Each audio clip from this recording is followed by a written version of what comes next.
Chapter 538 Imperial Dynasty and Sect. Ever since the Buddha Immortal began teaching Jianghu cultivation, 200 years had passed. With the new spring just over, the nine-spirit continent was bathed in sunlight, its vast mountains and rivers brimming with life, while flocks of birds darted out of the forests. Atop a large tree, Guan leaned against the trunk as he opened his attribute panel to check. Name, Guan, lifespan, 9045/77 189 605 409, physique, primordial infinite body, cultivation level, balancing heaven golden immortal realm perfection. Unconsciously, I had reached the age of 9,000. Guan felt emotional in his heart, remembering how in ancient Wuxia, those who were second in power often claimed to be 9,000 years old, a far and immortal age for ordinary people. When he reached the age of 9,000, he still felt very young. Compared to those old monsters, he was still a youngster. Ah, youth is wonderful. Guan's gaze shifted below, where a small stream lay across the forest. On the other side of the stream, an Xian was instructing 3 young disciples of the Jianghu sect, 2 males and 1 female, all appearing to be 17 or 18. They faced an Xian with great respect, afraid of missing any of her words. Guan could hear the thoughts of one young man who marveled at how beautiful an Xian was, his face even blushing slightly. This amused Guan. Anzin's appearance was naturally striking, and coupled with her cultivation at the loose immortal realm, her demeanor was extraordinary, almost like a celestial maiden descending to earth, something these young, newly love-struck juveniles could hardly resist. But with regulations and status differences in place, all they could do was think. After a while, an Xian stood up and said, "All right, you can return now." The 3 Jianghu sect disciples promptly got up and paid their respects. The young man, filled with admiration for an Xian, asked, "Immortal Master, when can we see you again?" The other 2 also looked at an Xian expectantly. An Xian smiled softly, "If fate allows, we will meet again. I only guide each disciple of the Jianghu sect once, it's only fair to the others." Upon hearing this, the 3 felt disappointed yet dared not plead, as before coming their masters and the sect's elders had strictly warned them never to offend the immortal master. An Xian waved her sleeve, sending them 100 miles away, not wanting to waste more words. She turned around and looked from side to side, and only after Guan appeared on a branch did she reveal a smile that would have stunned the 3 disciples had they seen it. During the previous instruction, an Xian had not shown a smile, leading the 3 to believe she didn't smile. "Master, Qingshan still claims these 3 have exceptional talent, yet I felt they were quite mediocre," an Xian spoke up. Guan replied, "Perhaps you haven't discovered their unique strengths yet, everyone has virtues." Sar the Nell Fire. Enter website on Google to access chapters of novels early and in the highest quality. Reflecting on his words, an Xian thought about herself and found her master's words to be reasonable. After all, her Dao practice wasn't sufficient. If she were as powerful as her master, even a common white spirit rat could be trained into a demon king. Guan flipped down from the branch, leading an Xian towards the dojo. An Xian began to recount the major recent events within the Jianghu sect. It was said that a genius had emerged within the Jianghu sect. This disciple originally possessed mediocre talent, and his fiancée had been snatched away by a prodigy of the sect, while his family members were killed. Although many suspected the prodigy was responsible, there was no evidence. Many pitied this disciple, but that was all they could do. After several hundred years of obscurity, this disciple surprisingly demonstrated extraordinary cultivation talent and formidable combat abilities. He challenged the prodigy to a life-and-death combat, and the prodigy had agreed. Life-and-death combat was a rule within the Jianghu sect, necessitating both parties to verbally agree at the law enforcement hall and sign a contract before the combat could proceed. Additionally, harming one's fellow sect members was considered a severe crime. This rule was established to provide an opportunity for those who sought to resolve their grudges. Guan listened attentively. He didn't feel any sympathy, for such stories were too common in the human world, and there were cases even more tragic than this. He did not even bother to speculate about the outcome. Currently, not everyone could capture his attention. Just looking after people like Li Ye and An Hao, he felt already overwhelmed. Since he had relinquished his responsibilities of guarding the Supreme Sect and the Taitsang continent, Gu An's days had become more relaxed. Now was the time he enjoyed most in life, where he could accumulate lifespan and have endless time to do what he desired.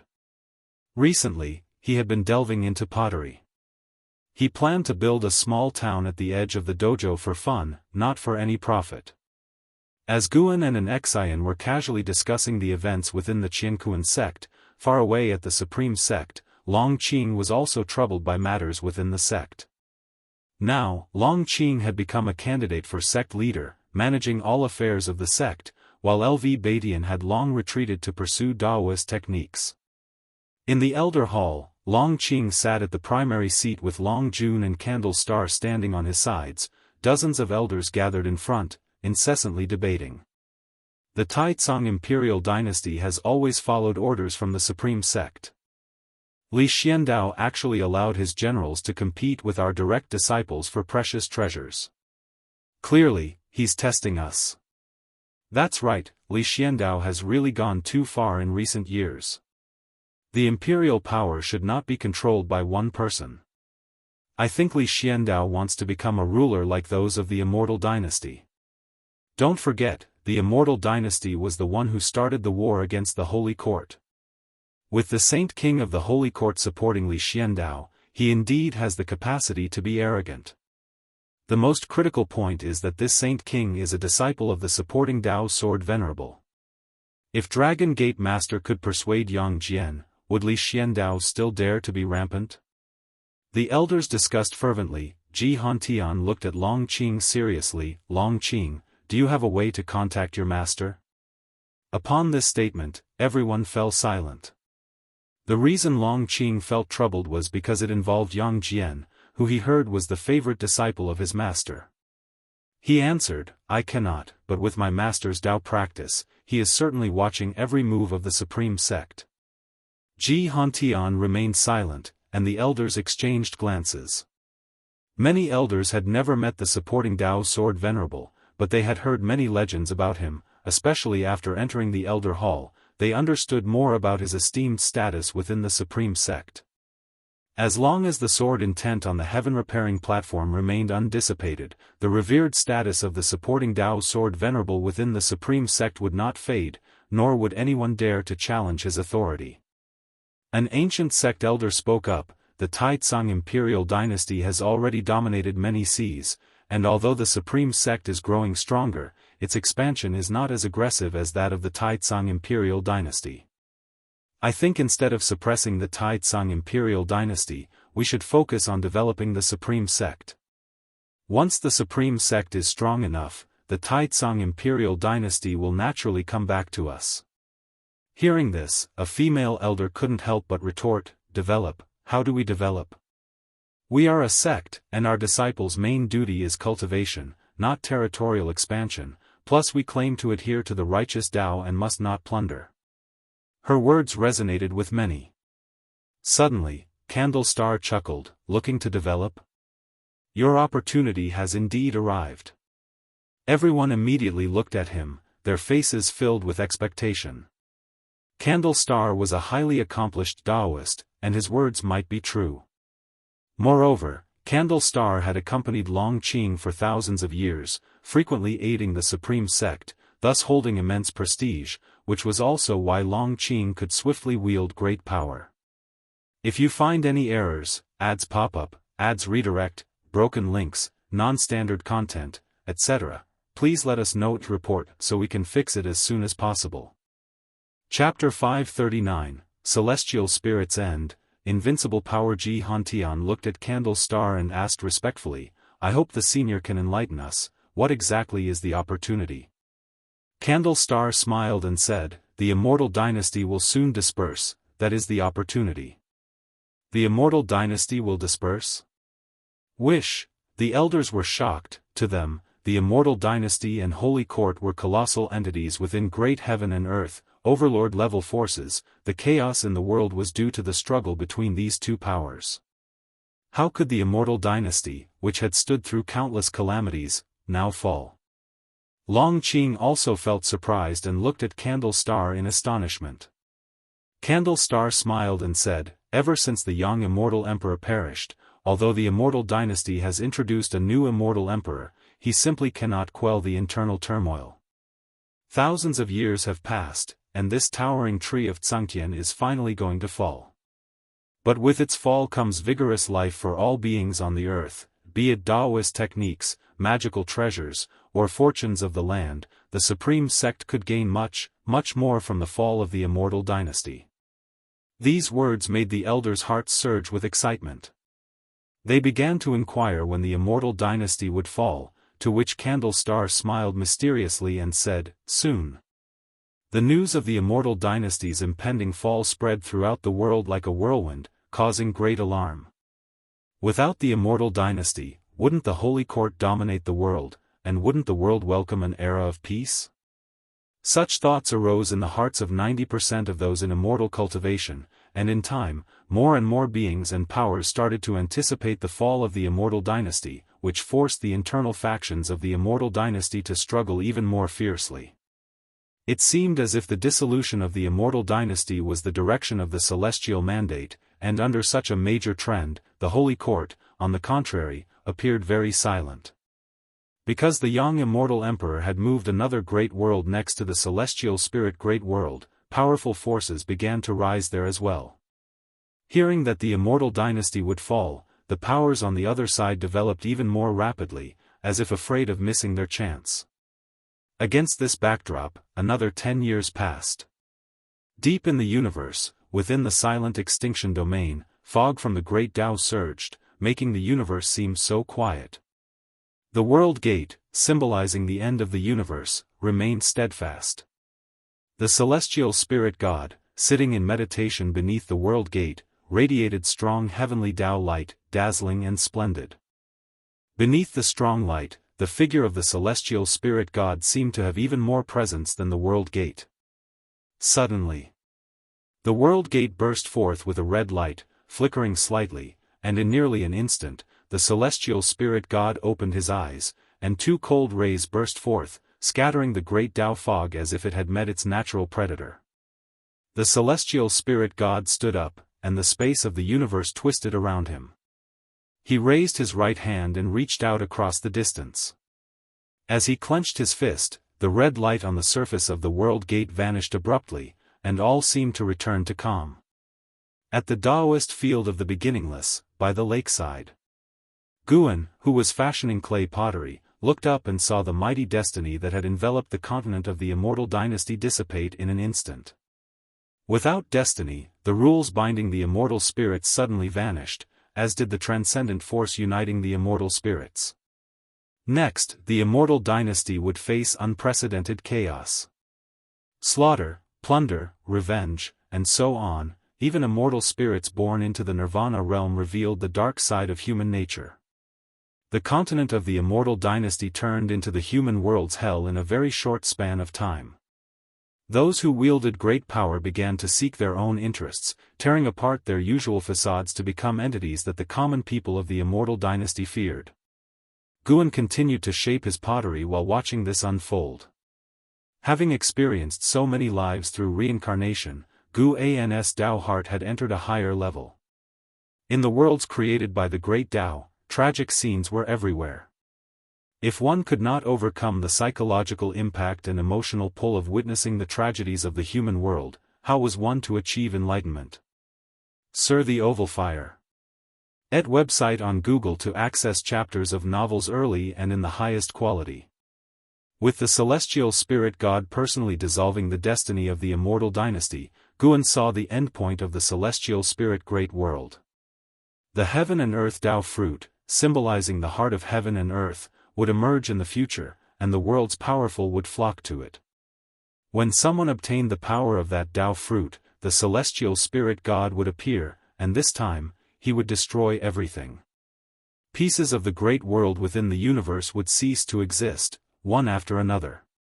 In that vast and spectacular scene of destruction, the celestial spirit god turned and stepped toward the world gate. As he entered the world gate, it too turned into ash, indicating that this universe, this shattered great thousand world, would disappear. Watching this future, Guan couldn't help thinking about Anhao, Leia, and others. With the lifespan dojo and his own cultivation level present, even if the universe perished, he was able to keep the people he cared about alive. But Anhao, Leia, Long Qing, and profound celestial intent were not the kind to quietly stay in the dojo, and they also had their own loved ones to think about. Human world was like a net, with each person intertwined in countless relationships that connected the whole of great heaven and earth. A person could be insignificant, trivial, but a person could also be crucial, indispensable.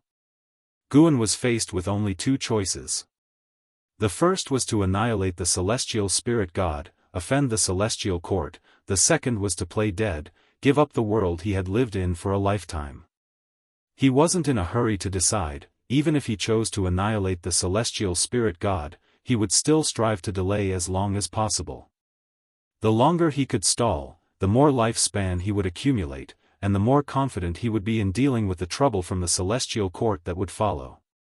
When faced with trouble, don't rush, don't panic, just one word: delay. Guan said leisurely, the pottery in his hands now taking the shape of a cauldron, its surface seemingly adorned with a dragon. The blood prison great saint, standing by his side, curiously asked, "Master, what are you referring to?" The blood prison great saint could sense the changes in heaven and earth but couldn't pinpoint exactly what was changing. He just felt that the world had become more tense, more dangerous. Any matter? Guan's answer made the blood prison great saint's eyes light up. He felt his master was guiding him. The blood prison great saint pressed on, "Master, how many more years will it take for this great chaos under heaven to end?" Guan looked at the pottery in his hands and said, "It will be faster than you imagine but also worse than you can imagine." He knew what Anhao was thinking, understood the young man's lofty ambitions. But no matter how great the opportunities Anhao had, even if he merged with the power of the heaven and earth Tao fruit, he wouldn't be a match for the celestial spirit god. Well, it was good for the young man to realize that the affairs of the world were far from as easy as he thought. He'd wait for Anhao's despair, then he would make his move. Thinking this, Guan began to look forward to Anhao's transformation. Anhao was good in every way, except he didn't value feelings enough. His heart was always filled with Guan and an Xian. He always felt he was born alone, that he only needed to repay gratitude. As for the wife who didn't show him kindness, he could abandon her. With Anhao's cultivation level, he must have sensed that he still had blood relations alive, but he didn't acknowledge them. This displeased Guan. Simply put, Anhao lacked a sense of responsibility. However, it was precisely because Anhao had flaws that Guan felt more motivated to guide him. If the young man was perfect, it would be hard for him to give advice. Worse? How bad? Asked the blood prison great saint. Guan glanced at him, and gold light burst forth from his eyes, piercing into the blood prison great saint's forehead, freezing him in place. Afterward, Guan continued to shape the pottery. For a long time. The blood prison great saint awoke with a gasp, then started breathing heavily, trembling all over, sweat pouring down his forehead like rain, and blood quickly filled his eyes. He looked at Guan in fear and asked, "Master, who exactly was that figure?" "The celestial spirit god." Because it was inside the dojo, which isolated cause and effect, Guan wasn't afraid of being discovered by the celestial spirit god.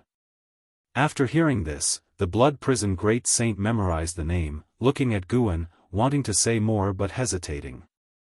The might of the celestial spirit god had deeply shaken him. He hadn't imagined someone could be so powerful.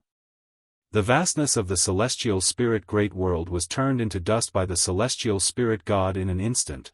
Not just the celestial spirit great world, but countless other worlds too were destroyed. The blood prison great saint wanted to ask Guan who was stronger between him and the celestial spirit god but was afraid of offending him. Although the blood prison great saint held Guan in the utmost awe, after witnessing the strength of the celestial spirit god, it was hard to believe again that Guan was invincible. If you find any errors, ads pop up, ads redirect, broken links, non-standard content, etc., please let us know to report so we can fix it as soon as possible. Chapter 540, The strongest of the Long family. Guan nearly laughed out loud when he heard the words of the Blood Prison Great Saint, but he restrained himself. He did not dispel the Blood Prison Great Saint's confusion, preferring to let the fellow continue his anxious trepidation. It served him right since the Blood Prison Great Saint had been somewhat negligent in recent years. Seeing that Guan was unwilling to speak, the Blood Prison Great Saint's inner perplexity grew, but he dared not voice it. Instead, he pushed aside his inner fears and apprehension and shifted his focus. Even if his master was no match for that person, his master certainly had a strategy in place, or else he would not be so at ease on ordinary days. With this thought, the Blood Prison Great Saint's heart gradually calmed. He looked again at Guan's clay molding, finding deep significance in every movement. Today, his master had shown him the fate of the world, surely not acting on a whim. Perhaps it was a warning to him. Under the serene and tranquil years, a catastrophe was always brewing. The Blood Prison Great Saint felt sorrow for this world. Major sects and imperial dynasties were ceaselessly vying, chasing after the celestial mandate and heavenly Tao. Yet, in the end, in the face of absolute power, as heaven and earth perished together, all their scheming would be rendered meaningless. Previously, the Blood Prison Great Saint wondered why, with such formidable power, his master chose to cultivate in seclusion. Now, he understood. His master had seen through everything. The Blood Prison Great Saint gazed at the clay in Guan's hands and began to reflect, pondering his own past. After dispersing the destiny of the Immortal dynasty, the celestial spirit god sat down to meditate once more, and Guan no longer paid attention to external affairs, focusing solely on his current task. What followed would be the most chaotic period for the world. Facing such chaos, the Holy Court, contrary to its normal behavior, did not aggressively annex the territories left by the Immortal dynasty but began to withdraw, pulling back to the sacred domain. This further fueled the madness of the world's forces, all eager to seize this opportunity to ascend. The Supreme Sect and the Tai Tsang dynasty were no different. From the highest echelons to the common folk, everyone knew that this was an unprecedented opportunity, a decisive moment for the pattern of the world. All internal conflicts were set aside, and those in power grew increasingly bold and ambitious as each day passed. While the Supreme Sect was frantically exploring the outer realms, Longqing, on the other hand, was confined to the Third Medicine Valley by Longjun. On this evening, seated in meditation on a cliff, Longqing could not help but open his eyes and turn to look at Longjun, who was reading nearby.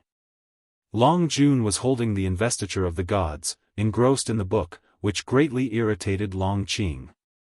He had read that book many times over, yet he was still reading it. Longqing could not comprehend why Longjun, after imparting the celestial dragon Dharma aspect to him, did not take his teaching seriously and even forbade him from venturing out. Most importantly, in the face of Longjun, even Candlestar dared not utter a word.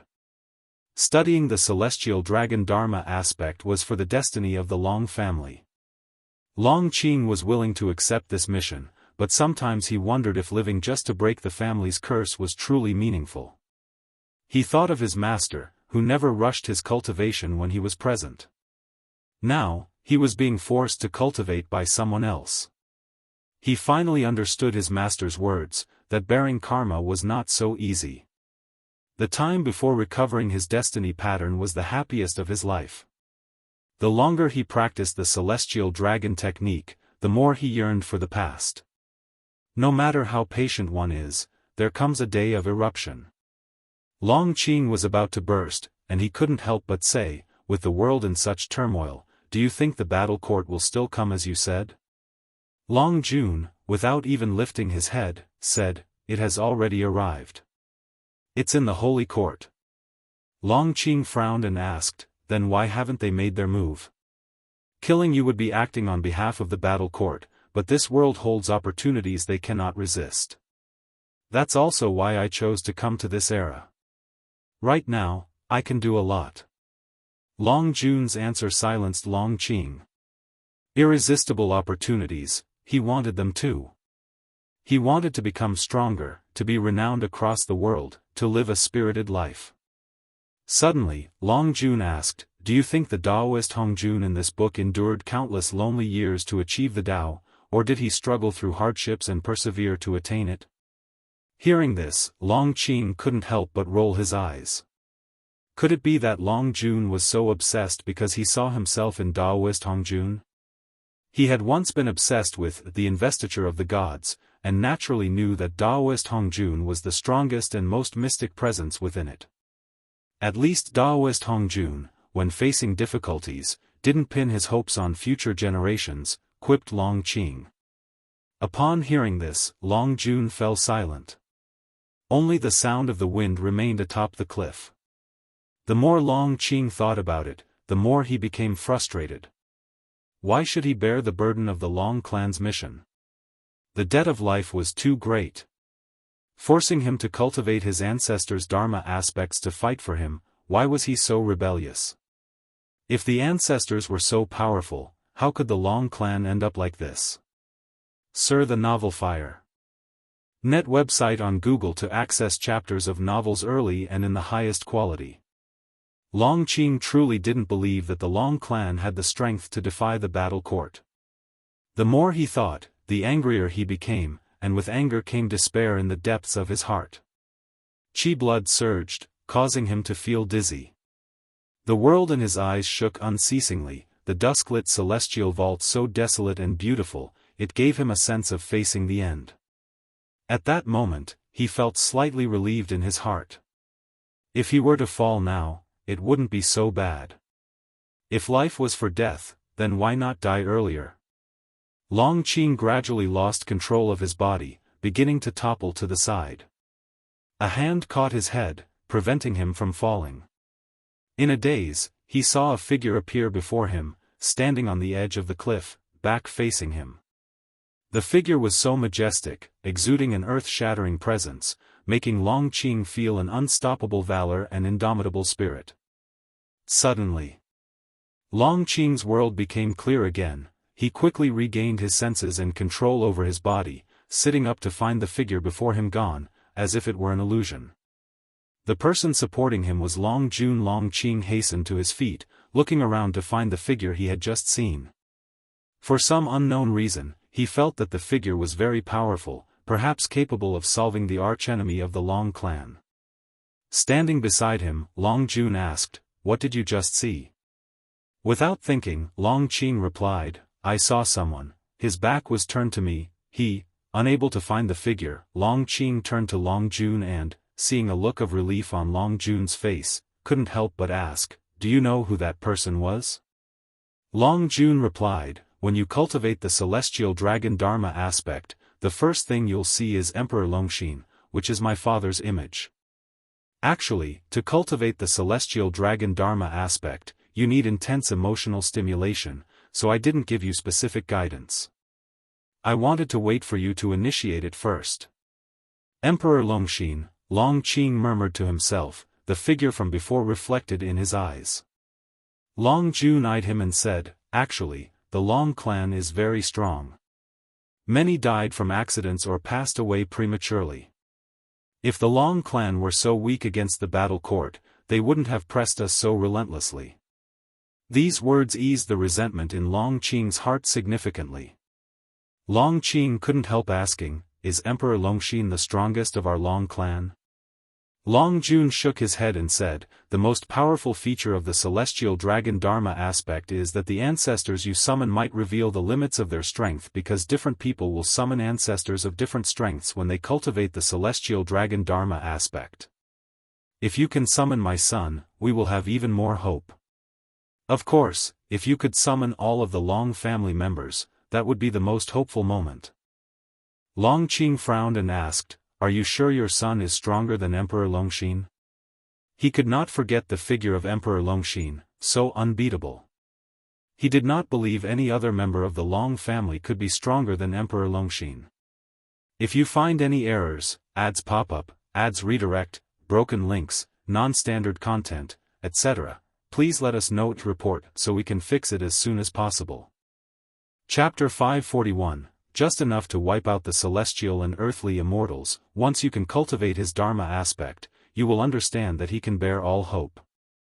Long Jun turned his head towards the distance, speaking softly, his eyes revealing a sense of nostalgia. Long Qing then continued to fantasize about Emperor Longxin. After a while, he began to inquire about the deeds of Emperor Longxin. Since Long Qing had already entered the threshold of the celestial dragon Dharma aspect, Long Jun's attitude had changed, and he began to recount the deeds of Emperor Longxin, with Long Qing listening intently. The more stories Long Qing heard, the calmer his heart became.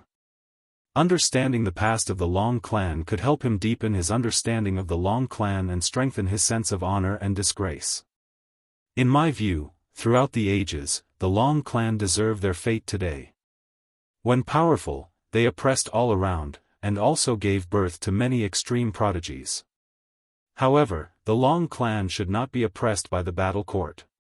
Breaking the Long clan's fate and destroying the battle court also counts as settling our karmic ties, since the battle court was created by us, but they committed sins in the name of the battle court. It began with the Long clan and must end with the Long clan. Long Jun spoke earnestly, pausing before saying, "Your descendants should no longer bear the surname Long." Upon hearing this, Long Qing did not shake his head in denial. He was still immersed in the stories of Emperor Longxin.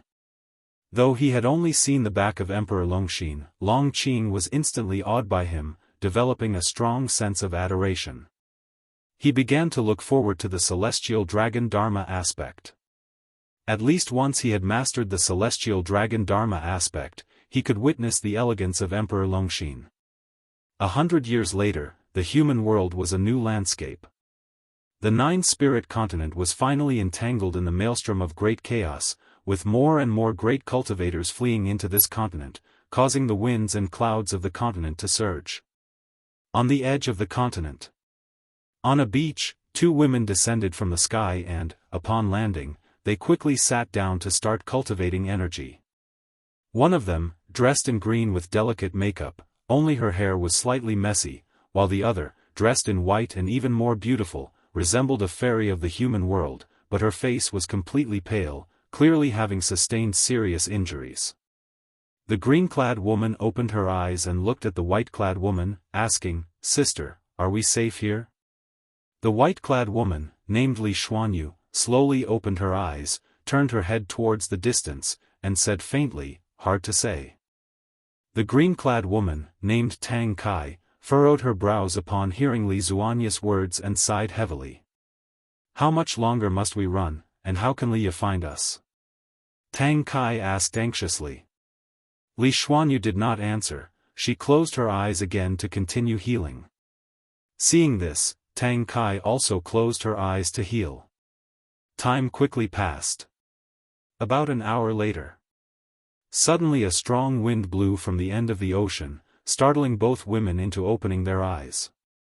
"Let's go, it seems they don't plan to let us go," Li Xuanyu said as she stood up, her figure trembling, almost falling, but Tang Kai promptly supported her. Without delay, Tang Kai summoned a magical treasure and helped Li Xuanyu to fly deeper into the continent. Sir the Novel Fire, net website on Google to access chapters of novels early and in the highest quality. Shortly after they had left, countless black crows attacked from the sky, swarming and covering the heavens, their speed extremely fast as they quickly flew into the continent.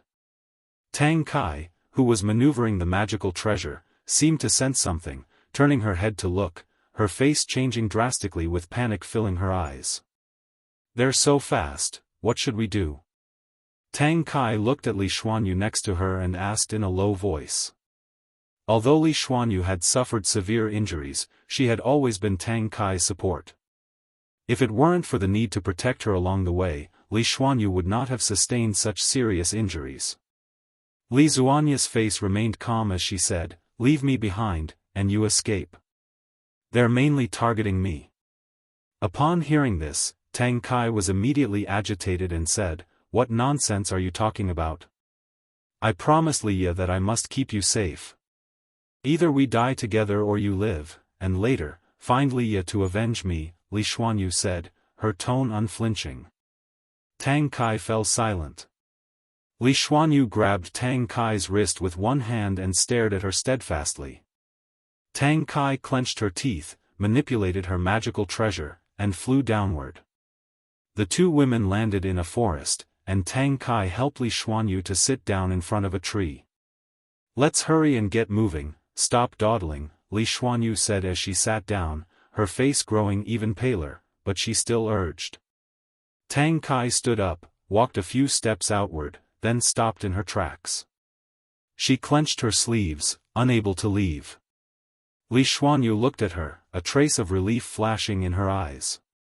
Just as she was about to speak, a voice came from deep within the forest. Are you outsiders? Li Xuanyu and Tang Kai both turned their heads to look, and saw a yellow-robed woman who looked like a fairy walking out from the forest with a bamboo basket in her hand, a gentle smile on her face. The newcomer was an Xian. Li Xuanyu frowned and examined an Xian closely. Tang Kai asked, "Who are you? Why are you here?"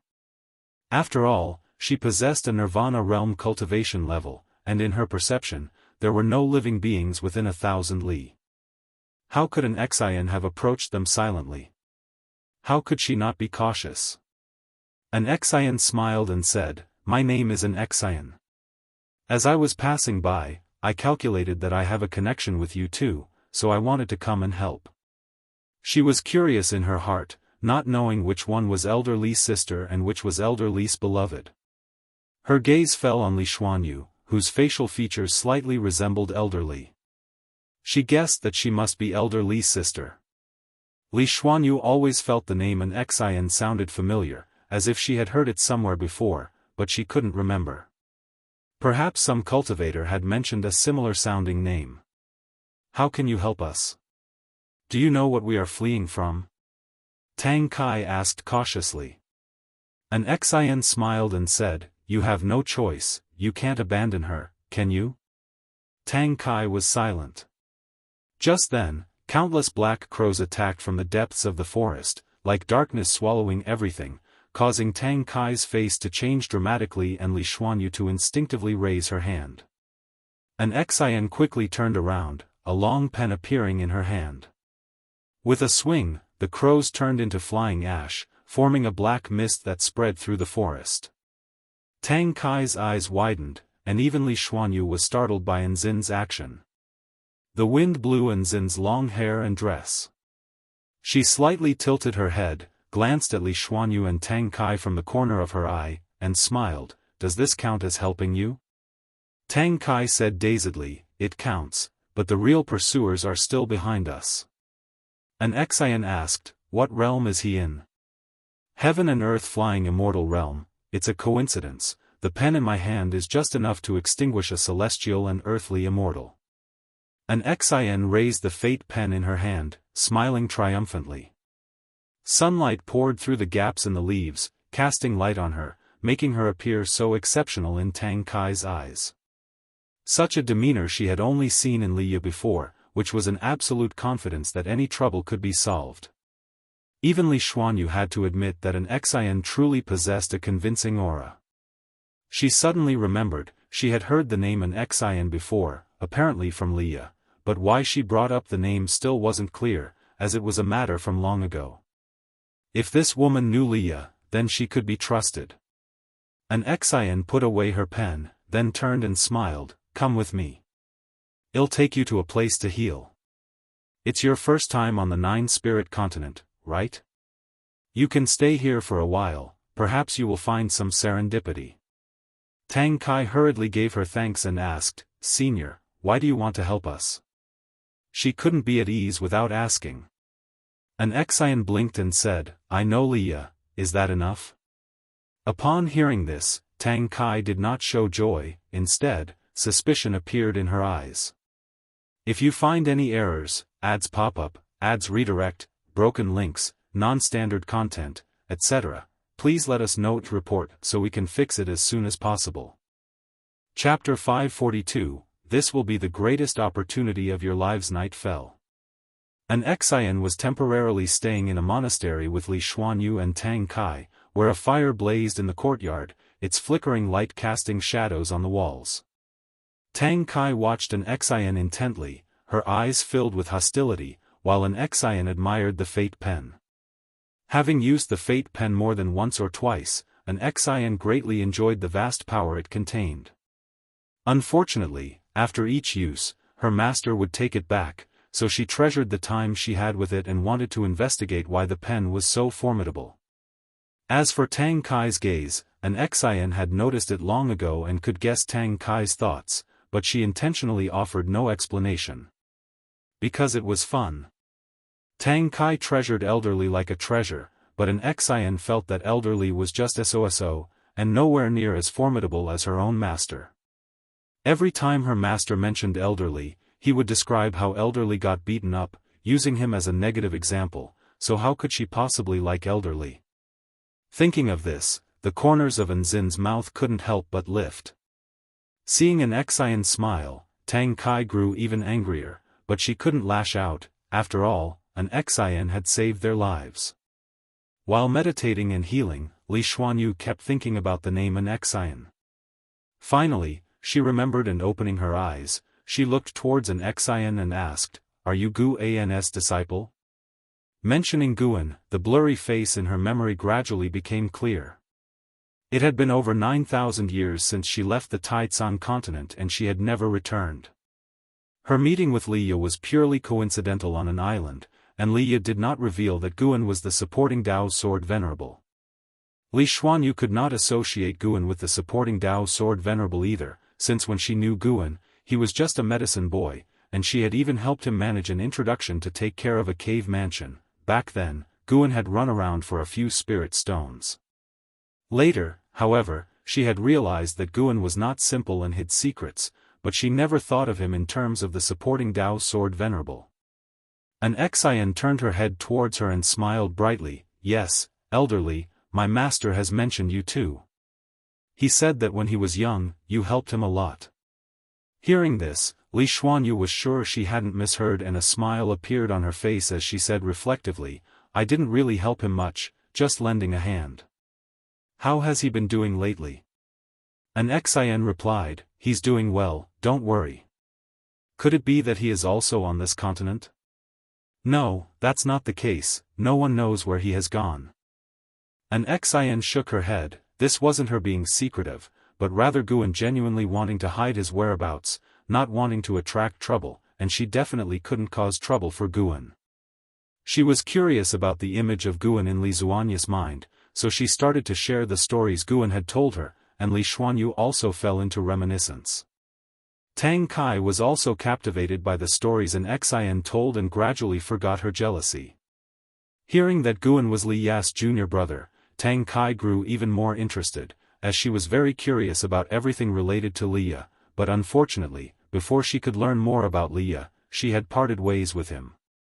The stories an Xian told were those Guan had shared with her. They might have seemed mundane, but on such a night, they brought Li Xuanyu and Tang Kai a sense of warmth and a touch of happiness. In Li Xuanyu's mind, Guan also gradually became clearer, and the old memories surfaced. Remembering how reserved Guan had been in front of her, a smile also appeared on her face. Over 9,000 years had passed, and many old acquaintances were buried in the earth, but Guan was still alive, and she was genuinely happy, and surprised that Guan could teach such a disciple. A millennium passes just like a flicker in the human world. 9,000 years brought about such great changes. When an Xian finished speaking, Tang Kai curiously asked, "What is Gu An's cultivation level now?" An Xian glanced at her, smiling radiantly. "How would I know? See this pen? This is his magical treasure." While speaking, an Xian raised the fate pen in her hand. Li Xuanyu and Tang Kai both looked towards the fate pen in An Zin's hand, unable to forget the sight of an Xian wielding the pen to eradicate a group of demons. Those black crows were no ordinary creatures. Even a loose immortal hit by them would be drained of all their blood essence. Just as an Xian was showing off the fate pen, Guan, who was far away in the Daoist field of the beginningless, lay reading a book while listening to their conversation. Senior Sister Li, it really has been many years. Guan lay on a chair, a book in his hands, the corners of his mouth slightly upturned. That Li Xuanyu and Tang Kai were able to come to the Nine-Spirit Continent was due to his guidance, using celestial signs to bring them to the Nine-Spirit Continent coincidentally, and along the way, their survival from numerous brushes with death also had Gu An's secret assistance. Back then, Li Xuanyu indeed had helped Guan, so if he could lend a hand with just a simple effort, he naturally would not be stingy. Helping Li Xuanyu was also for Li Ya's sake.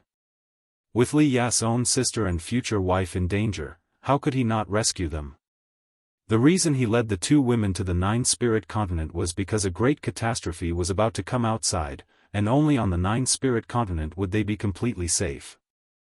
Guan closed his book and shut his eyes, lazily saying, "After you finish your act, I take the stage, and the heroes of the world take turns, but who can really see through how deep the waters of this world are?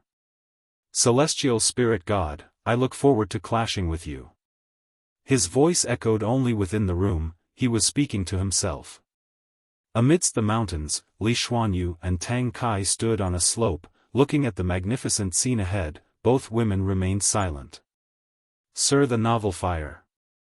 Enter website on Google to access chapters of novels early and in the highest quality. Following their gaze, in front of the mountains appeared a gigantic chasm, stretching to the ends of heaven and earth. The mountains on either side, too, had been pierced, as if a dragon comparable in size to the mountains had rolled over them, leaving behind this broken landscape. An Xian descended from the sky, casually playing with the fate pen. She chuckled, "Celestial and earthly immortals are just this, huh?" Li Xuanyu and Tang Kai had been on the Nine-Spirit Continent for several months, and today, the mastermind who had been pursuing them had finally come to kill them. After a round of negotiations, an Xian, unable to stand the other side's ranting, chose to eradicate them. Tang Kai opened her mouth, but found herself unable to speak. The supreme great power that was the cause of her despair, just like that, was dead? Li Xuanyu looked at the fate pen with a complex expression in her eyes. Is Gu An's cultivation level now at least higher than the heaven and earth flying immortal realm? She couldn't understand. She felt that her own adventures were numerous, and in her view, only Li Ya's growth rate was faster than hers. In fact, she always believed she was second to none. But what she witnessed today overturned her understanding. She felt that her peers couldn't possibly possess such power, let alone slaughtering celestial and earthly immortals. Even killing wandering immortals seemed unbelievable. An Xian looked at them and smiled. "Settle down in the Nine-Spirit Continent, it will change your lives. I want to accompany you further." With that, she turned and walked away, but after a few steps, she stopped again. "Let me remind you once more, stay here. This will be the greatest opportunity of your lives. If you insist on leaving, you will regret it for the rest of your lives." An Xian leaped up, transforming into a streak of light and disappearing into the horizon. Tang Kai couldn't help but look at Li Xuanyu and asked, "What should we do? Listen to her?" Li Xuanyu looked in the direction an Xian had left and asked, "Do you want to have cultivation like hers, to stand shoulder to shoulder with Li Ya in the future, rather than always chasing behind him?" These words stunned Tang Kai. "If you find any errors, ads pop up, ads redirect, broken links, non-standard content, etc., please let us know to report so we can fix it as soon as possible." Chapter 543 The Descent of the Supreme Demon Realm. In the depths of the cosmos, countless meteorites, ablaze with fiery flames, tore through the great Daoist mists, rushing unstoppably in the same direction, creating a sight of unparalleled grandeur. The appearance of this group of meteorites alarmed the mighty beings within the universe, as countless divine senses reached out toward them. Upon an unmoving meteorite, Zia from Human World Peak was meditating in this area. He suddenly opened his eyes and was immediately startled by the swarm of meteorites approaching from the depths of the universe. He could feel the powerful forces contained within those meteorites, which even instinctively made him feel fearful. He immediately cast a spell to form a barrier, concealing himself. Soon, meteorites skimmed over him, their terrifying force causing the meteorite beneath him to tremble. Is that? Baizia's pupils suddenly narrowed, and he saw a figure standing on one of the meteorites. Could this be a force? Looking in the direction they were flying, Baizia's expression darkened. That direction was precisely toward the celestial spirit great world.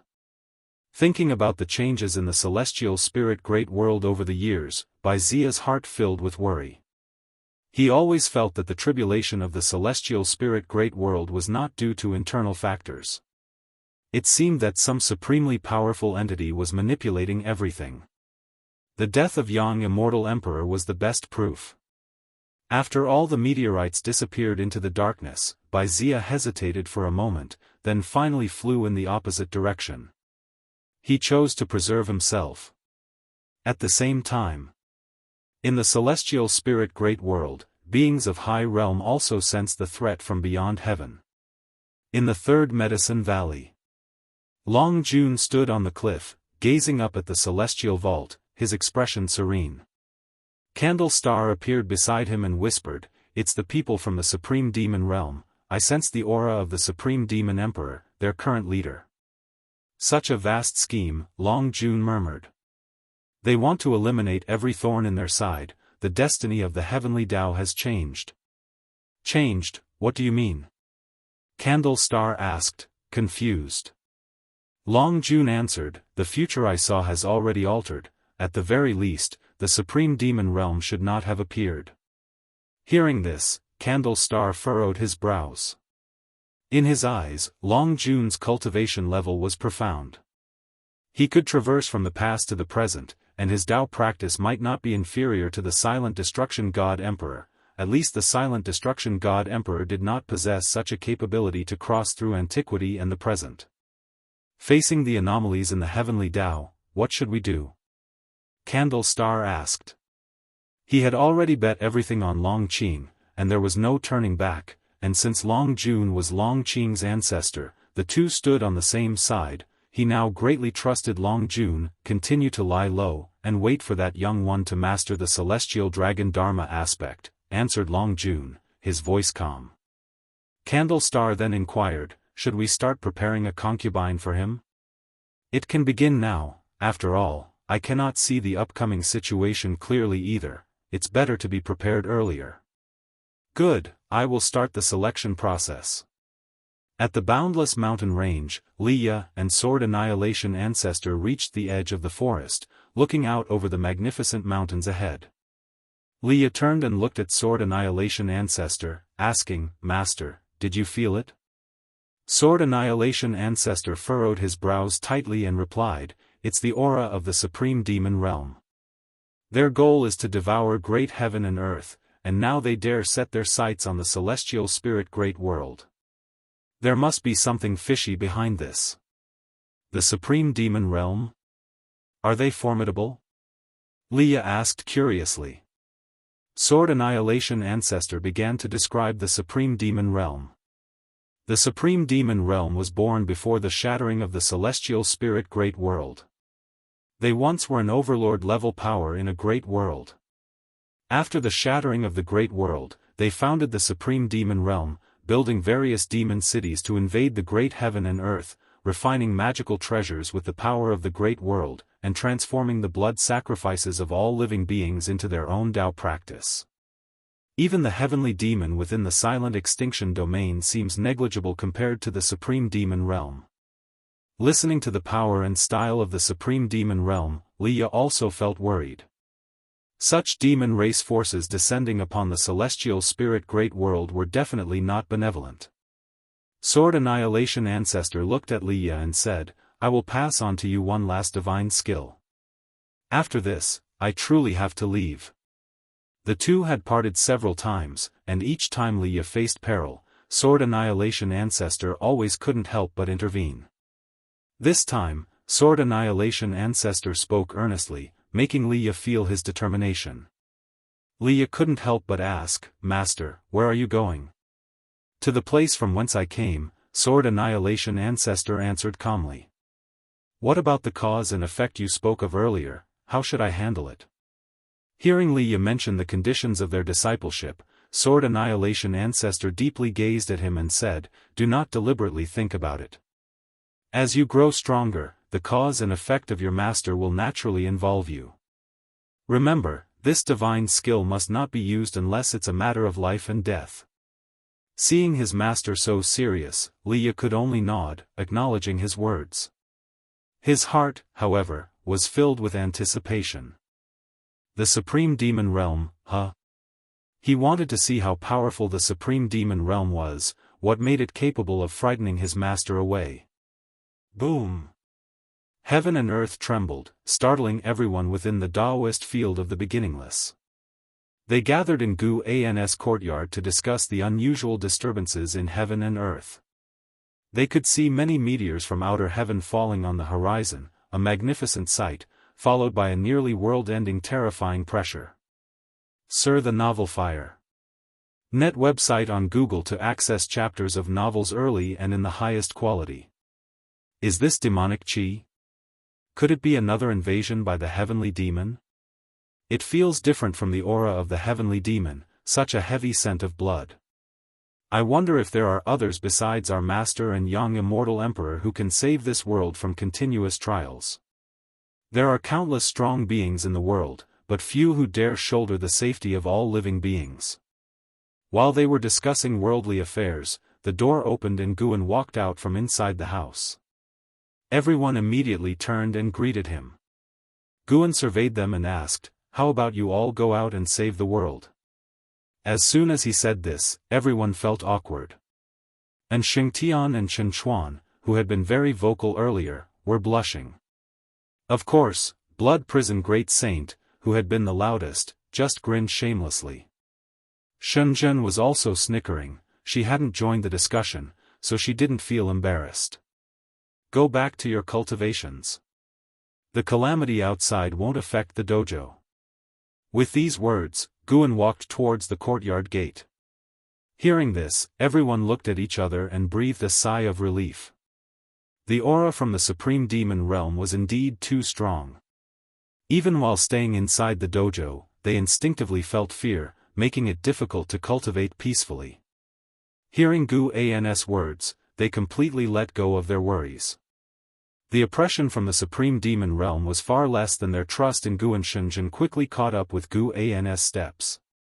After leaving the courtyard, they walked into the forest along the mountain path. Gu An's courtyard was located at the mountain's peak. The flowers and grass were lush, and the trees were tall. Walking among the trees, the speckled sunlight that fell looked so serene and mystical. If I paint the demons outside right now, will it cause trouble?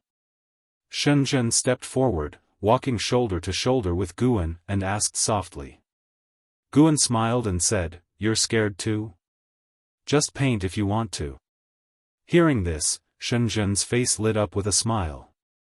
She curiously asked, "Such terrifying demonic chi doesn't intimidate you? What kind of being is worthy of being your opponent?" A breeze blew through the forest, cooling Gu An's face. "My opponent has already appeared." Gu An's statement spiked Shenzhen's curiosity. Unfortunately, her cultivation level was too low. In the previous disasters of the human world, she hadn't seen those world-shaking demonic figures. Search the novel Fire. Net website on Google to access chapters of novels early and in the highest quality. If you find any errors, ads pop up, ads redirect, broken links, non-standard content, etc., please let us know to report so we can fix it as soon as possible. Chapter 544. Neither god nor demon. Dark clouds churned, and thunder rumbled incessantly as the vast ocean rose in angry waves, and heavy rain scattered with the wind. Amid those alarming surges, one could vaguely make out the shocking sight of corpses. Looking into the distance, one could see a fierce battle unfolding between the celestial sea. Countless cultivators besieged a demon tens of thousands of feet tall. The demon, human in form, was covered in black fur, dressed in black armor, and wore a horned iron helmet, resembling a war god from the demon realm. Wielding a terrifying great sword, it could cleave the sea and slash the heavens with absolute, tyrannical might. Cultivators' bodies continuously fell, crashing into the gloomy sea and quickly being dispersed by the churning water. Miles away at the edge of the Nine-Spirit continent, Li Xuanyu and Tang Kai stood on a cliff, watching the battle from afar. Waves splashed against the shore, wetting their dresses, but they paid it no mind. How terrifying, this demon! Are such demons rampant all over the world? Tang Kai couldn't help but look at Li Xuanyu, exclaiming in awe. Several days ago, numerous meteors from outer heaven had descended, shaking the earth, and not long after, the human world faced a catastrophe. Only a few days had passed, and demons from outer heaven threatened Nine-Spirit continent. Li Xuanyu replied, "The demonic qi from outside is indeed heavy, no wonder an Xian wanted us to stay." Tang Kai couldn't help but ask, "Sister, you don't think Liya will get into trouble, do you? With his temperament, he's sure to dive right into the thick of it. I'm really afraid he might get seriously injured again." "Don't worry, he has his own fortune. His life is much harder than either of ours." Li Xuanyu shook her head slightly and, saying so, she turned to leave. Tang Kai took one more look at the distant battle at the edge of the sea, then followed Li Xuanya's steps. She was curious about the demon's cultivation level, but unfortunately, Li Xuanyu couldn't see through it either.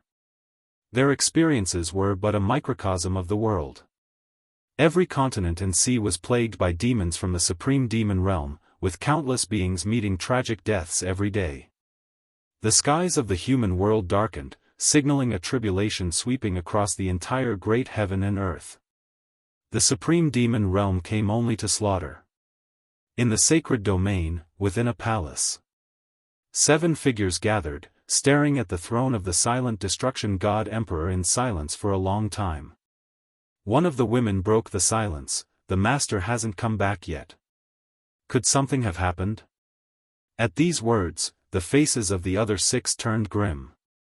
The silent destruction god emperor had been missing for many years. They had not been worried at first, but now with the attack of the supreme demon realm and the god emperor's absence, they couldn't help but be concerned. The supreme demon realm has always hidden in the shadows. Now that they have launched a large-scale invasion of the celestial spirit great world, I fear someone has been guiding them from behind, and that person is likely that one. A middle-aged man inhaled deeply and spoke gravely. He didn't specify who that one was, but everyone understood. The celestial spirit god. The supreme existence of this great thousand world. Once again, the hall fell into silence. Even with the lowest among them being profound yuan-free immortals, the mere thought of the celestial spirit god sent chills down their spines, quelling any thoughts of rebellion or scheming. Just then, the palace began to tremble, and the candles flickered violently, threatening to go out at any moment. All 7 turned to look towards the doorway. Without the holy court, the celestial court appears stronger, yet it seems to have lost its former keen edge. A cold voice came from outside the hall, like a muffled thunder that echoed throughout the sacred domain, audible to all beings within the holy court. The 7 in the hall looked at one another again, none volunteering to speak first. More than the safety of the holy court, they wanted to know where the silent destruction god emperor had gone. They didn't even consider the possibility of the emperor being dead. In their minds, the silent destruction god emperor was an immortal being. If a power such as the holy court could come under attack from the supreme demon realm, what about other sects? The major sects of the Tai-Tsang continent also faced tribulations. The supreme sect, having lost the protection of the supporting Dao sword venerable for over 9,000 years, was once again drawn into the defense battle. Spring gave way to autumn, and 300 years passed in the blink of an eye. The human world entered a bizarre state where demons roamed freely, and it was difficult to distinguish between human and ghost. All living beings were living in constant fear. On the Tai-Tsang continent, within the North Sea mountain ridge, profound mystery sat in front of the pill furnace in the courtyard, looking up at the overcast clouds, his face full of worry. He turned his head to look at the mountain god on the eaves and asked, "Mountain god, is there no one in this world who can drive out the supreme demon realm?" 300 years had passed, and the name of the supreme demon realm had spread far and wide. Everyone knew that the evil demons ravaging the human world came from the supreme demon realm. The immortal dynasty had fallen, the holy court had been slaughtered by the supreme demon realm, and the entire world was shrouded in their darkness, with clouds so dense that hope was obscured. Although profound mystery lived in seclusion in the North Sea mountain ridge, occasionally cultivators and demons would pass by, which allowed him to stay informed of major events in the world. Now, even the Taitsang continent was plagued by minions of the supreme demon realm. The powerful demons of the supreme demon realm, once they descended into the human world, recruited many minions. They were also able to nurture more demons, swiftly expanding the influence of the supreme demon realm to cover the entire world. Of course there is, Guan casually replied while sitting on the eaves, whittling a bamboo stick. Otherwise, there would be no living creatures left in the human world by now. With the invasion of the supreme demon realm, although the human world suffered greatly, it also gave birth to numerous heroes. Now, many great cultivators were preparing to besiege the main city established by the supreme demon realm in the human world, forcing the supreme demon realm on the defensive. CTH Novel Fire. Net website on Google to access chapters of novels early and in the highest quality. Guan was but a pawn to the supreme demon realm. The celestial spirit god sought to use the power of the supreme demon realm to force out the heaven and earth Tao fruit. It seemed that the celestial spirit god could not personally annihilate all living beings.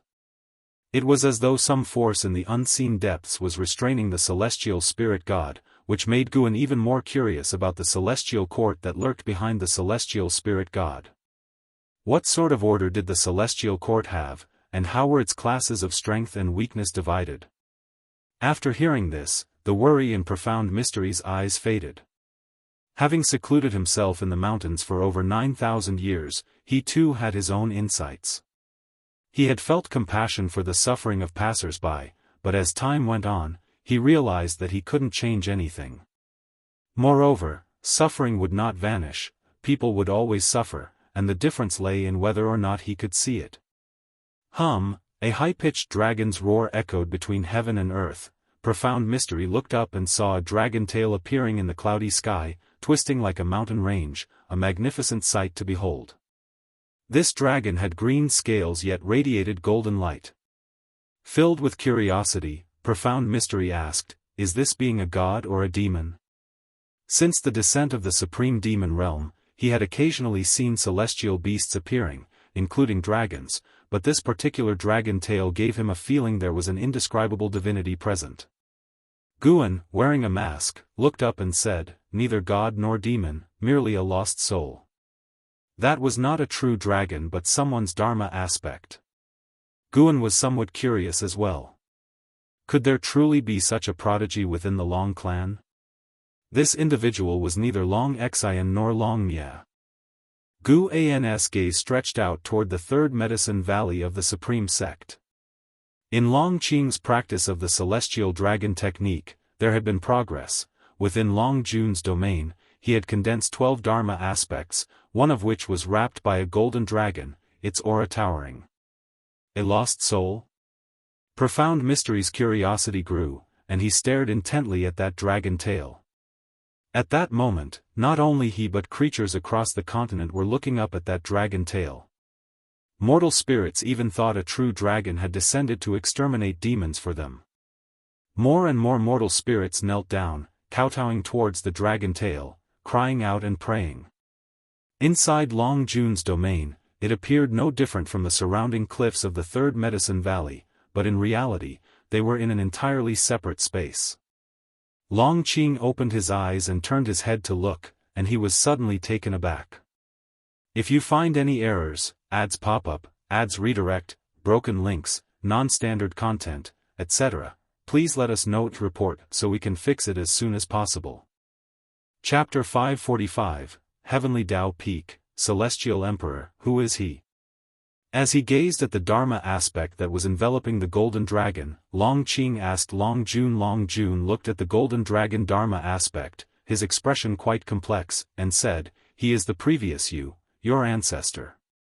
Like you, he's a remnant of the Long clan. I crossed through the years to assist him.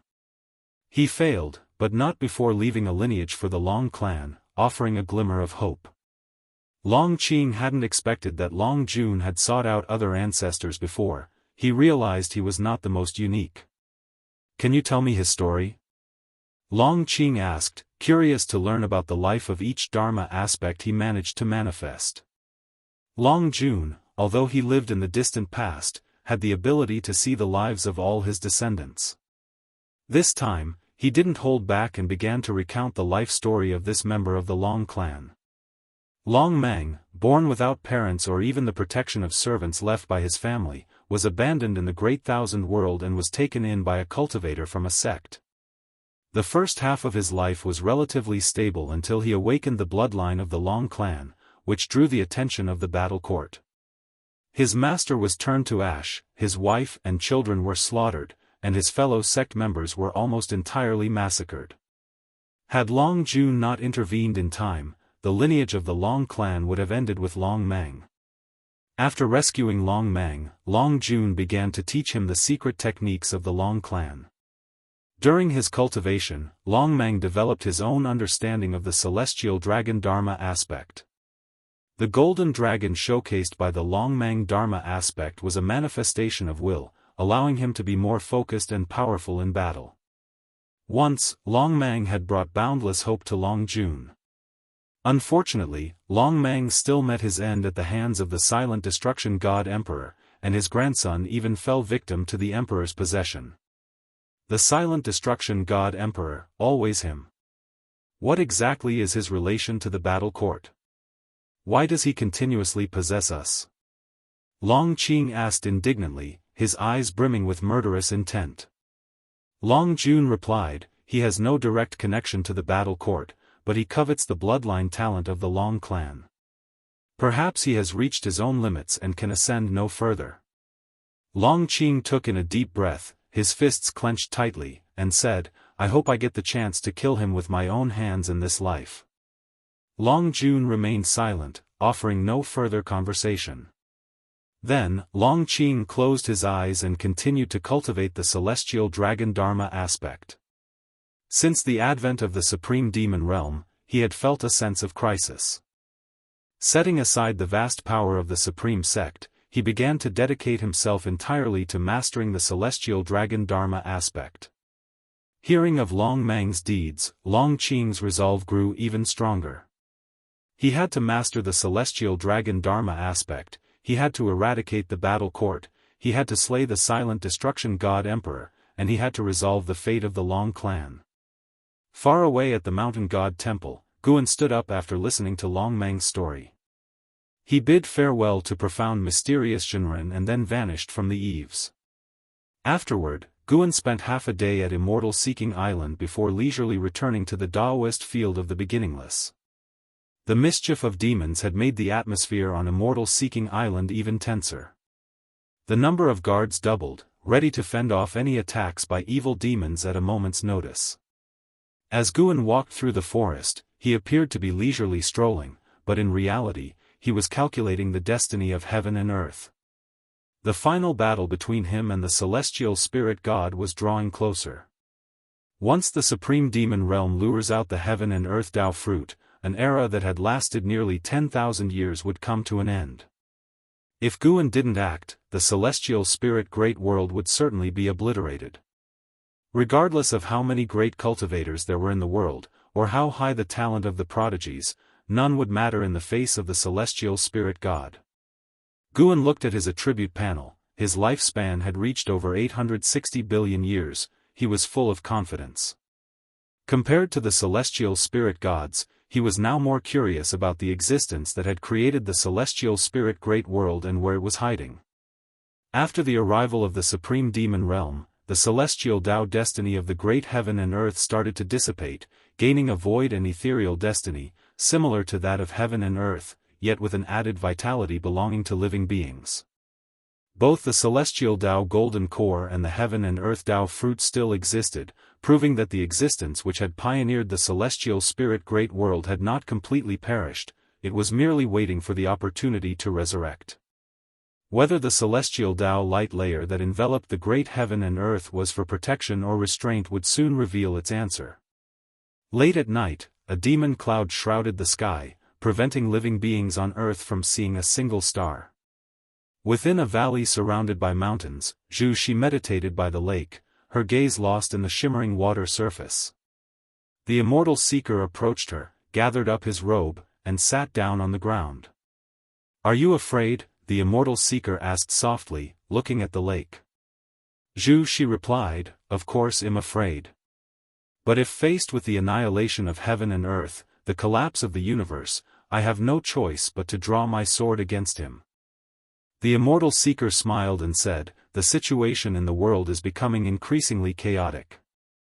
The battle court, profound abyss, supreme demon realm, river of sword Tao, too many powers are vying for advantage.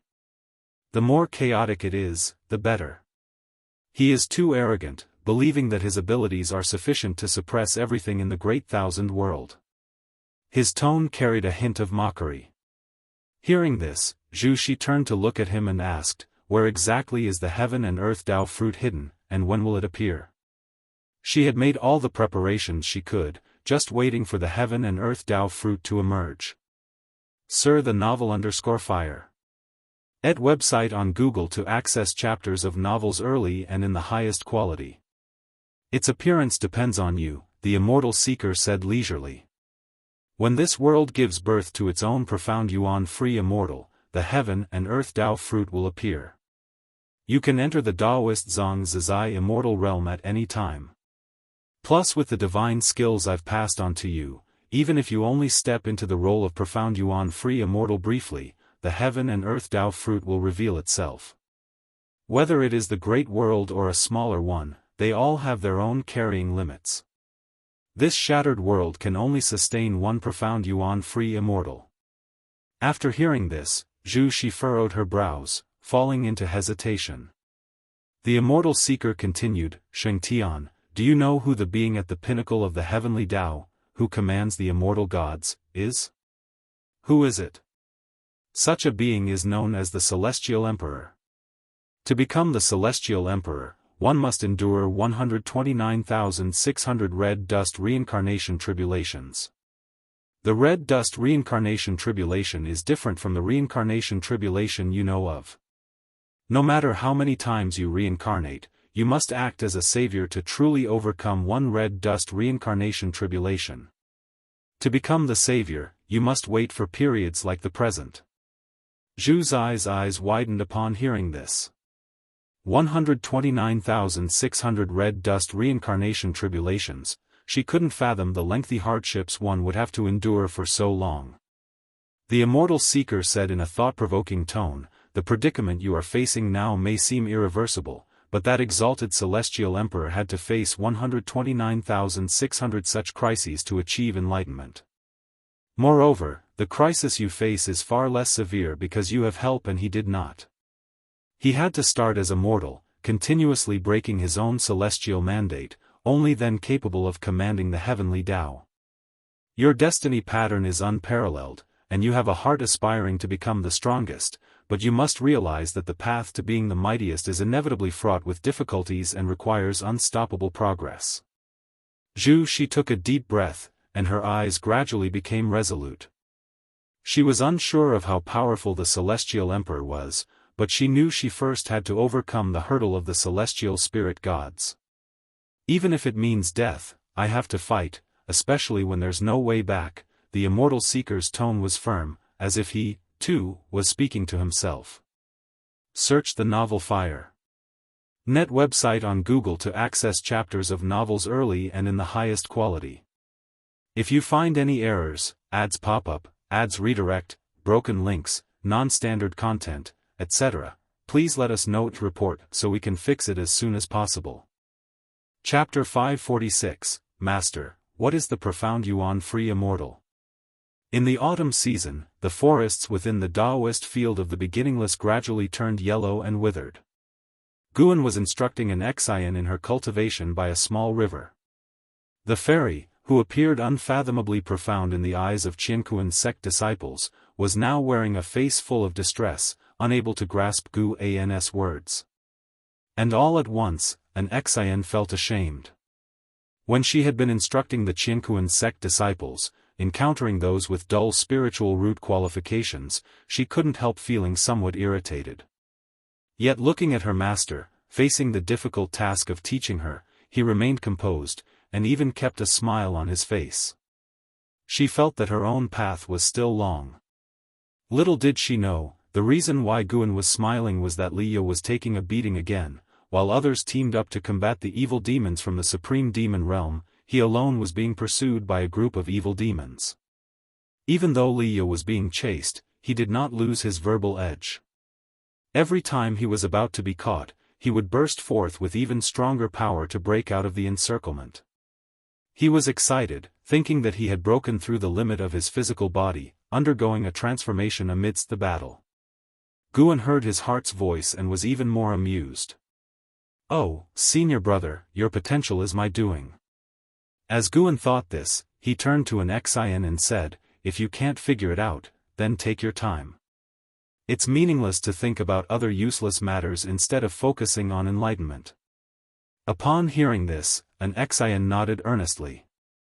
She stopped her wild thoughts and began to review the previous Dao teachings with concentration. Guan noticed her refocused mind and felt satisfied with her attitude. Besides Liya, other old acquaintances were also more or less caught in trouble. In the current times, the scramble for opportunities inevitably involved combat and killing. What Guan was most concerned about, however, was Zhu Shi. Zhu Shi had already stepped into the realm of Daoist Zhang Zizai Immortal, his body exuding the aura of reincarnation, clearly having regained his destiny pattern from his previous life as a saint of Shengtian. It's worth mentioning that Zhu Shi did not go to outer heaven for his breakthrough. They were hidden in an ancient secret realm, and his breakthrough had caused quite a stir, covering the entire celestial spirit great world. However, since the supreme demon realm was causing chaos, the various sects did not fully mobilize to investigate the truth. Zhu Shi, who had reached the realm of Daoist Zhang Zizai Immortal, was preparing to impact an even higher realm. Profound Yuan Free Immortal. Guan was curious about the immortal seeker. Although he was a reincarnated being, his cultivation level was not strong in this life. How was he using other forces to help Zhu Shi break through by force? This power reminded Guan of the aura of the god of destruction. The god of destruction was also a god of the celestial court. In Black Profound Emperor's memories, the aura of the god of destruction was different from that of the celestial spirit god, but it was, nonetheless, related to the celestial Dao aura. The power that the immortal seeker borrowed was similar to that of the god of destruction, though there were also differences.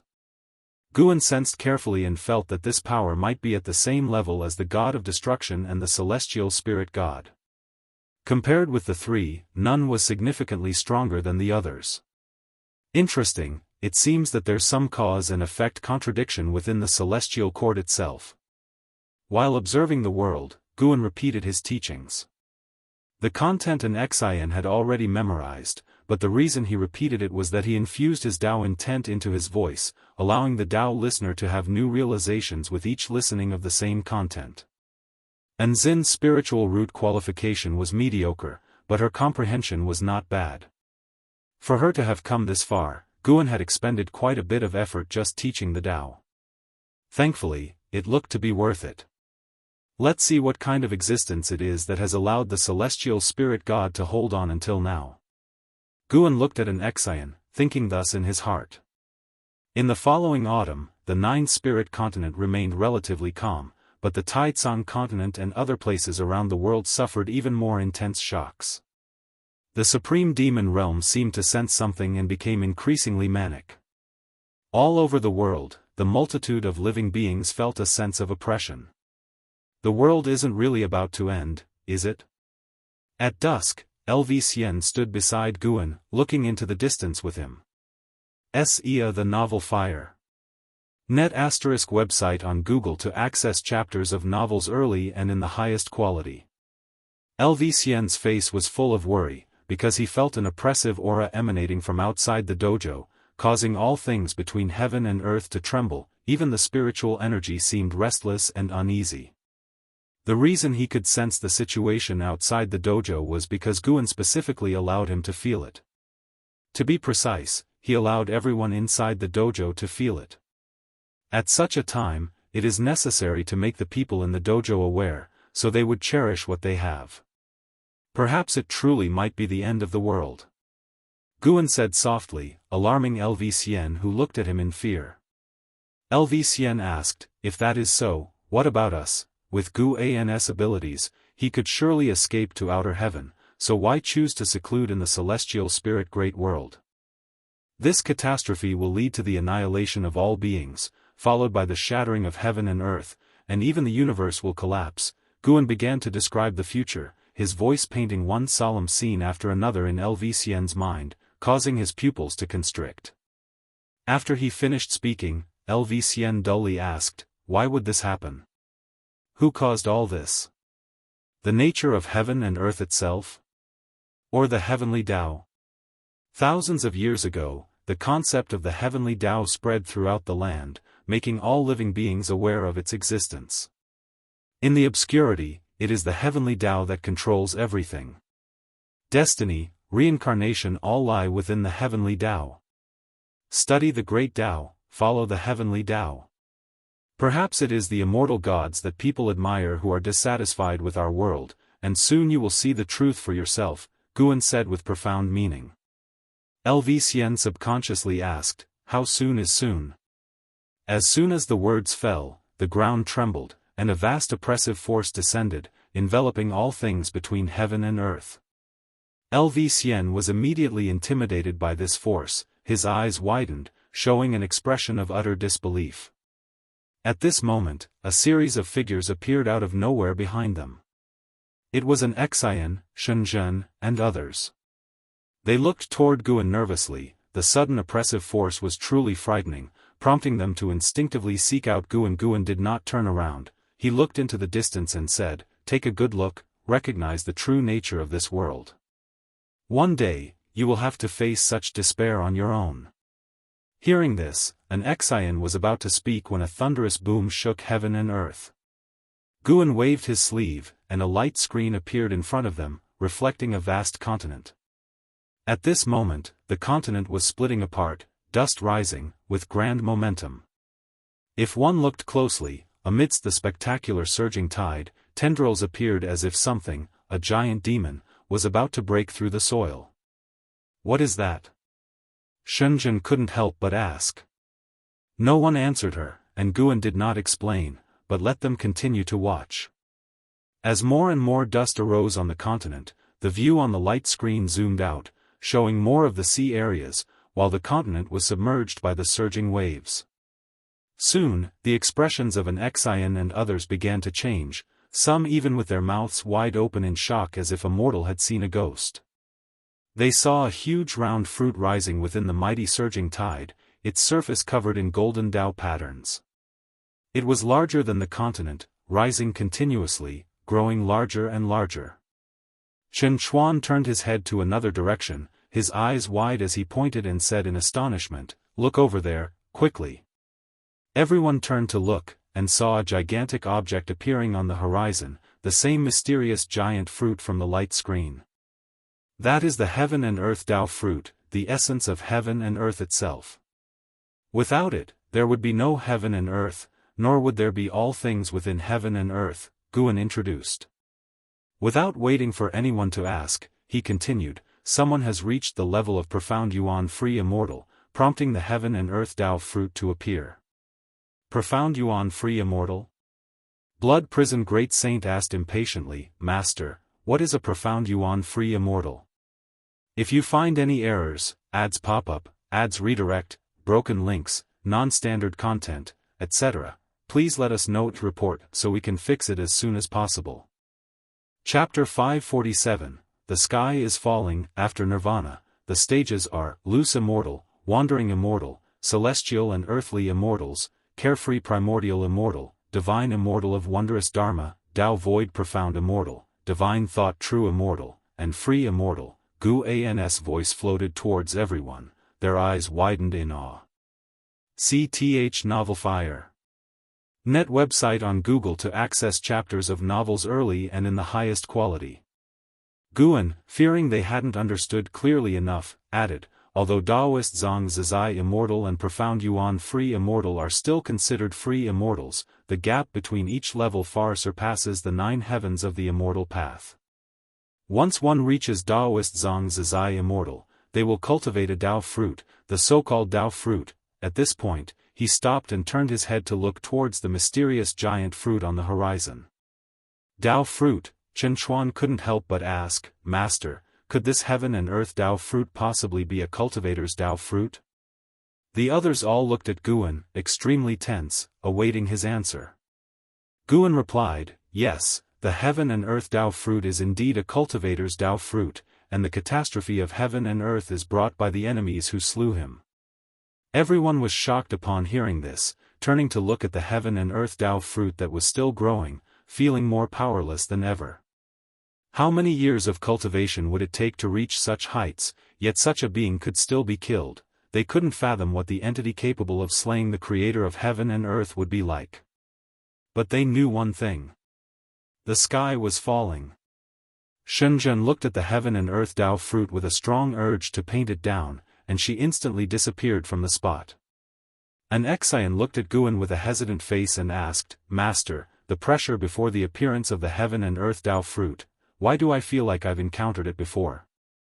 Upon her words, the others looked at an Exian in surprise. Had she also met a profound Yuan free immortal? Guan glanced at an Exian, his eyes showing a touch of satisfaction. He casually answered, Indeed you have. Her name is Zhu Shi, who is also the Saint Heaven Reincarnation. Saint Heaven Reincarnation. Celestial Demon Child's eyes lit up with excitement as she asked, Is it the Lord of the Holy Court? Hearing Guan affirm with a everyone grew even more excited and began to discuss the legend of Saint Heaven. Guan said no more, vanishing into thin air, leaving the rest of the experience for them to feel for themselves. As the heaven and earth Dao fruit emerged, all sects across the world were alarmed, and one great cultivator after another flew towards the heaven and earth Dao fruit. Even Liya rode the 9 extreme sacred heart sword there. From afar, he looked at the heaven and earth Dao fruit, incapable of reflecting the whole fruit in his pupils, while divine exotic immortal spirit stood on his shoulder, equally showing a face of disbelief. What is that?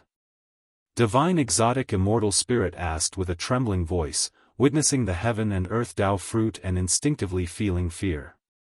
The enormity of the heaven and earth Dao fruit shook all living beings' sight, and in the face of such creation, beings only felt reverence, not daring any disrespect. Liya also felt the pressure, and his flying speed began to slow. Reason told him that this was not something he could snatch, but another voice in his heart urged him to seize this supreme opportunity. As Liya hesitated, figures swept overhead, moving with great speed. Seeing so many fearless individuals, Liya felt greater courage welling up inside him. There's strength in numbers, maybe he would be the one to seize it. Liya gritted his teeth and immediately accelerated forward. The enormous and spectacular heaven and earth Dao fruit hovered above the land and vast sea, with Zhu Shi an immortal seeker standing at the top of the heaven and earth Dao fruit, looking up into the dazzling starry sky. The celestial Dao light layer that enveloped the celestial spirit great world had become thin, as if it would completely disappear at any moment.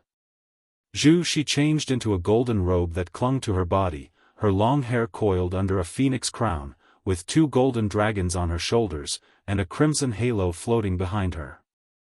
At this moment, she exuded an air of supreme dominance, her brows revealing a chilling disdain for all living beings. Lord of the Holy Court, Shengtian. Profound Yuan free immortal. The immortal seeker looked up and sighed, there are just too many fools who can't see. As his voice fell, a huge black hole appeared in the starry sky above, and blood-red waves of air surged out, writhing like tentacles, horrifying and terrible. Who would have thought that the celestial spirit great world could give birth to the profound Yuan free immortal during the shattered era? An authoritative voice echoed between heaven and earth, so that all creatures could hear.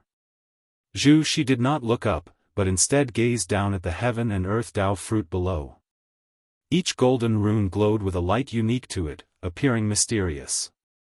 The immortal seeker whispered, "The Supreme Demon Emperor from the Supreme Demon Realm has arrived. If you want to merge the heaven and earth Dao fruit, you might have to deal with him first." As his voice fell, black holes of various sizes appeared from all directions, terrible auras spilling out from them. Their converging might made heaven and earth tremble. She did not raise her eyes, she simply uttered one word. "Good." Boom boom, the palace trembled, and Jianghu, sitting at the highest seat, furrowed her brows. Her gaze turned to the palace doors outside, where the sky was dark, lightning flashed, and thunder roared. Fierce winds ravaged the forests, and in the far distance, at the edge of the sky, one could vaguely see a terrifying behemoth. Heaven and earth Dao fruit. Looking at the heaven and earth Dao fruit, Jianghu felt very uneasy. She always had the feeling of facing the apocalypse, as if it was the last day of heaven and earth. At that moment, a female cultivator swiftly flew into the hall, landing before the steps, and saluted Jianghu. "Master, the evil demon has left, it seems to be heading towards the distant mysterious giant fruit. Should we deactivate the sect protection formation?" the female cultivator asked. The mention of the mysterious giant fruit caused her voice to hesitate for a moment. Jianghu glared at her and said, "You feel the malevolence of this heaven and earth, do you think it should be deactivated?" The female cultivator replied helplessly, "Master, the resources consumed by this formation are truly immense, and continuing like this could easily drag us down. Over the years, you have not allowed us to go out and compete." Her voice trailed off with a hint of resentment. Jianghu responded, "You must have seen other cultivators from sects that joined the struggle. Haven't you noticed a common trait amongst them?" The female cultivator asked in surprise, "What trait?" "They all become mad, bold, even obsessive. Once they set foot on this path, it seems they can never turn back. I'm not sure if my current decision is right, but if the disciples of Gathering Flower sect become like that, then sooner or later, the sect will perish." Jianghu's words plunged the female cultivator into silence. She thought carefully about the faces of those people. They did seem off, with a crazed posture. The palace continued to tremble violently, with hot or icy winds blowing in intermittently. Just as the female cultivator was about to leave, a voice full of oppression rang out, "Xianxia. I did indeed underestimate you, but the path you've chosen will surely lead to your doom." The voice of the Supreme Demon Emperor, tinged with fear. Jianghu didn't know who the voice belonged to, but she knew of Xianxia's legend. Demons rampage, and immortal gods fight amongst themselves. Even in the Nirvana realm, facing such a cataclysm, are we any different from mortals? Jianghu's voice was intricate with emotion as she looked at her disciple and said somberly, "In such turbulent times, the best we mortals can do is to hide, not like moths to a flame trying to fight for something. We can't compete for such an opportunity." Search the novel Fire. Net website on Google to access chapters of novels early and in the highest quality. If you find any errors, ads pop up, ads redirect, broken links, non-standard content, etc., please let us know to report so we can fix it as soon as possible. Chapter 548, The Strongest in the World. The shout of the Supreme Demon Emperor made all beings realize the strength of Xianxia. Those ancient legends resurfaced in everyone's minds. Before the changing of the eras, Xianxia was the most powerful existence between heaven and earth and was the supreme ruler, the true sovereign of heaven and earth. Later on, she vanished, and many influential figures emerged in the world, causing her name to be seldom mentioned. What was Xianxia doing? Just how strong was she? Countless creatures gazed at the heaven and earth Dao fruits suspended above the ground, speculating in their hearts. Xianxia had a very positive image, and in front of such terrifying celestial phenomena, the beings who knew of her began to hope that she could save everything. Inside the Daoist field of the beginningless, Guan stayed in his own room, watching the battle. Zhu Shi was absorbing the power of the heaven and earth Dao fruit while resisting the offensive from the supreme demon realm, facing thousands alone, displaying immense strength. That supreme demon emperor was also a profound yuan-free immortal, and even at the same realm, with a group of powerful subordinates assisting him, he was still unable to gain the upper hand over Zhu Shi. At this rate, Zhu Shi would certainly merge with the heaven and earth Dao fruit. Judging by Zhu Zai's performance, Guan felt she was now invincible in the profound yuan-free immortal realm, which was quite exaggerated since she had not only just entered the profound yuan-free immortal realm but had also just broken through from the Daoist Zhang Zizai immortal realm. Even with the borrowed power of the immortal seeker aiding Zhu Shi, her own battle talent was also very strong. Looking across all beings in the celestial spirit great world, judging solely by battle talent, Guan felt that only and how could barely compare to Zhu Shi. Liya, LV Xian, Yang Jian, Chen Chuan, and others were far behind. With Gu An's current cultivation level, he had the confidence to make such a judgment, for all beings in the world were within his sight. Disciple, what would you do? Guan muttered to himself, referring to Anhao. Under the guidance of the celestial Dao golden core, Anhao also wanted to contend for the heaven and earth Dao fruit. But even with the power of the celestial Dao golden core, he couldn't possibly be Zhu Zai's opponent. The celestial Dao golden core and the heaven and earth Dao fruit both belonged to the same person, but the Dao fruit itself was transformed from the golden core. How this being could retain both Dao fruit and golden core, or what Daoist technique they cultivated, was unknown. Could he possibly nurture two golden cores? Guan began to look forward to this being's appearance. All the current struggles were a game between the celestial spirit god and the founder of the celestial spirit great world. All beings were mere pawns. Apart from Guan, the immortal seeker was the only variable. Long Jun from the past did not count, he was no threat to the celestial spirit god. As Guan continued to deduce, the battle between the supreme demon realm and Shengtian intensified, and the world began to feel the effects, with the range getting wider and wider. As the saying goes, when immortals fight, mortals suffer. Even a hint of their unleashed pressure was enough to plunge a region into crisis. Time flew by rapidly. An Xian, celestial demon child, LV Xian, and others couldn't calm down to cultivate. They gathered together, discussing the earth-shaking battle. The screen Guan left behind was reflecting the heaven and earth Dao fruit, which was precisely the battlefield itself. SAR the Novel Fire, net website on Google to access chapters of novels early and in the highest quality. Looking at the unstoppable Zhu Shi, those who had seen her before were all marveling. They had never imagined that the once timid female disciple would have such a domineering side. It looks like the supreme demon realm can't stop her. She seems to be absorbing the power of the heaven and earth Dao fruit. Goodness, if she successfully absorbs it, will she continue to break through? This Dao fruit is heaven and earth itself. Controlling it would mean controlling the entire world. It's unimaginable. Yes, but don't forget what Master said, all of this is due to the machinations of immortal gods, who have yet to show themselves. Disciples excitedly discussed among themselves. They were amazed by Zhu Shi and the strength of the supreme demon realm, but they weren't panicked. Although they didn't say it outright, everyone felt in their hearts that Guan was the strongest. Even the blood prison great saint, who had seen the end of great heaven and earth, was calm. In his view, even if his master couldn't defeat that being capable of destroying the universe, he had the power to protect himself. As long as his master dared to continue watching the chaos, he wouldn't panic. He even suspected that his master wanted to snatch the heaven and earth Dao fruit. In the blink of an eye, 2 days passed. The battle for the Dao fruit continued. The supreme demon realm had already lost half of its forces, and much of the land had cracked, killing countless beings. Sea waves rolled endlessly into the distance, with many magical treasures and flying creatures following them. Various sects were migrating, and there were imperial dynasties taking their citizens to flee, but during the escape, there was both unity and shady deeds happening. Taicang continent was far from the heaven and earth Dao fruit. Countless cultivators at the continent's edge were blocking tsunamis. There was no immediate catastrophe, but the hearts of everyone grew increasingly heavy.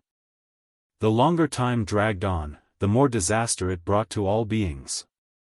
That day at noon, another boundless and mighty pressure descended. This pressure didn't make the creatures of heaven and earth feel uncomfortable but instead brought a revitalizing sensation. That golden core has actually found an inheritor. Wait, could it be, the immortal seeker, standing on the heaven and earth Dao fruit, frowned and muttered to himself. Not far away, Zhu Shi continued to absorb the power of the heaven and earth Dao fruit. Looking upward, Zhu Shi was condensing a Dharma aspect even larger than the heaven and earth Dao fruit. With 1,000 arms, each holding different magical treasures, the Dharma aspect was ever-changing and dazzling to behold. Zhu Shi turned her head to look at him and asked, could it be what? The immortal seeker had a complex look in his eyes but simply shook his head slightly, saying nothing. Seeing that he was hiding something from her, a chill flashed in Zhu's eyes, but she said no more. At this point, she had no retreat. In fact, not seeing the celestial spirit god up to this point, Zhu Shi felt something was off.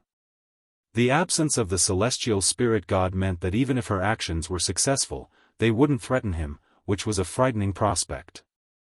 Zhu Shi looked down at the heaven and earth Dao fruit beneath her feet, her gaze attempting to pierce through the golden Dao patterns, to see through the heaven and earth Dao fruit. A dazzling bright light struck from the side, hitting Zhu's face. She glanced over to see a huge sun appearing in the sky, illuminating the entire celestial spirit great world. In an instant, the whole world was enveloped in strong light, the nearby continents and oceans were stripped of color. Boom!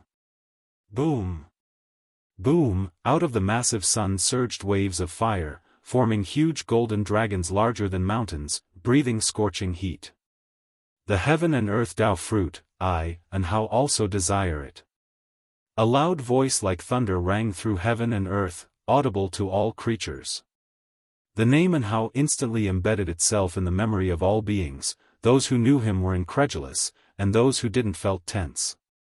Just hearing the voice made one want to submit. Such a powerful being entering the battlefield would surely bring even greater catastrophe to heaven and earth. And how, at Supreme Sect, within the Third Medicine Valley, the aged LV Badian sat by his garden, looking up at the bright sun in the sky, mumbling to himself. His turbid eyes gradually brightened. In a trance, it seemed he saw the spirited youth from 9,000 years ago standing in front of him again. I really am old, LV Badian mumbled to himself. But you certainly aren't old yet. Where are you, watching all this? Search the novel Fire. Net website on Google to access chapters of novels early and in the highest quality. If you find any errors, ads pop up, ads redirect, broken links, non-standard content, etc. Please let us know to report so we can fix it as soon as possible. Chapter 549, Celestial Spirit Immortal Venerable, Supreme Demon Emperor Gu and appeared with the Celestial Dao Golden Core, and that magnificent celestial might made the situation in the great heaven and earth even tenser. Zhu Shi did not respond to Gu An's forceful shouting. She directly controlled the Dharma aspect to strike at Guan, releasing the profound primordial aura that made the rules of heaven and earth tremble, causing the celestial vault's thunderclouds to churn and change color, with various anomalies emerging one after another. The clash between the celestial Dao Golden Core and the heaven and earth Dao fruit affected the entire great heaven and earth. This time, there was no retreat for all beings, as the disaster was no longer centered around the heaven and earth Dao fruit spreading outwards, but instead causing the great heaven and earth to crack everywhere, with no pattern to speak of. In front of these two powerful forces, any being wishing to participate in the struggle did not even have the qualification to approach. The 7 subordinates of the silent destruction god Emperor were not attracted to the heaven and earth Dao fruit, instead, they flew towards the outer heaven. After a long time, they flew to the world gate, and in front of the seated celestial spirit god, they bowed respectfully, with a reverent attitude. One of them took out a long command token, and said carefully, "Celestial God, we wish to return to our great thousand world." The celestial spirit god did not open his eyes, but the world gate behind him began to tremble, and a strong light burst forth from within, which relieved the 7 individuals, who immediately flew into the world gate. After their figures disappeared, the world gate quickly returned to calm, and the strong light inside faded away. A mass of black chi condensed out of thin air next to the celestial spirit god, gradually forming a sinister, cold face. Celestial God, in this battle, my supreme demon realm has suffered heavy losses. Why have you not taken action yet? The mysterious face asked, its tone perplexed. The celestial spirit god slowly opened his eyes, which were brighter than the sun and the moon and also demonstrated celestial might. Seeing him open his eyes, the aura of the mysterious face visibly weakened. I have my own certainty. What you seek is for the supreme demon realm to become an independent great heaven and earth. Even if these demons die out, it doesn't matter. The celestial spirit god's tone was categorically strong-willed, causing the mysterious face to frown. The celestial spirit god's gaze looked towards the celestial spirit great world, his eyes indifferent, yet seeming to be anticipating something. May I ask, celestial god, now that the celestial Tao destiny has dissipated, why don't you simply destroy the celestial spirit great world? Your goal couldn't possibly be that heaven and earth Tao fruit. The mysterious face continued to ask, growing uneasy as the situation progressed. He couldn't quite pinpoint the source of his unease. He understood the celestial spirit god. This celestial god disdained deception and would fulfill promises he made. But he didn't understand what the celestial spirit god was thinking. Do you know who created the celestial spirit great world? The celestial spirit god asked, his voice devoid of any emotion. The mysterious face answered, I only know of such a creator, unaware of their identity and name. He is the celestial spirit immortal venerable, surpassing the free immortal, condensing the golden immortal Tao fruit. The celestial court's immortal official recruited him, offering him the celestial Tao immortal position, life as long as heavenly Tao. The celestial spirit god explained. He refused. Thus he met such a fate, and his great thousand world is also not blessed by the heavenly Tao. The mysterious face went silent, pondering the celestial spirit god's intent. Was it a warning? Or was it touting the dominance of the celestial court? The celestial spirit god turned his head towards the mysterious face, his gaze making the mysterious face's color unnaturally change. Supreme Demon Emperor, you have undergone reincarnation tens of thousands of times, always one step shy of the golden immortal Tao fruit. The shortfall lies in your understanding of the world. Once you create a great world, you will naturally break through. But you must always remember who created everything and who set the order. When the heavenly Tao wishes you to do something, going against the heavenly Tao will mark the beginning of your endless calamity. The tone of the celestial spirit god made the one called Supreme Demon Emperor's expression fluctuate. Meanwhile, the great battle in the human world was still ongoing. Guan, who was manipulating the celestial Tao golden core, had white hair and skin that even started to show bloodstains. Even so, he was still resolutely staring at Zhu Shi. Zhu Shi glanced at him, her eyes revealing a disdainful sneer. She didn't understand what and how was fighting for, but the heaven and earth Tao fruit was a trap in itself. Countless beings went mad for it, reckless with their own lives. The immortal seeker looked at Anhao with a peculiar gaze, occasionally glancing back at Zhu Shi. Suddenly, Zhu Shi spoke up, it seems we both consider ourselves the savior, but I am stronger. If I'm not mistaken, what we're facing is not just the celestial spirit god but also the existence who created the celestial spirit great world, your disciple as well. As her words ended, Zhu Zai's eyes turned cold as she looked toward the immortal seeker. The immortal seeker had sought her out under the pretext of helping his disciple seek revenge. Now that his disciple was not entirely dead, their trust was naturally crumbling. Search * the Nell Fire. Enter website on Google to access chapters of novels early and in the highest quality. The immortal seeker sighed, I failed to see through him, I didn't expect him to hide so deeply. However, what comes next is a good thing for you, you won't have to face the celestial spirit god alone. Zhu Shi lifted her right hand, and the thousand-handed Dharma aspect above her changed gestures, the various magical treasures blazing with dazzling light.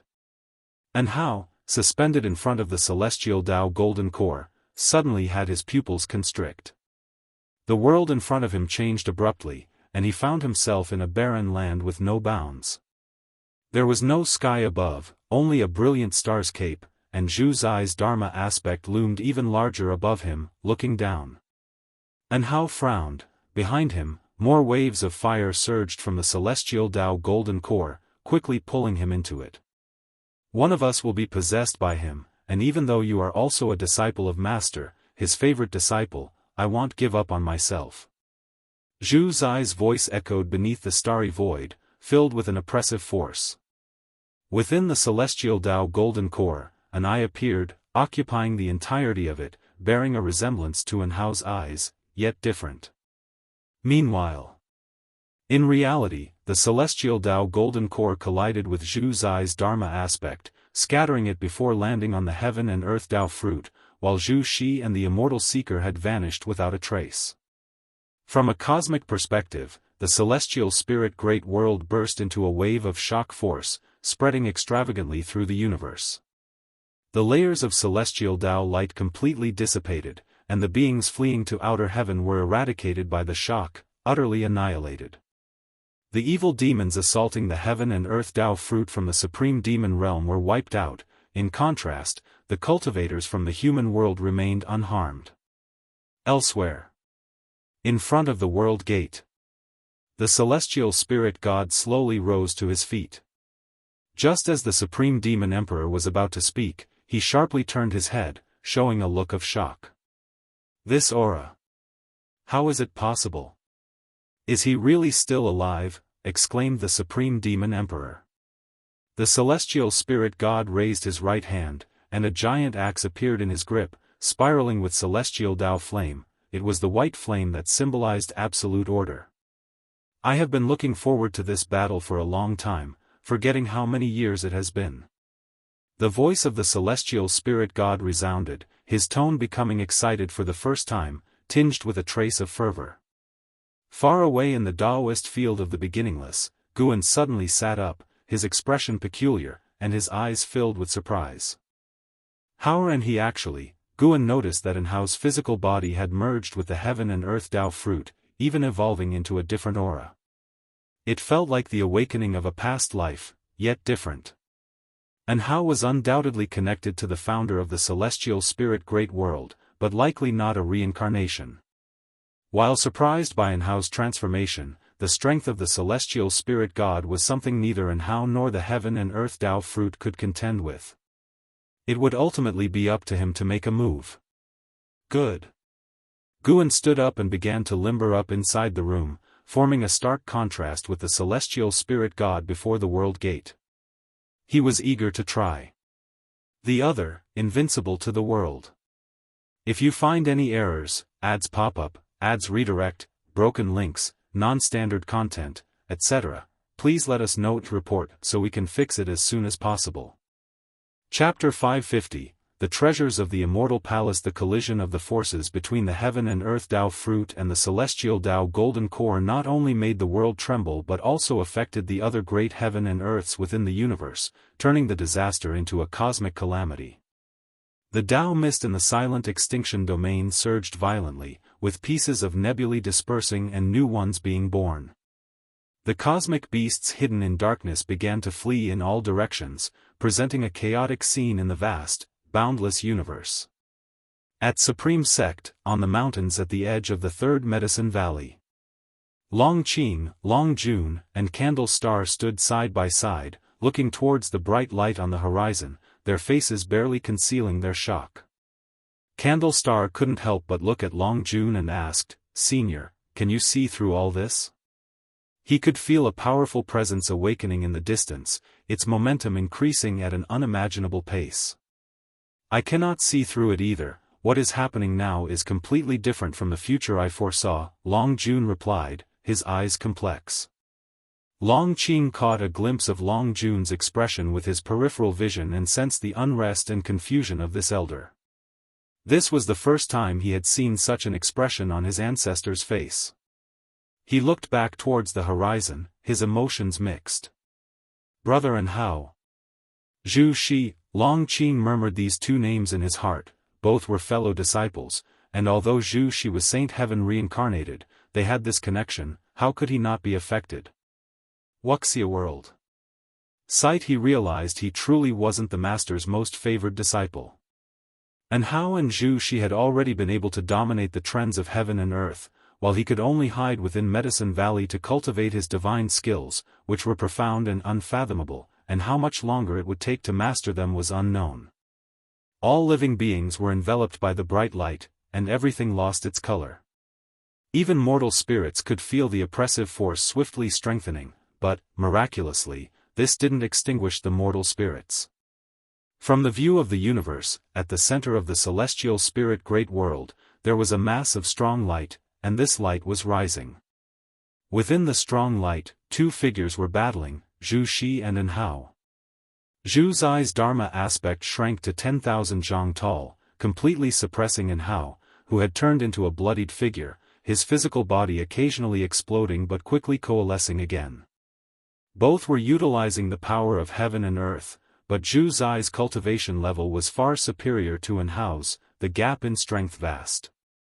You're no match for me, give up. Zhu Shi looked down upon An Hao, her cold voice echoing, her Dharma aspect not ceasing its spell casting.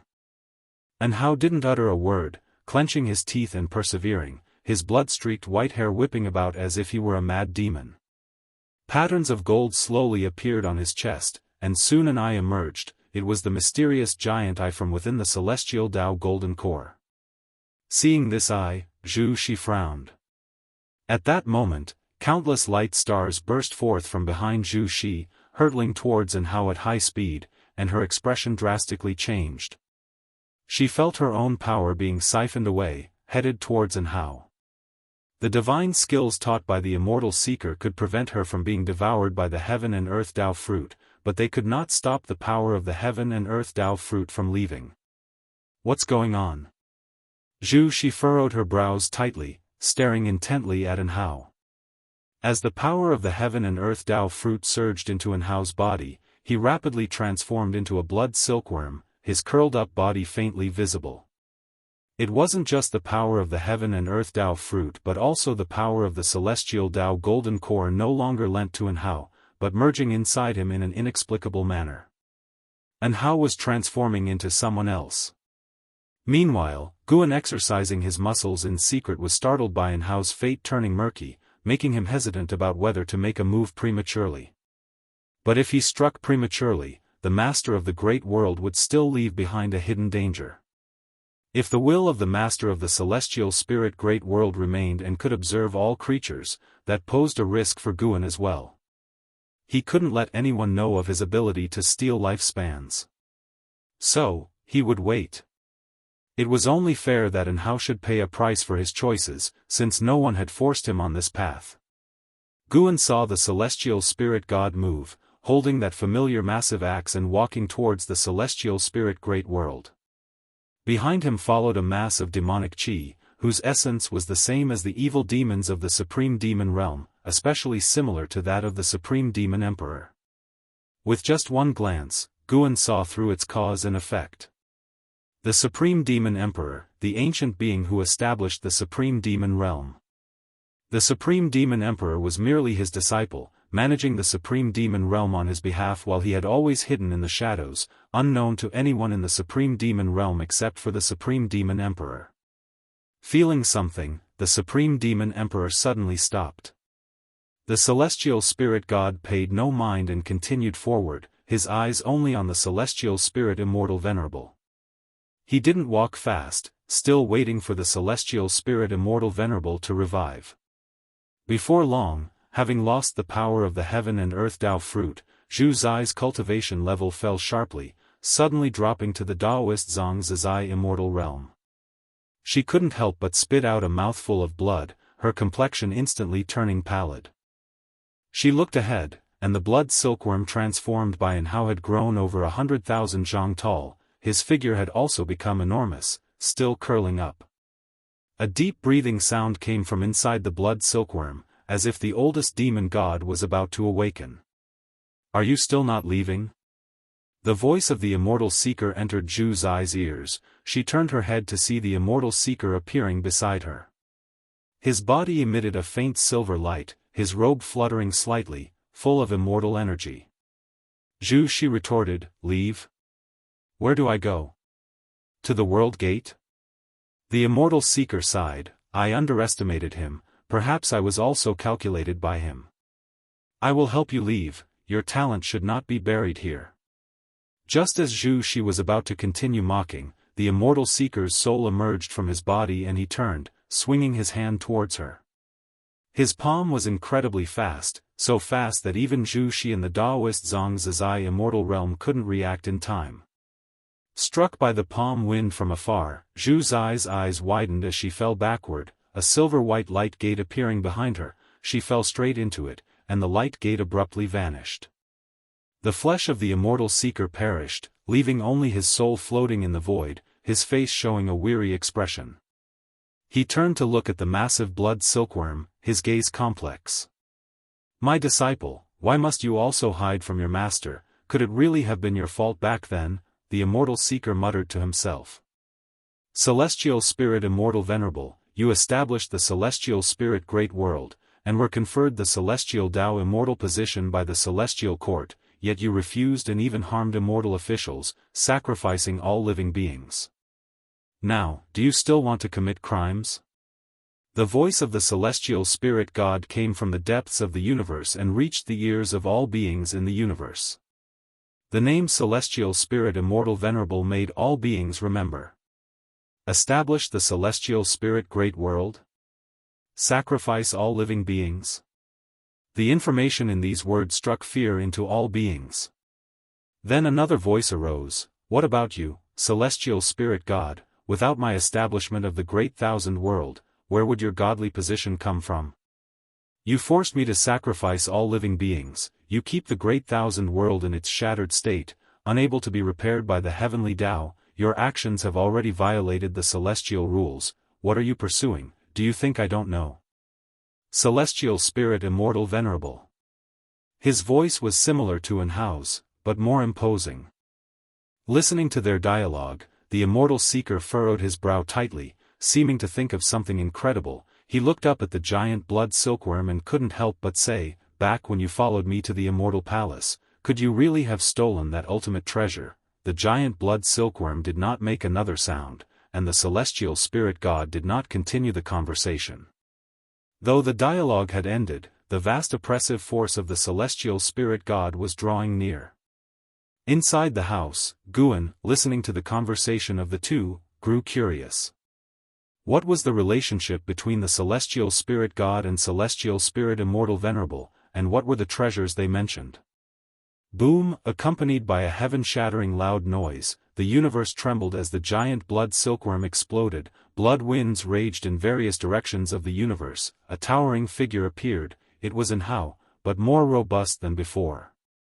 His upper body bare, an eye growing on his chest, a black dragon wrapped around his waist, vicious black chi surged below, encircling him, his white hair wildly flying, that face, identical to Anhao's, showed no emotion.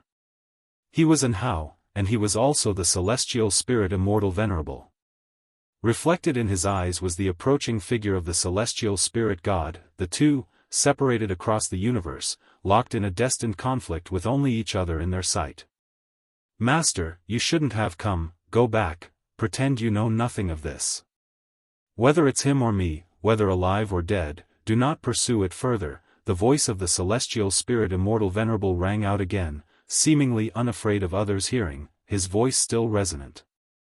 Chapter 551, Guan versus the Celestial Spirit God.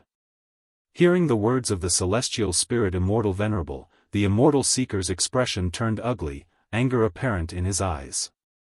Why have you chosen to be born at this time?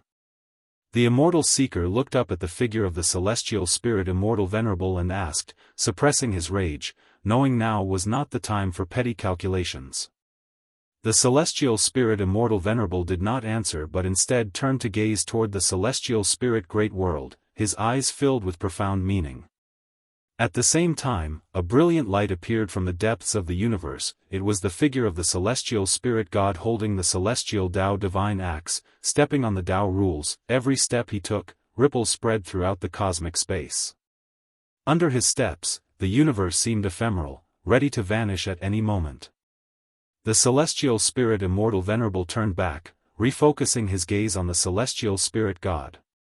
He raised his right hand, palm facing upwards, and gold flame spontaneously appeared and rapidly coalesced into a great cauldron, growing larger continuously until it dwarfed his own form.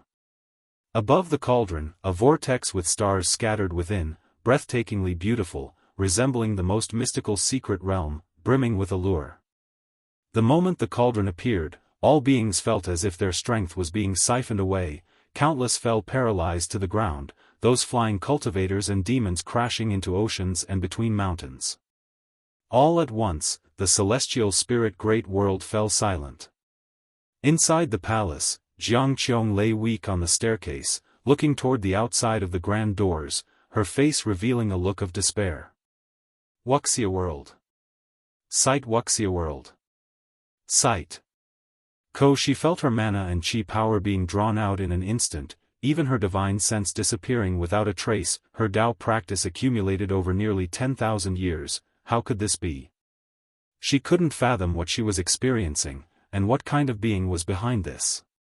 Suddenly, her peripheral vision caught another pair of feet beside her. Her pupils dilated sharply as she was about to look up. A hand grasped her forearm. Endless mana poured into her, revitalizing her strength rapidly.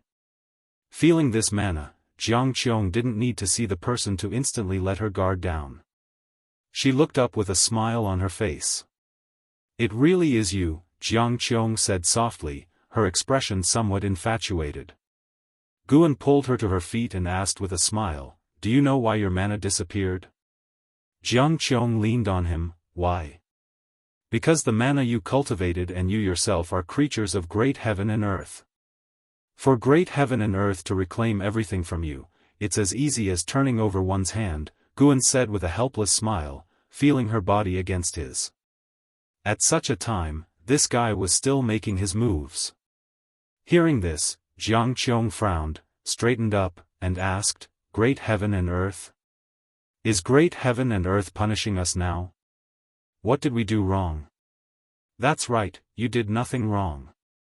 But great heaven and earth is not what you think it is. It's actually a person, or rather a cultivator whose emotions cannot be swayed by those he created, like you."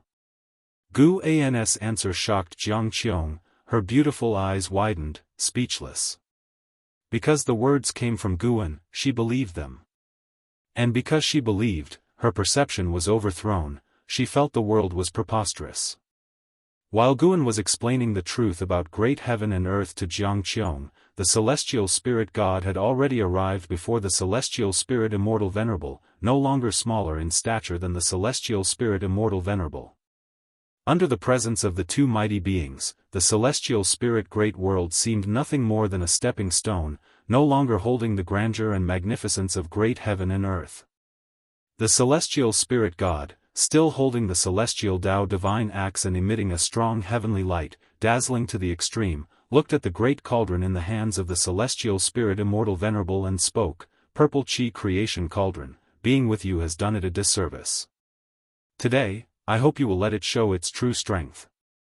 The celestial spirit Immortal Venerable fixated on the celestial spirit god, "You have grown stronger." The celestial spirit god lifted the celestial Tao divine axe, pointing at him, "After I execute you and destroy your great thousand world, I will shed the identity of the celestial spirit and ascend to an even higher rank among the immortal gods." "Humph, had you not ambushed me back then, the outcome would still be in question." As the celestial spirit Immortal Venerable's voice fell, the purple chi creation cauldron burst forth with a vast chi sea. The silvery stellar sea suddenly expanded, enveloping the entire universe. The aura of the celestial spirit Immortal Venerable surged relentlessly. He was absorbing the power of all things in the universe, including the powers of those great worlds. The celestial spirit god still did not make a move.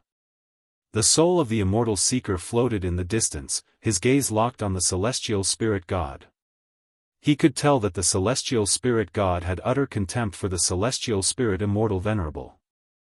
Has he reached a higher realm?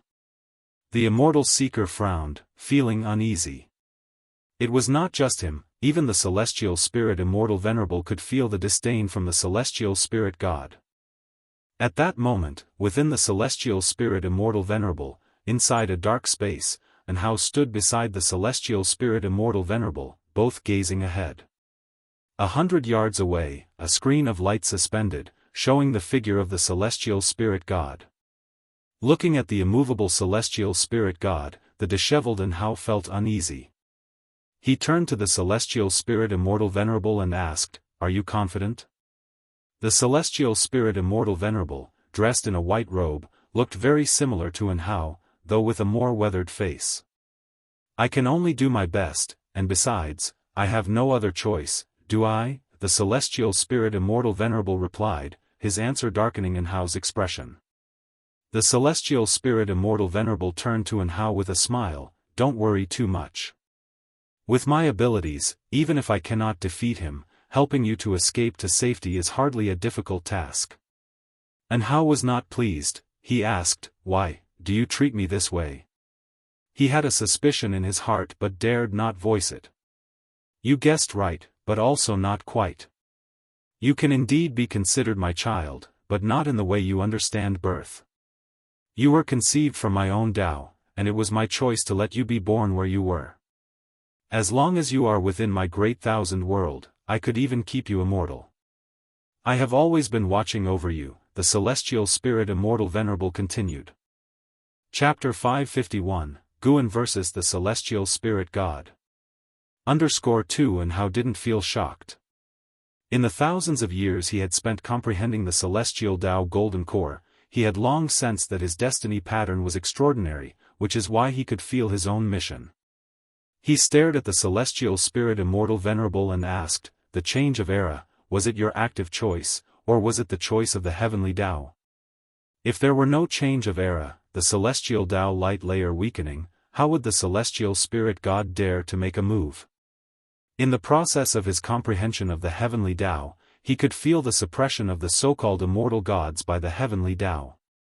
"That's right, it was my active choice," replied the celestial spirit immortal venerable, his gaze fixed on the celestial spirit god in the light screen. Anhao immediately became anxious and asked, "Why?" "You know I need time to grow. Given time, I would surely be able to help you eradicate the celestial spirit god and aid in your resurrection." He had absolute confidence in his talent. The celestial spirit immortal venerable turned to look at him, his eyes complex, and said, "Child, you truly are my most perfect creation, you make me prouder than the entire great thousand world, but it's not that I don't give you time, it's because there are existences in the world that are even more terrifying than the celestial spirit god." "What existences?" Anhao frowned and asked. Today, the number of powerful beings ravaging the celestial spirit great world were countless, and many names flashed through his mind. At that moment, in reality, the celestial spirit immortal venerable's right hand raised, and the purple chi creation cauldron took flight, spinning, the mouth of the cauldron facing the celestial spirit god. Boom! A majestic force that made the entire universe tremble erupted from the cauldron mouth, and a vast silver blue chi sea burst forth, grand and unstoppable, illuminating the celestial vault of the celestial spirit great world. Wuxia world. Sight countless creatures lying on the ground looked up to see the celestial vault disappear. They saw a silver blue giant river, within which countless stars twinkled. The eyes of all beings were filled with dots of silver blue light.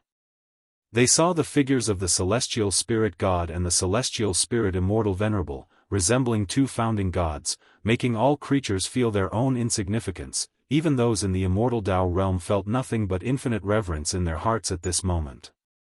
The divine power of the purple chi creation cauldron fell onto the body of the celestial spirit god, blocked by a layer of white light. How domineering was this silver river, capable of destroying everything. The space it passed through was ripped apart into dark regions, yet even such a powerful force could not shake the figure of the celestial spirit god. "Is this all you can do?"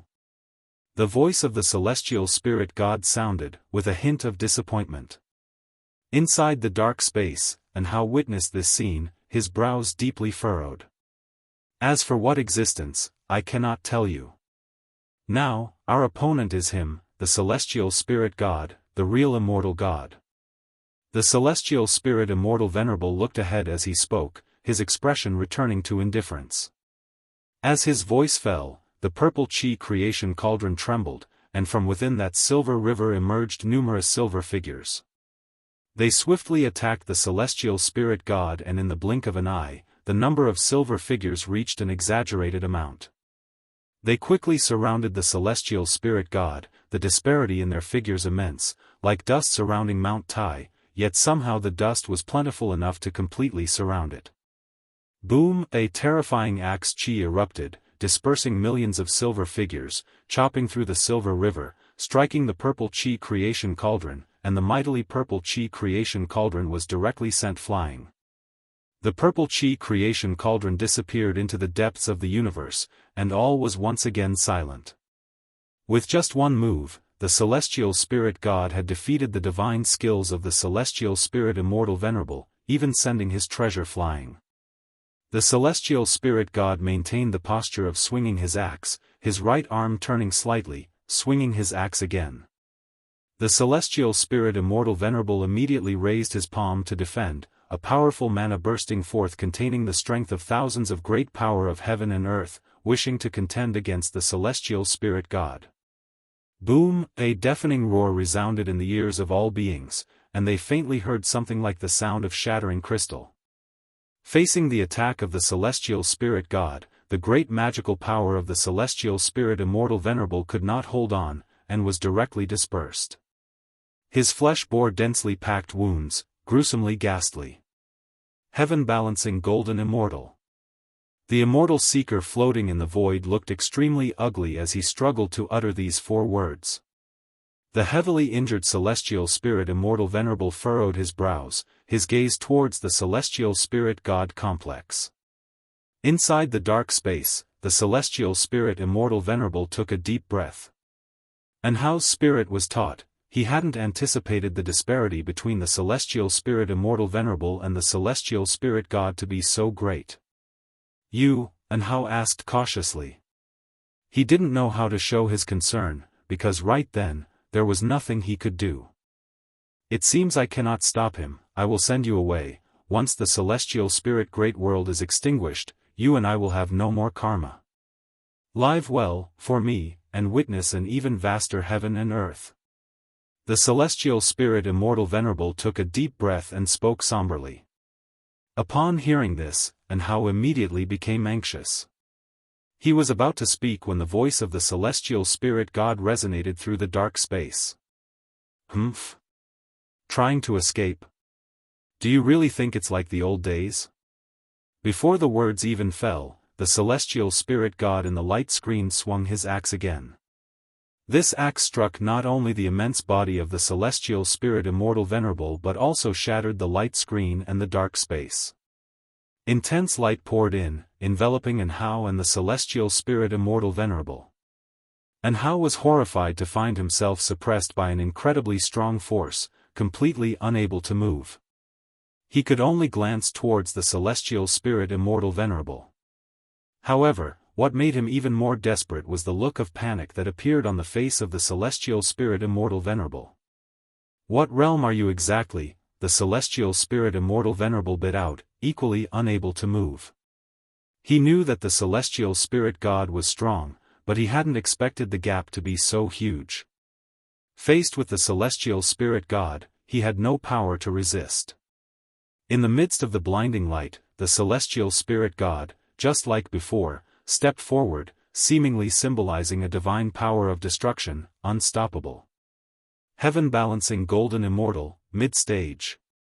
The voice of the celestial spirit god echoed through the space that was breaking apart, causing the celestial spirit immortal venerable to lose his composure. Chapter 551, Guan vs. the celestial spirit god. _3 Even after creating the celestial spirit great world, the celestial spirit immortal venerable had barely reached the innate golden immortal realm, and the heaven-balancing golden immortal seemed infinitely distant to him, almost an extravagant wish. However, the celestial spirit god had attained it, even surpassing the early stage. In a daze, the celestial spirit immortal venerable thought back to when his master had taken him to the immortal palace and he saw the celestial spirit god. At that time, the celestial spirit god was merely his junior, who had appeared in the immortal palace because the master of the immortal palace had taken notice of his talent. Rising from the mortal world to become the heaven-encompassing free immortal, the celestial spirit immortal venerable didn't care about this. In his eyes, even if the talent of the celestial spirit god was extraordinary, it would never surpass his own. In the end, he died at the hands of the celestial spirit god. And now, the celestial spirit god had far surpassed him. Throughout the long years of death, the celestial spirit immortal venerable could sense the presence of the celestial spirit god. The celestial spirit god had never left.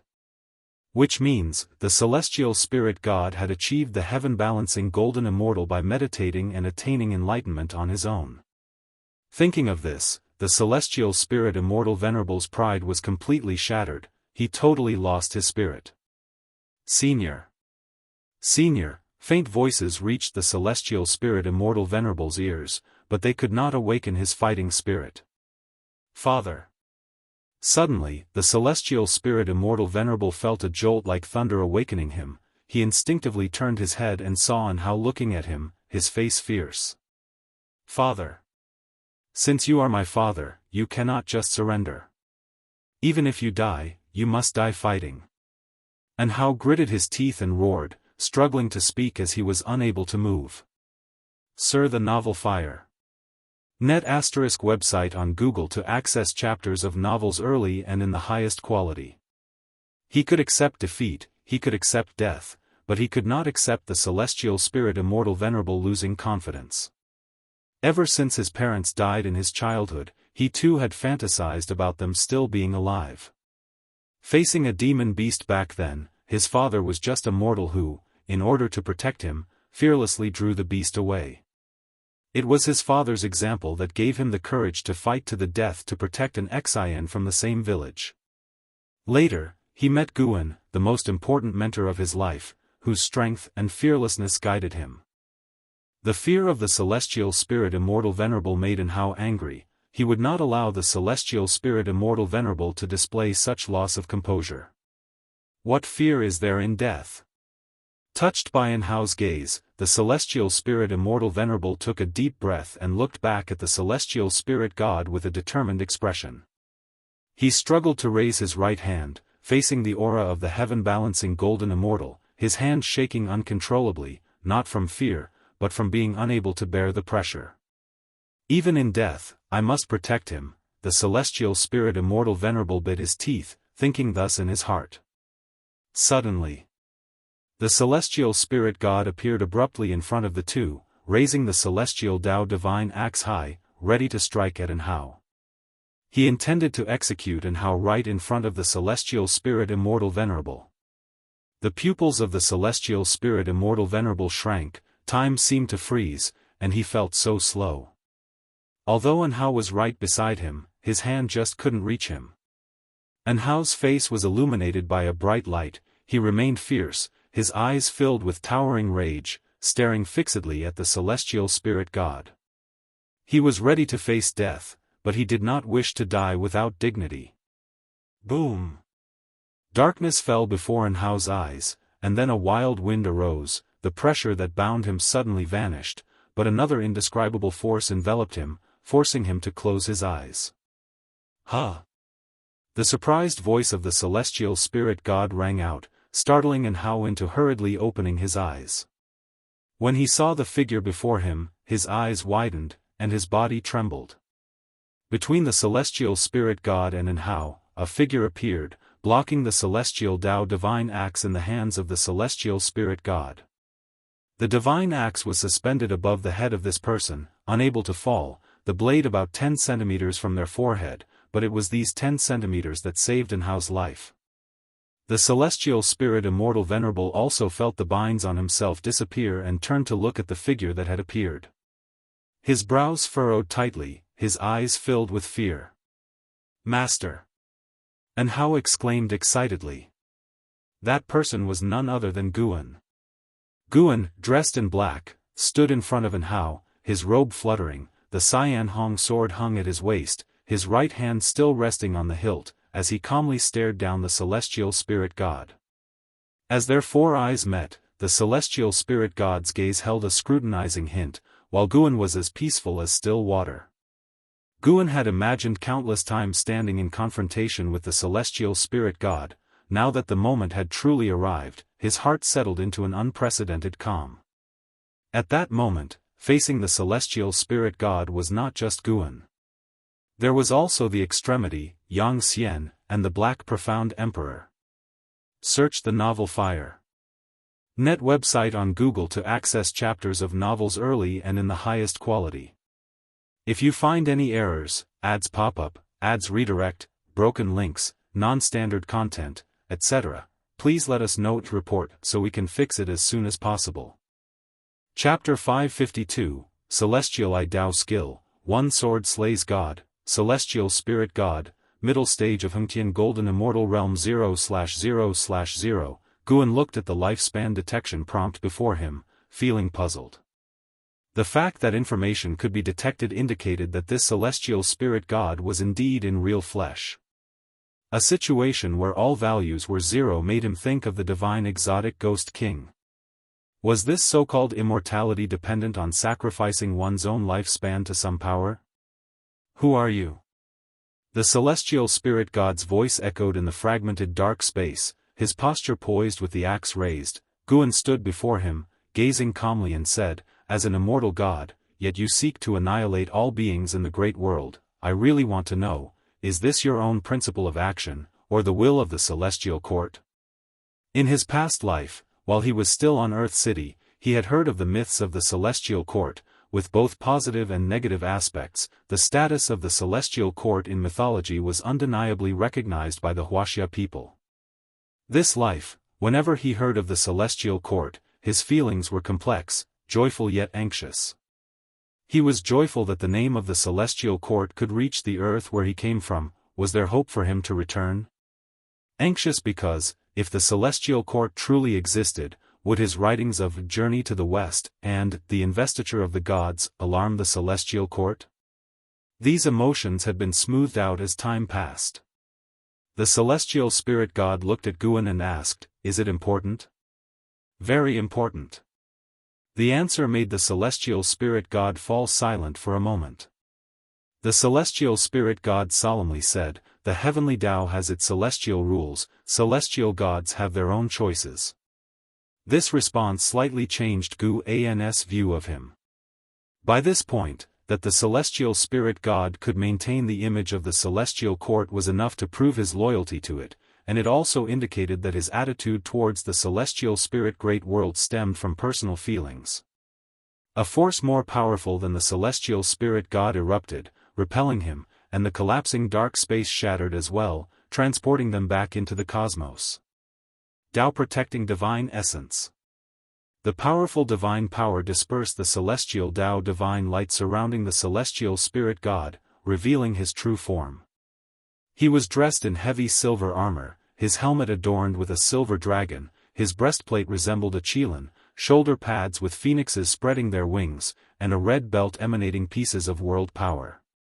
In his hand, the celestial Tao divine axe contained vast heavenly power, blazing and imposing.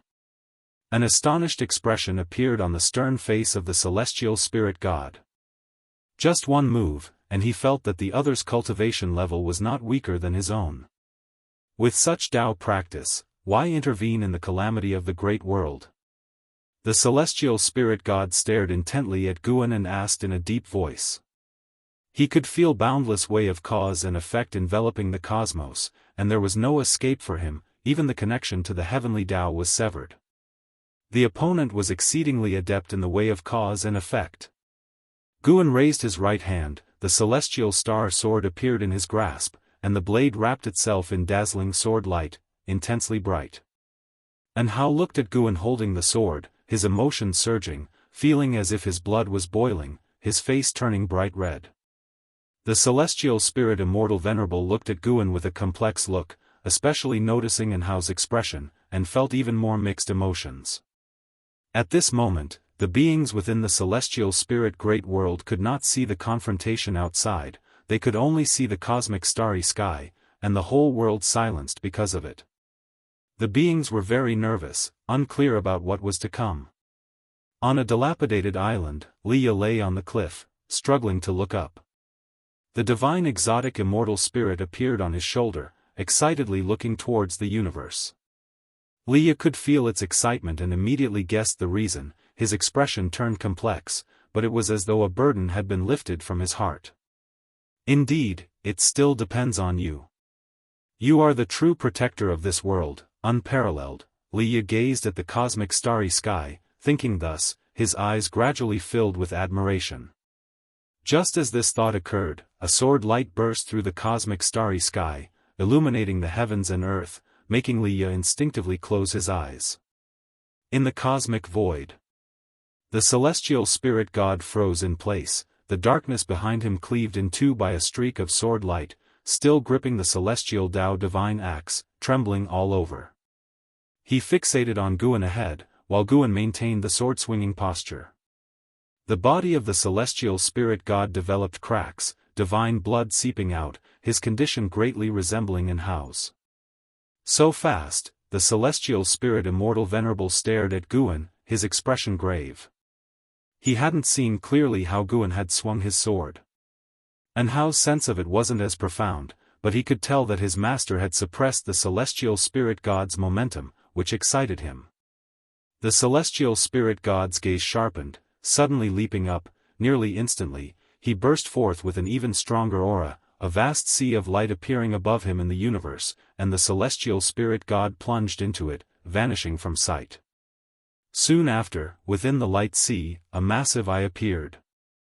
As this colossal eye opened, eyes of all sizes appeared from every direction in the universe, densely surrounding Guan and the two others, all these eyes fixated on them. Far away, the immortal seeker witnessed this scene, his expression changing once again. Celestial I Dao skill, he actually mastered such a great divine power. The immortal seeker was no longer startled for the first time by the celestial spirit god. He hadn't expected that he was still underestimating the celestial spirit god. His gaze unintentionally switched to Guan. For some reason, he could not see Guan's true face, indicating that the other party was using some powerful method to isolate his senses.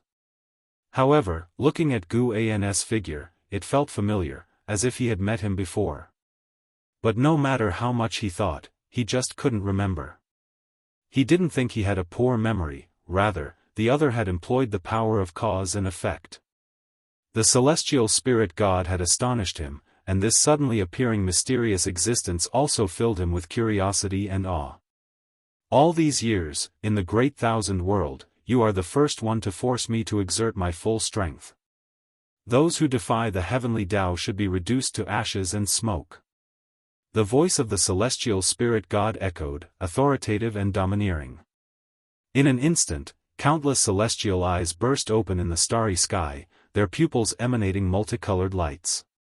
Almost instantly, Guan's mana enveloped celestial spirit Immortal Venerable, Anhao, and the celestial spirit great world below.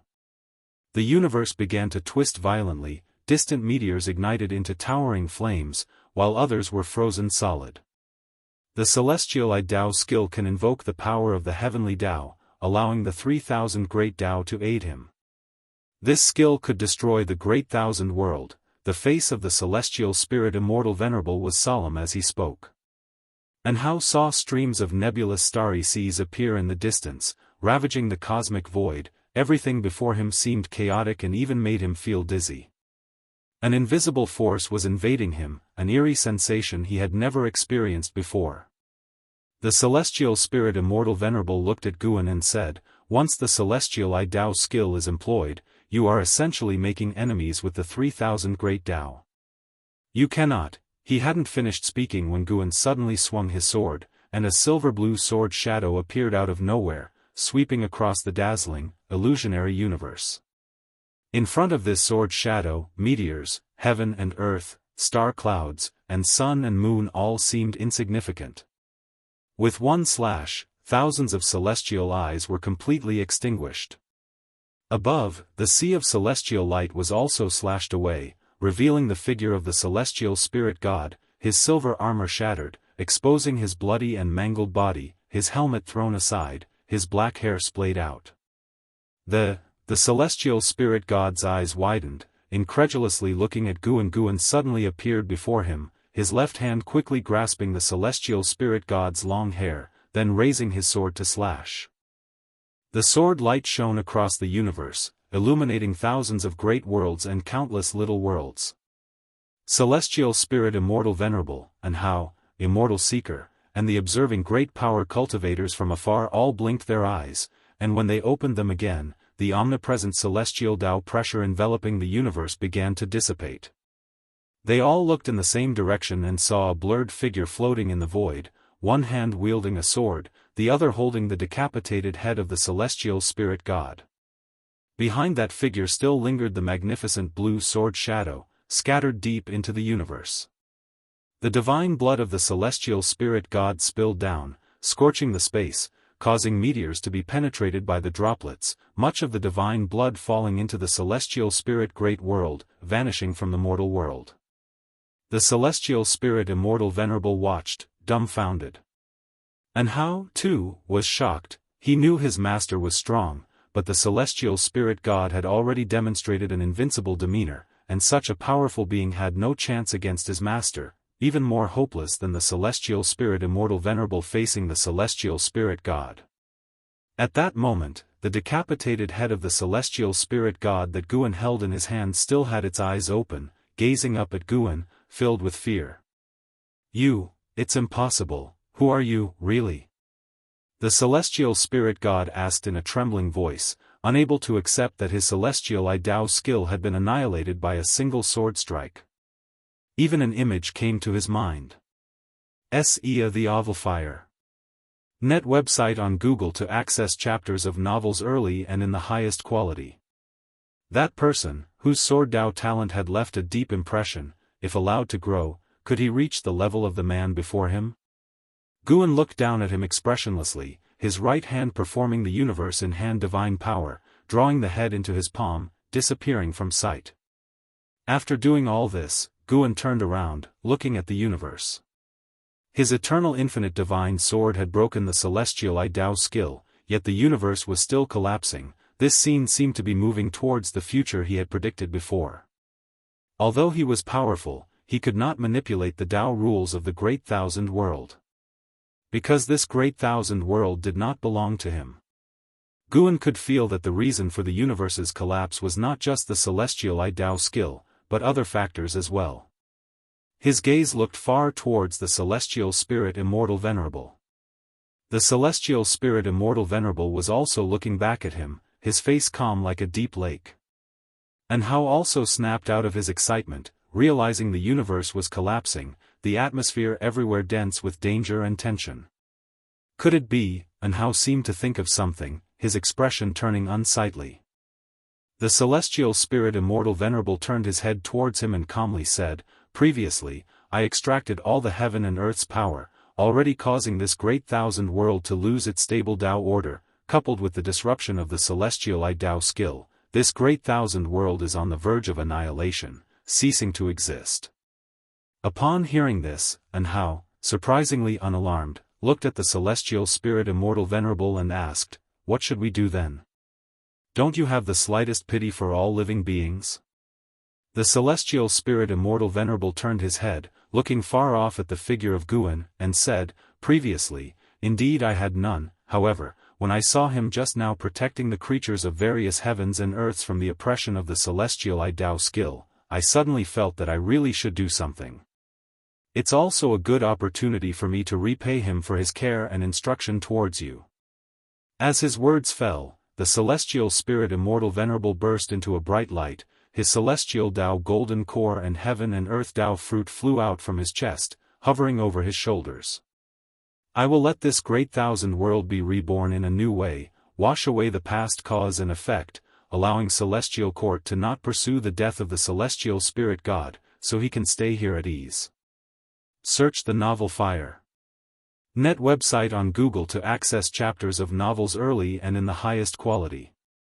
If you find any errors, ads pop up, ads redirect, broken links, non-standard content, etc., please let us know to report so we can fix it as soon as possible.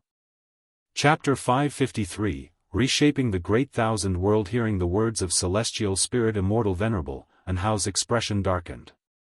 He realized what the Celestial Spirit Immortal Venerable intended to do, and he could neither agree with it nor stop it. The Celestial Spirit Immortal Venerable wanted to sacrifice himself to save all living beings. As a son, Anhao could not agree, yet he could not disregard the life and death of all beings to stop him either. The Celestial Spirit Immortal Venerable took a deep look at Guan. The Celestial Tao golden core on his shoulder burst forth with golden light, and the heaven and earth Tao fruit rose up, quickly blossoming into expanding spiritual energy that symbolized vigorous life force. Anhao was baptized by the Celestial Tao spiritual qi, and his wounds recovered rapidly. He clenched his fists tightly, gritting his teeth as he watched the gradually dissipating figure of the Celestial Spirit Immortal Venerable. Guan watched this scene from afar, feeling somewhat conflicted. He guessed that the Celestial Spirit Immortal Venerable had noticed him, which made him uneasy. However, due to the relationship between the Celestial Spirit Immortal Venerable and Anhao, he could not make a move against the Celestial Spirit Immortal Venerable. Now that the Celestial Spirit Immortal Venerable had chosen to sacrifice himself to protect the beings of great heaven and earth, it was also a good thing for Guan. I was born in the Celestial Spirit Great World and owe you a debt of gratitude. If there is a chance in the future, I will assist you in being reborn. That's what Guan thought to himself. He didn't dwell on it any longer but chose to carefully sense the creation of heaven and earth. He too could create a great thousand world, but even if he did, he could not take a lifespan from his own great thousand world, so he did not do so. Taking a lifespan from within his own great thousand world would be like devouring his own mana, which would not increase his mana. However, even without doing so, he could comprehend the creation of the Celestial Spirit Immortal Venerable, thereby enhancing his understanding of the Tao. This was a rare opportunity, an opportunity brought by the self-sacrifice of an innate golden immortal. As the spiritual energy of nature spread, the twisted space of the universe gradually calmed down. The beings of the Celestial Spirit Great World, being the first to be swept by the nature's spiritual energy, recovered their chi power. The celestial vault also quickly took shape, replacing the view of the cosmic starry sky. Everything was returning to normal. At that moment, the immortal seeker unexpectedly flew towards Guan. If it weren't for their past acquaintance, Guan wouldn't have let him approach. With the mystery of the celestial dark purple micro-Saint Tao body, even when the immortal seeker arrived in front of Guan, he still couldn't see his true form. Looking at the blurred image of Guan, the immortal seeker took a deep breath and said, "Fellow Daoist, by slaying the celestial spirit god, you will bring immense troubles upon yourself. Each immortal god holds a position in the celestial Tao. Once they fall, the celestial court must be aware. Even if you use cause and effect to isolate this great thousand world, as long as the celestial court wants to investigate, finding you is only a matter of time. Among the celestial court, there are countless beings more powerful than the celestial spirit god. To the immortal gods of the celestial court, nothing is more important than its majesty." Guan looked down at the immortal seeker and asked, "So, what are you trying to say?" The immortal seeker replied, "If fellow Daoist can secure a celestial Tao immortal position before the celestial court becomes aware, with your Tao practice, even if you're punished, the loss won't be significant. Celestial Tao immortal positions are easy to come by. I must be honest, I have an opportunity for a celestial Tao immortal position in my possession. That's not necessary. You may leave now. Your presence is a threat to me and to this great thousand world." Guan's response elicited a wry smile from the immortal seeker, who immediately bowed and took his leave. Before going far, his soul dispersed. The immortal seeker's method of fleeing this realm was self-demise. Guan wasn't much affected, he turned his gaze toward Anhao.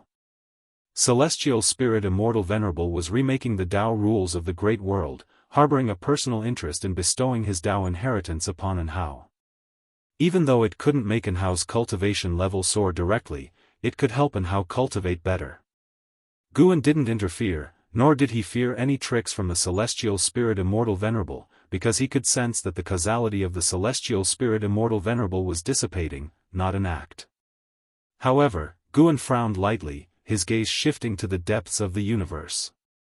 As the Celestial Spirit Immortal Venerable was reconstructing the rules of the Great Thousand World, Celestial Tao Destiny appeared out of thin air along with the Tao. This made Guan very curious about the connection between the Heavenly Tao and the Great Tao.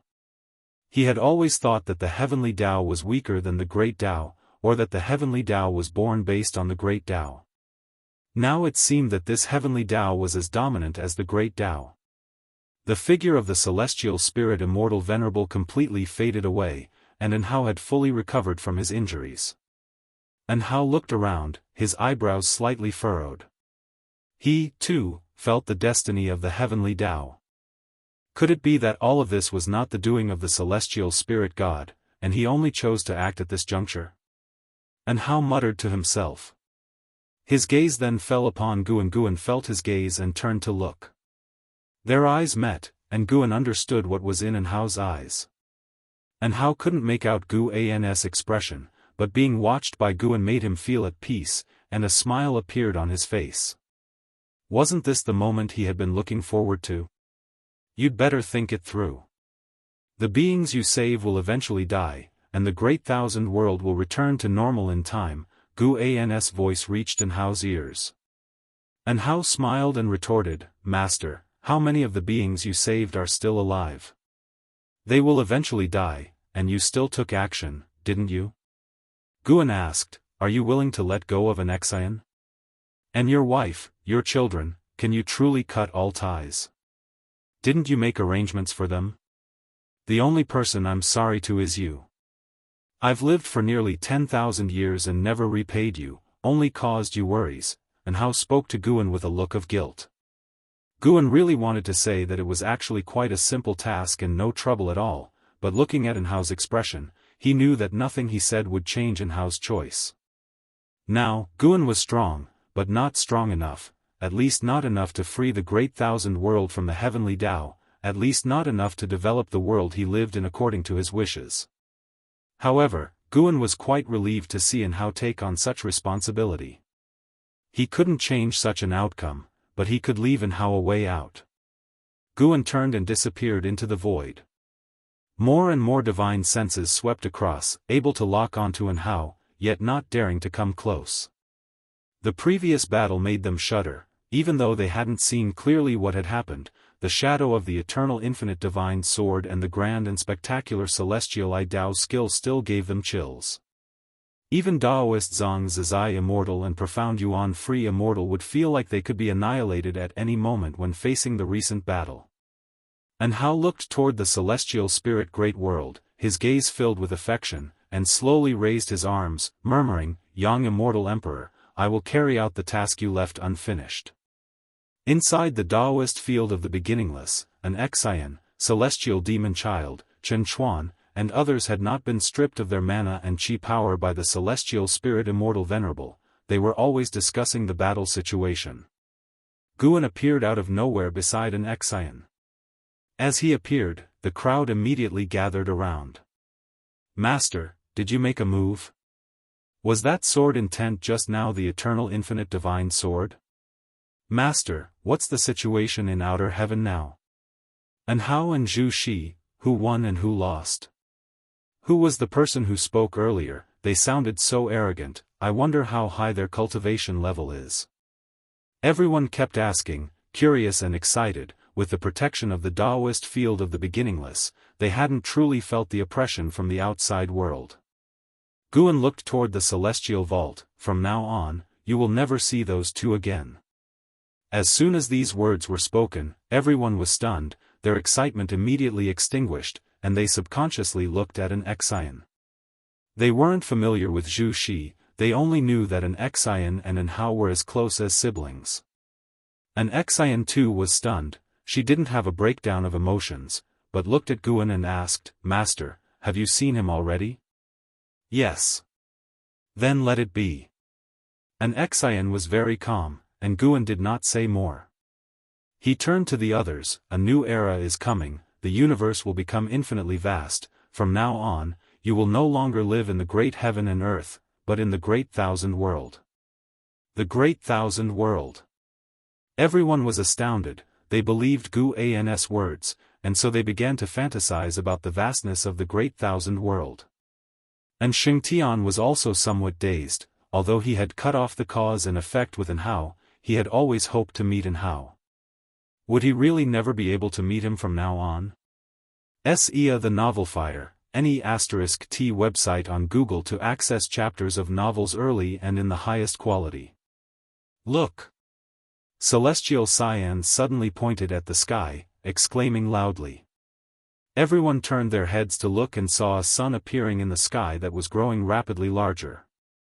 Celestial Demon Child was about to ask Guan when suddenly, an unimaginable shockwave descended from the sky, leaving everyone in a bewildered state. The scene seemed to freeze, everyone was fixed in place, only Guan could still move. Guan looked up and could see Anhao's figure, which was fading away. Anhao had chosen the same path as his father, the Celestial Spirit Immortal Venerable. The Celestial Spirit Immortal Venerable had chosen to sacrifice himself to reshape the Tao rules of the Great Thousand World, and Anhao had chosen to sacrifice himself to reassemble the shattered Great Thousand World. Anhao was able to do this because he had received the Tao of the Celestial Spirit Immortal Venerable. He had become the controller of the Great Thousand World. In order for all living beings to quickly survive the calamities set by the heavenly Tao, he chose to sacrifice himself. In this catastrophe, Zhu Shi was sent out of the universe by Immortal Seeker, the Celestial Spirit God was captured, and both the Celestial Spirit Immortal Venerable and Anhao fell one after another.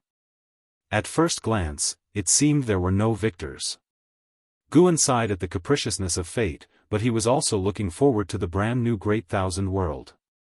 Anyway, this calamity was just a node in his life. He needed to keep striving to become stronger, intuition telling him that one day he would no longer be able to conceal himself, and he would need to directly face the might of the celestial court.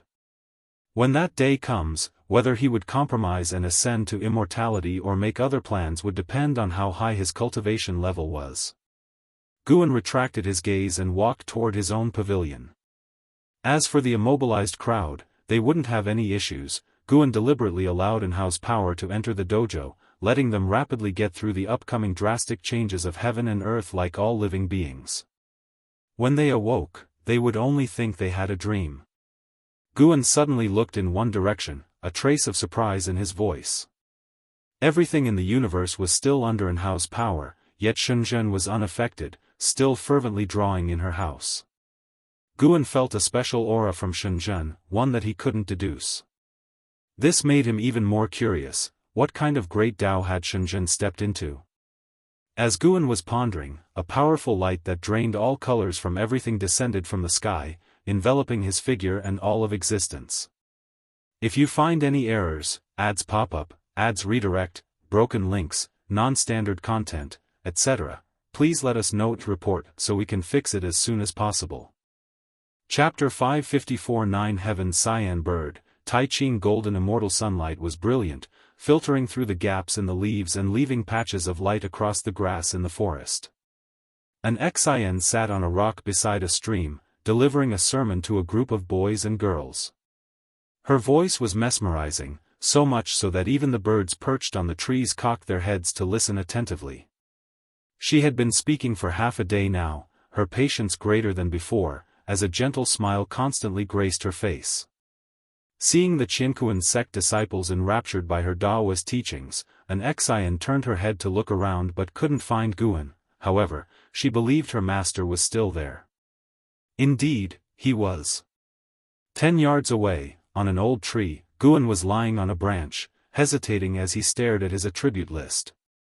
Name, Guan, lifespan, 9,555/89,904,572,611, physique, primordial infinite body, cultivation level, heaven balancing golden immortal realm perfection. 100 years had passed since the great thousand worlds restructuring, a cataclysmic process. But under Anhao and the celestial spirit immortal venerables' protection, all beings were unaffected, feeling only as if they had sunk into a profound dream.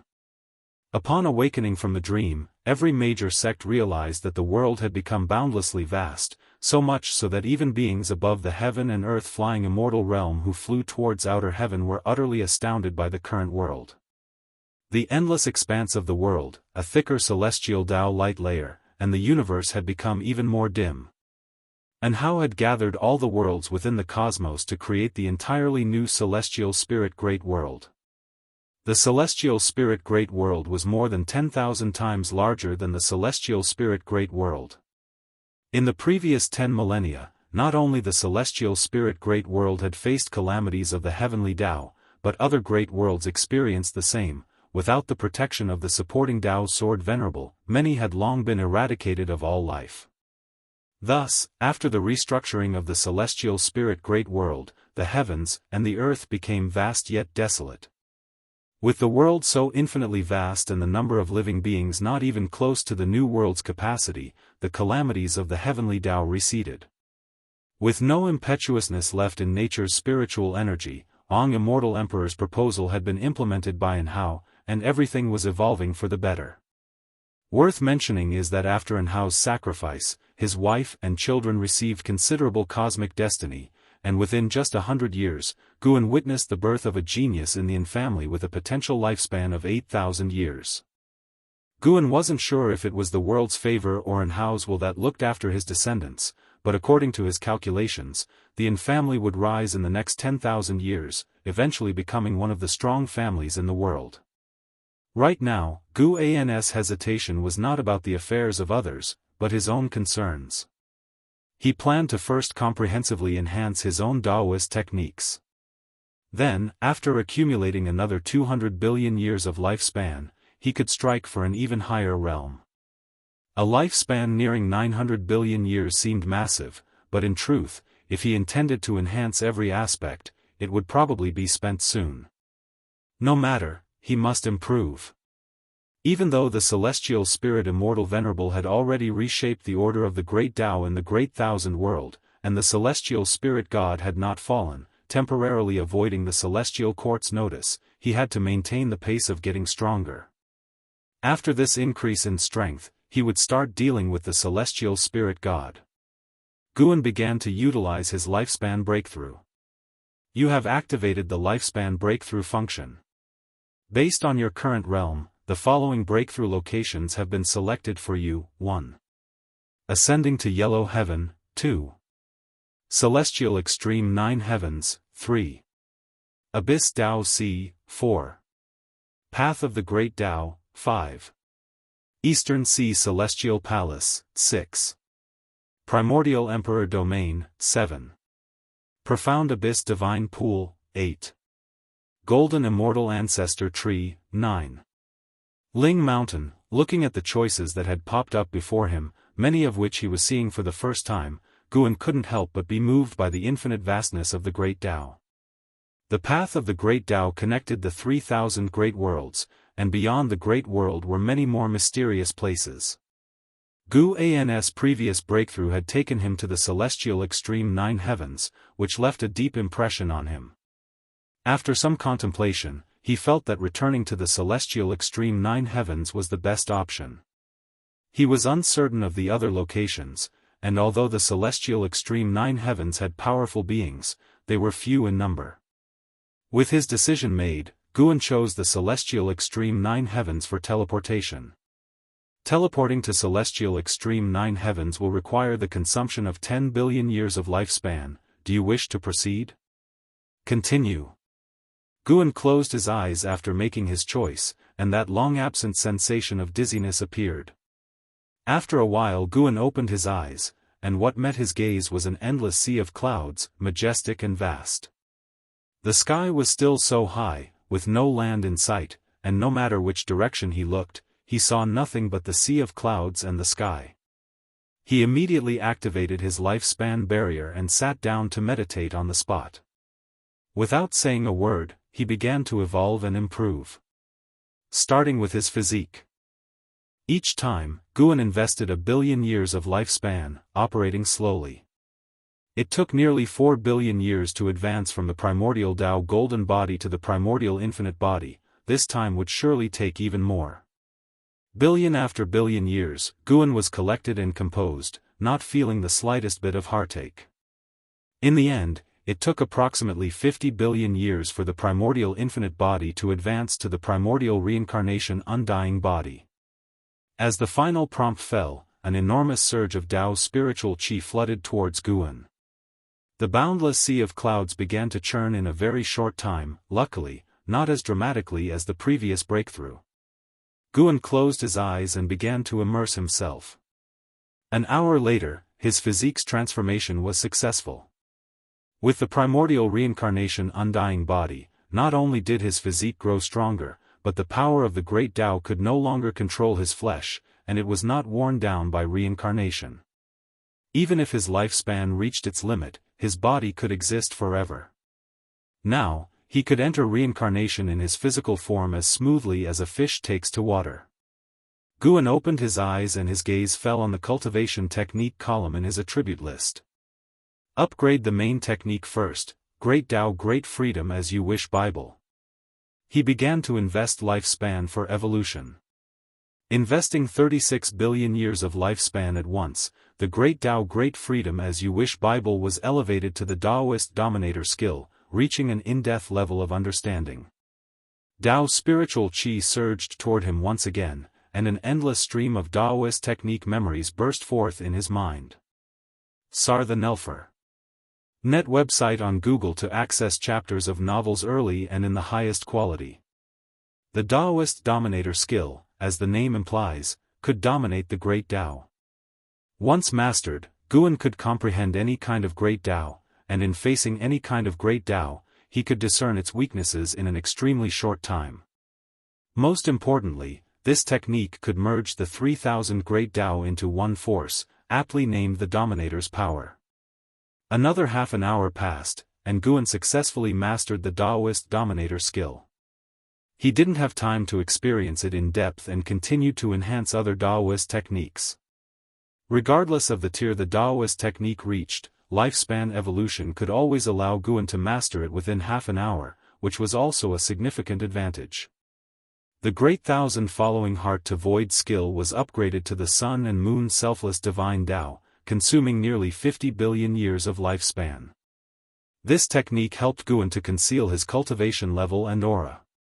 Even those with a realm higher than his could not see through it, though, of course, if the disparity in cultivation was too vast, it might not remain hidden, which was why he continued to elevate this technique. The Sun and Moon Selfless Divine Tao was even more domineering, allowing Guan to disappear into the order of the Great Tao. Even if he was still present, no one would detect him. He could even turn his aura into the sun, moon, and stars, perfectly concealing himself. Again, the inheritance took half an hour. After the inheritance ended, Guan's eyes turned to the secret skills, preparing to upgrade his combat methods. Just then, a vast aura descended, one that far surpassed that of the heaven-balancing golden immortal, causing a slight change in Guan's expression. He looked up. He saw a gigantic cyan bird appear in the sky, its wings spread wide, eclipsing the sun. Its feathers shimmered with the colors of the rainbow, like a godly bird from creation, radiating an endless ancient and holy aura. This cyan bird was by far the most colossal creature Guan had ever seen, even set against the celestial extreme nine heavens, the celestial vault seemed almost incapable of containing it. Guan hurled a lifespan detection at the cyan bird. Nine Heavens Cyan Bird, early stage of Taiching Golden Immortal Realm 218,726,929, 702/50/000/000/000/000/000/000/000/000, more than 200 billion years old. A lifespan of 50 trillion years. Truly terrifying. Killing it would direct unlock the ability for 1 trillion years of lifespan. But the words, Tai Ching Golden Immortal, only allowed Guan to contemplate the idea. Of course, even if Guan had the ability to slay it, he would not take action, that was not his style. Moreover, he suspected that behind the Nine Heavens Cyan bird, there stood even more powerful immortals, like the Nine Heavens Immortal Emperor. As Guan marveled at the Nine Heavens Cyan bird's lifespan, the bird suddenly descended, landing 10,000 miles away. 10,000 miles is a long distance for mortals, but to the Nine Heavens Cyan bird, a single movement of its claws could reach Guan's dojo. This made Guan tense, ready to teleport away at any moment. The Nine Heavens Cyan bird folded its wings and perched on the sea of clouds, its head reaching unscalable heights. Guan then saw a figure emerge, the white-robed woman known as the Nine Heavens Immortal Emperor, appearing atop the head of the Nine Heavens Cyan bird. As before, Guan was still unable to perform lifespan detection on the Nine Heavens Immortal Emperor, indicating that her true body was not present. Two powerful entities appeared beside her, causing Guan to dare not continue his evolution. He decided to wait for the Nine Heavens Immortal Emperor and the Nine Heavens Cyan bird to leave before resuming. If they refused to leave, he would have no choice but to teleport back to the celestial spirit great world. Search the novel Fire. Net website on Google to access chapters of novels early and in the highest quality. If you find any errors, ads pop up, ads redirect, broken links, non-standard content, etc. Please let us know to report so we can fix it as soon as possible. Chapter 555, Entering Reincarnation. Nine Heavens Immortal Emperor stood atop the head of the Nine Heavens Cyan bird, his gaze sweeping across the sea of clouds, which tightened Guan's heart and made him constantly ready to teleport back. Each teleportation needed 100 billion year lifespan, making it 200 billion year lifespan for a round trip. Naturally, Guan was reluctant to return lightly. The Nine Heavens Immortal Emperor had not discovered the lifespan barrier, the Nine Heavens Cyan bird was also unaware. After a while, a slightly childish female voice rang out, "Your Majesty, are you truly not going to the Grand Assembly of 10,000 Immortals?" Guan could feel that this voice originated from the Nine Heavens Cyan bird, even though the Cyan bird had not spoken. The Nine Heavens Immortal Emperor, looking into the distance with a cold expression, replied, "Boring. I've attended several times, there's not much difference, all superficial interactions, and I don't need the opportunities from the Grand Assembly of 10,000 Immortals. Your Majesty, although the celestial extreme Nine Heavens is uniquely endowed, discussing Tao with other immortal cultivation great powers could further aid your cultivation. If you wish to go, you can go on my behalf. If you don't go, there's no point in me going. Forget it, let's not go. By the way, Your Majesty, what do you think caused this anomaly?"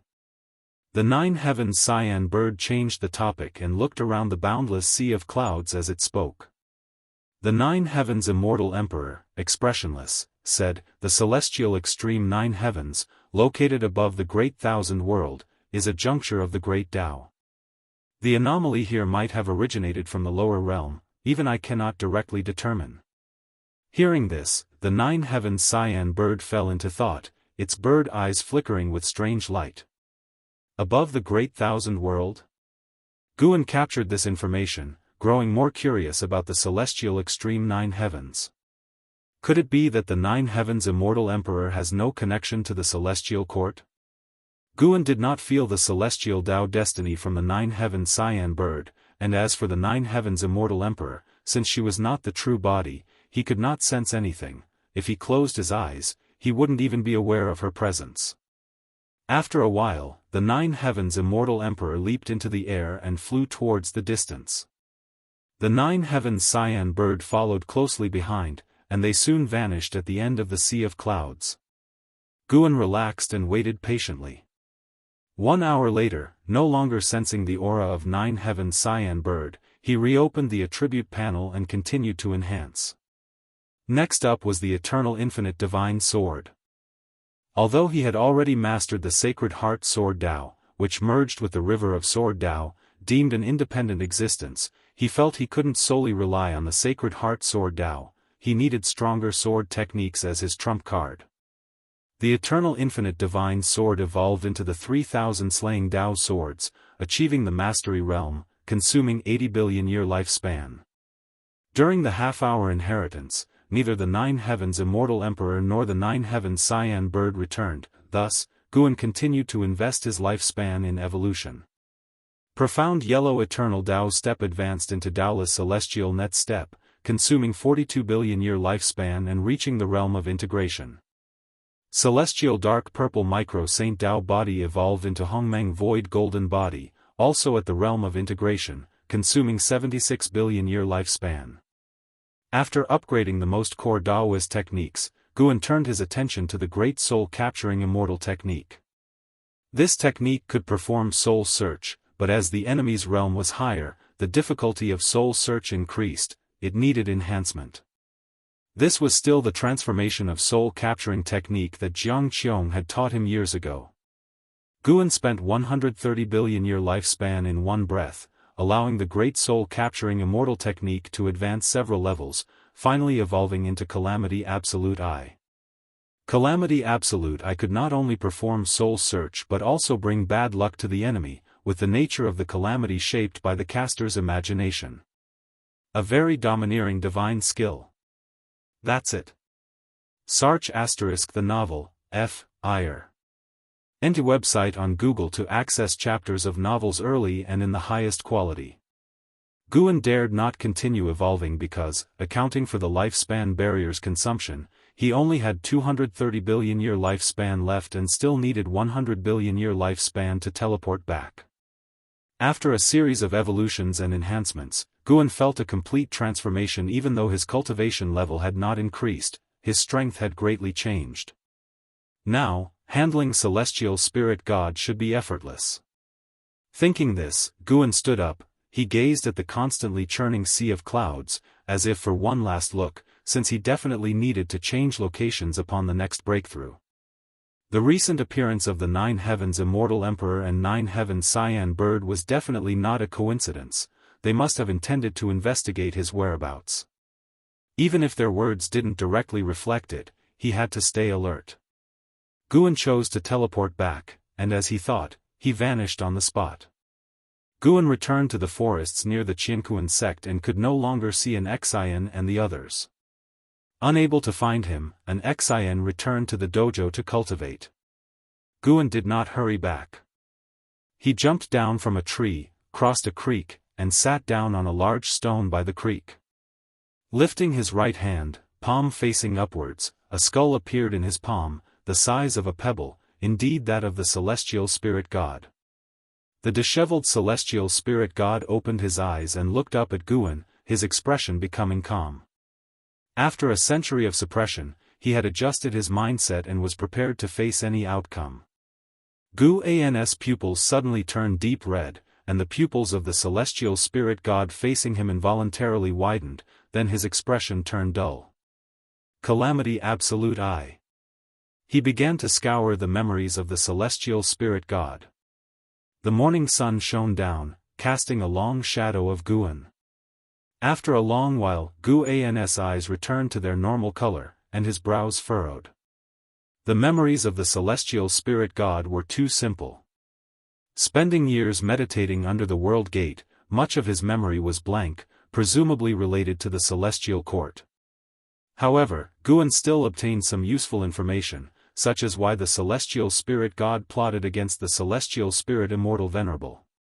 Many years ago, the Celestial Spirit God could have obliterated the Celestial Spirit Great World, but he wanted to obtain the World Punishment Dao Pearl held by the Celestial Spirit Immortal Venerable. The World Punishment Dao Pearl, born from the Great Dao, was a supreme treasure that could be used in battle and for comprehending the Dao, with infinite marvelous uses. The Celestial Spirit Immortal Venerable dared not readily use the pearl, fearing its master would come searching. The owner of the World Punishment Dao Pearl was the Emperor Ziwei. Through the memory of the Celestial Spirit Immortal Venerable, Guan saw the Emperor Ziwei.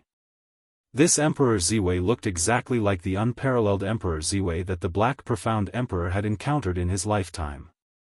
Guan guessed that the Emperor Ziwei was the reincarnation body of the Emperor Ziwei. Great powers project across the heavens, manifesting reincarnation, which is common. How formidable was the Emperor Ziwei, able to fight against hundreds at the same realm, and even force enemies to retreat.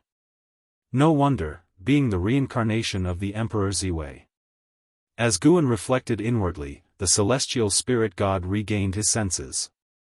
Startled, he looked at Guan and asked, "What have you done to me?" Guan looked down at him and inquired, "Do you want to die, or do you want to live?"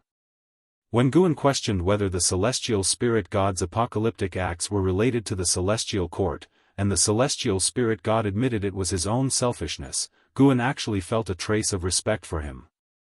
The celestial spirit god was bold and accountable. It seemed a pity to kill such a person directly. The destruction by the celestial spirit god was nefarious to living beings, but from a cosmic perspective, he protected the cosmic order. Of course, whether the celestial spirit god wanted to live depended on his attitude.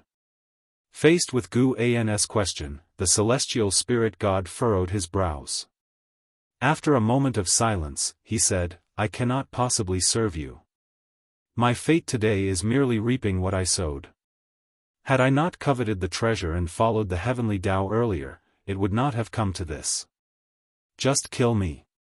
Having said so, the celestial spirit god closed his eyes. Suddenly, Guan asked, "Have you ever been immortal?" Hearing this, the celestial spirit god opened his eyes, looking at Guan in surprise. In the memory of the celestial spirit god, he was born a favored child of heaven and was taken as a disciple by the Emperor Ziwei early on. He stood above the masses from birth. Guan looked down at him and said coldly, "To kill you now would be too easy for you. Go to the human world and experience the struggles of humanity." In the eyes of immortal gods, mortal spirits are no different from dust, but how would you know the effort mortal spirits make just to survive? As his words fell, Guan flipped his hand and threw the celestial spirit god into the creek. As the celestial spirit god fell, he looked at Guan. In his view, Guan was so magnificent. Indeed, he did not understand human suffering, but at that moment, he understood how mortals looked up to immortal gods. His vision quickly plunged into darkness. After Guan flipped his hand to let him go, he used his own divine sense to cast him into the cycle of reincarnation. After contemplating the Daoist dominator skill and the sun and moon selfless divine Tao, Guan could simply manipulate the path of reincarnation and make the celestial spirit god reincarnate. It was not difficult for him. He made the celestial spirit god be born in the celestial spirit great world to prevent him from escaping. The celestial spirit god was already bound by the Guiyuan divine Tao and his divine soul sealed. Without Guan's action, he would remain forever in the cycle of reincarnation, unable to escape. Search the novel Fire. Net website on Google to access chapters of novels early and in the highest quality. If you find any errors, ads pop up, ads redirect, broken links, non-standard content, etc., please let us know to report so we can fix it as soon as possible. Chapter 556, Guan's story. Guan entered the Daoist field of the beginningless, and from a distance, he saw two people engaged in combat high up on the mountains. It was Lv Xian and Chen Chuan. These two were the most combative, even more so than the Blood Prison Great Saint, but they were merely sparring, not fighting out of anger, so Guan never stopped them. Watching Chen Chuan's elegance in the sky, Guan was very gratified.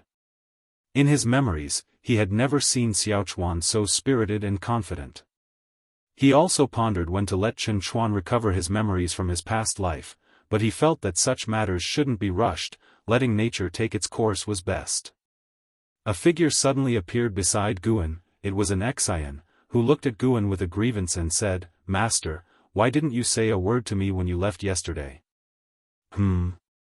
You're the master, or am I the master? I just wanted to go out with you for a bit.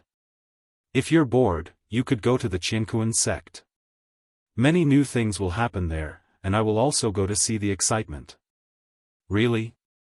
Really? Guan was not lying. With the reshaping of the celestial spirit great world, various great heaven and earth started to interconnect. Sects began to wander the world, and in the coming years, the entire celestial spirit great world would embrace a thriving vitality. A new era was beginning, sects vied for supremacy. Different great heaven and earth harbored different immortal cultivation philosophies, and these philosophies would clash, creating more sparks. The next era would be unprecedented. Those great powers who survived from the old era would rise to the pinnacle of authority, and the new great world would be far stronger than before. The new rules of heaven and earth would conceive more geniuses, even elevating the potential of these talents. Guan felt the destiny of heaven and earth, already foreseeing the birth of many geniuses with the ultimate lifespan of 9,999 years. He was very much looking forward to it. As the master and disciple chatted, they walked along the mountain path. The gentle breeze made an Xian a bit distracted. Unconsciously, she was already 9,521 years old. She felt her life experiences weren't rich, but this also meant she had lived a peaceful and comfortable life. She turned her head to look at her master beside her. His profile sent her heart into a state of tranquility. Ia the Novel Fire. Net website on Google to access chapters of novels early and in the highest quality. She, too, began to feel anticipation. 10,000 years later, a million years later, or even 10 million years later, would she still be able to follow by her master's side? If she followed, what kinds of views would she see?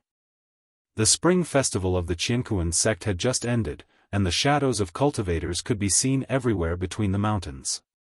Most of the cultivators were flying in the same direction, towards a giant city surrounded by mountains on all sides, bursting with rays of light like a mirage, brimming with the grandeur of an immortal city.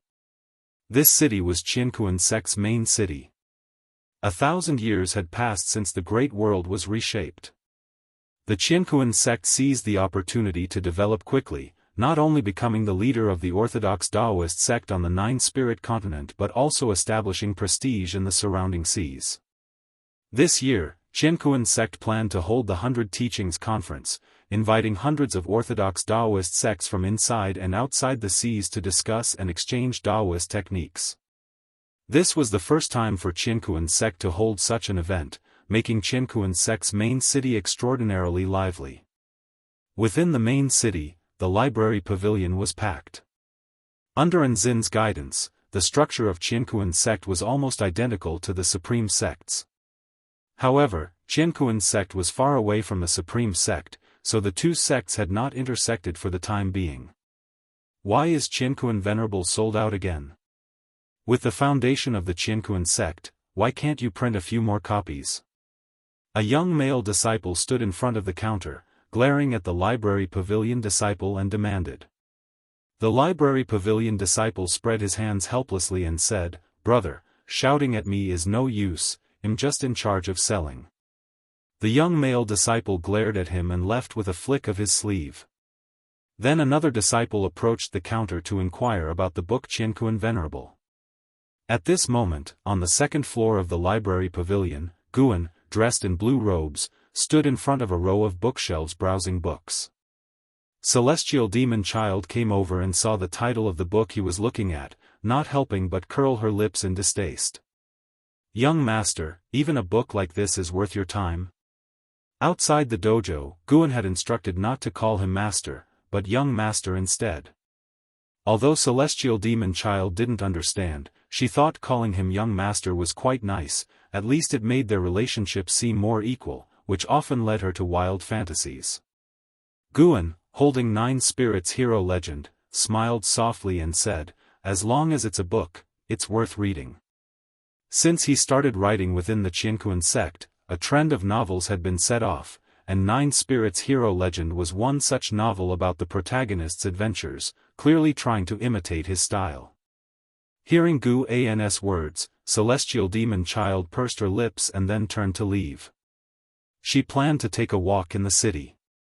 With her cultivation level of the loose immortal realm, she was considered a great cultivator within Jianghu sect and wouldn't run into trouble, especially with Guan there. After Celestial Demon Child left, Guan continued reading. It wasn't long before two women ascended to the second floor, none other than Li Xuanyu and Tang Kai. Since being saved by an Xian, they had lived on the Nine-Spirit continent. Later, seeing the Qianquan sects rise to power, they voluntarily joined, and now they were also disciples of the Qianquan sect. In reality, given their status, they could become elders, but they didn't want to be too tied down to the Qianquan sect, knowing that they would eventually leave. "Sis, why did we come here?" Tang Kai asked in confusion. The library pavilion was full of miscellaneous books. If one sought the pursuit of Daoist techniques, they would visit the scripture pavilion. Li Xuanyu answered, "Just to look around. Your heart is too impatient, it's good to temper it." Her gaze swept through the second floor, passing over each disciple as if seeking something.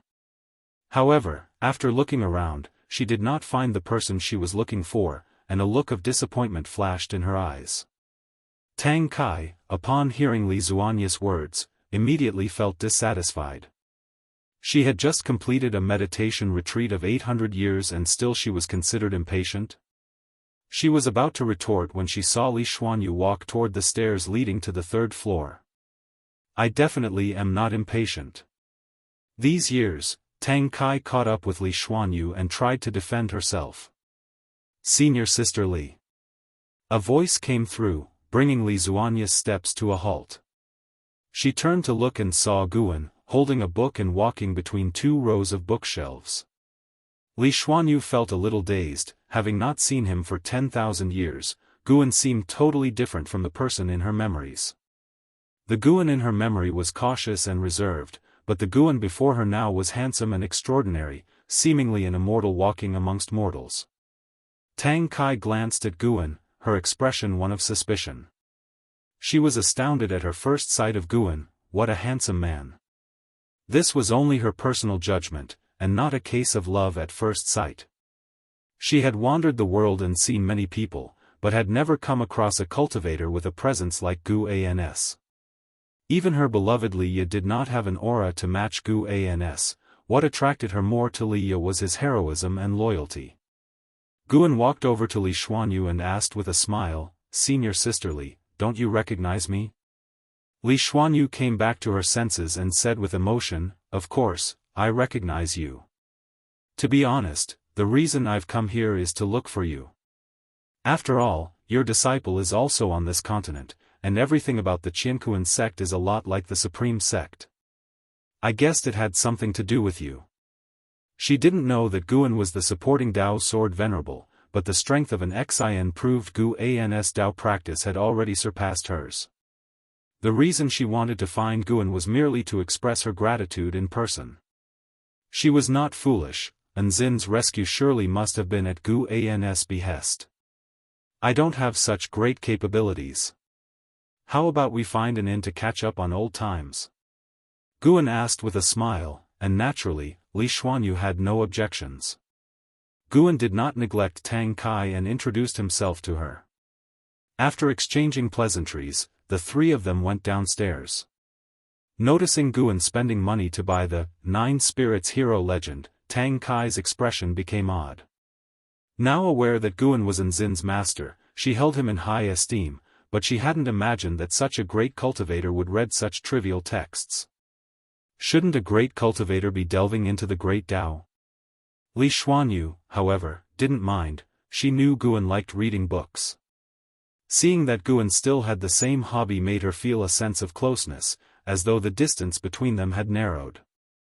Later on, the three of them sat down at the closest inn, and after inquiring about each other's experiences, Guan turned the conversation to Liya, as Liya was the hub of their shared connections. Mention of Liya immediately excited Tang Kai, as his fame had already spread to the Nine-Spirit continent. Liya, with the 9 extreme sacred heart sword in hand, might not yet be the world's preeminent sword cultivator, but his strength was already formidable. Coupled with his adventurous spirit, his fame was widespread. People say he's made enemies with the Shaking Light sect saint and is being hunted by them. I want to help him, but our sister said I'd just be in the way. Guan, since you are Li Ya's junior brother, can you help him? Tang Kai looked at Guan with a tone full of supplication. She had been through a lot with Li Ye and knew the hardships that lay behind his fame. He must be seriously injured again, otherwise, it wouldn't have come to this point of enmity.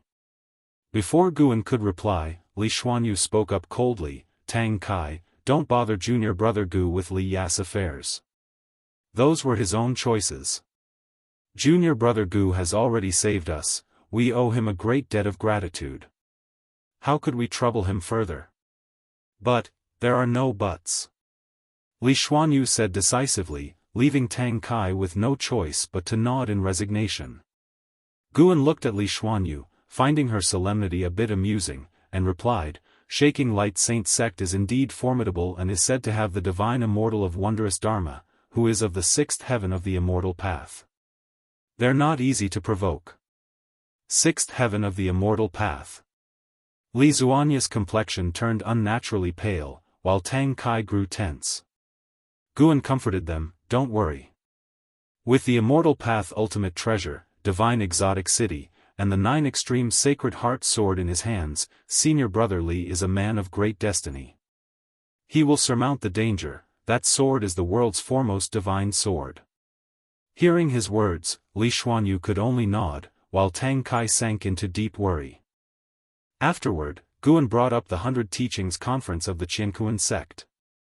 Although Li Xuanyu was still engaging in the conversation, the mood had clearly grown colder.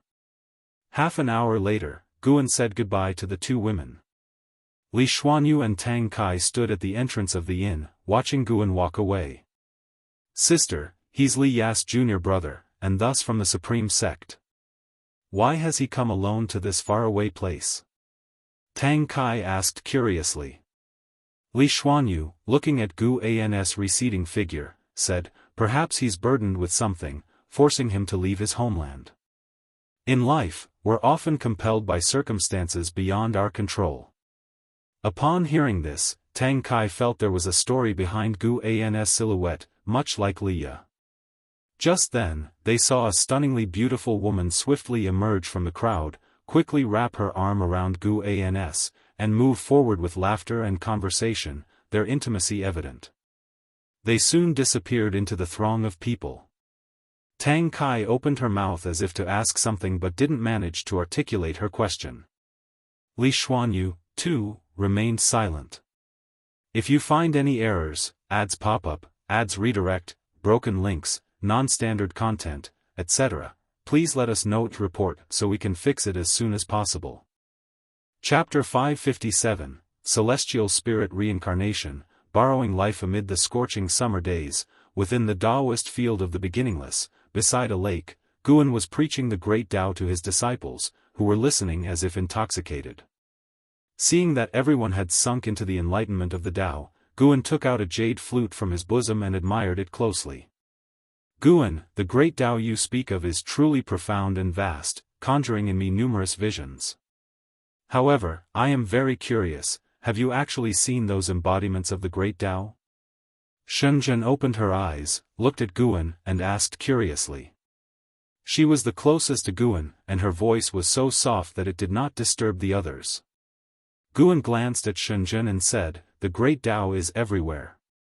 What have you seen? Where do you wish to go?" With a troubled look, Shenzhen said, "I saw the universe and the stars, and a white staircase leading to a door." "What kind of door?" "Indescribable, all I can remember now is vague, but I'm sure it was a door." Shenzhen recounted while speaking. After a pause, she continued to ask, "Guan, do you think those visions I see could be some form of calculation?" Guan smiled at her and said, "That's something you'll have to feel and judge for yourself. It's good that you're thinking about this.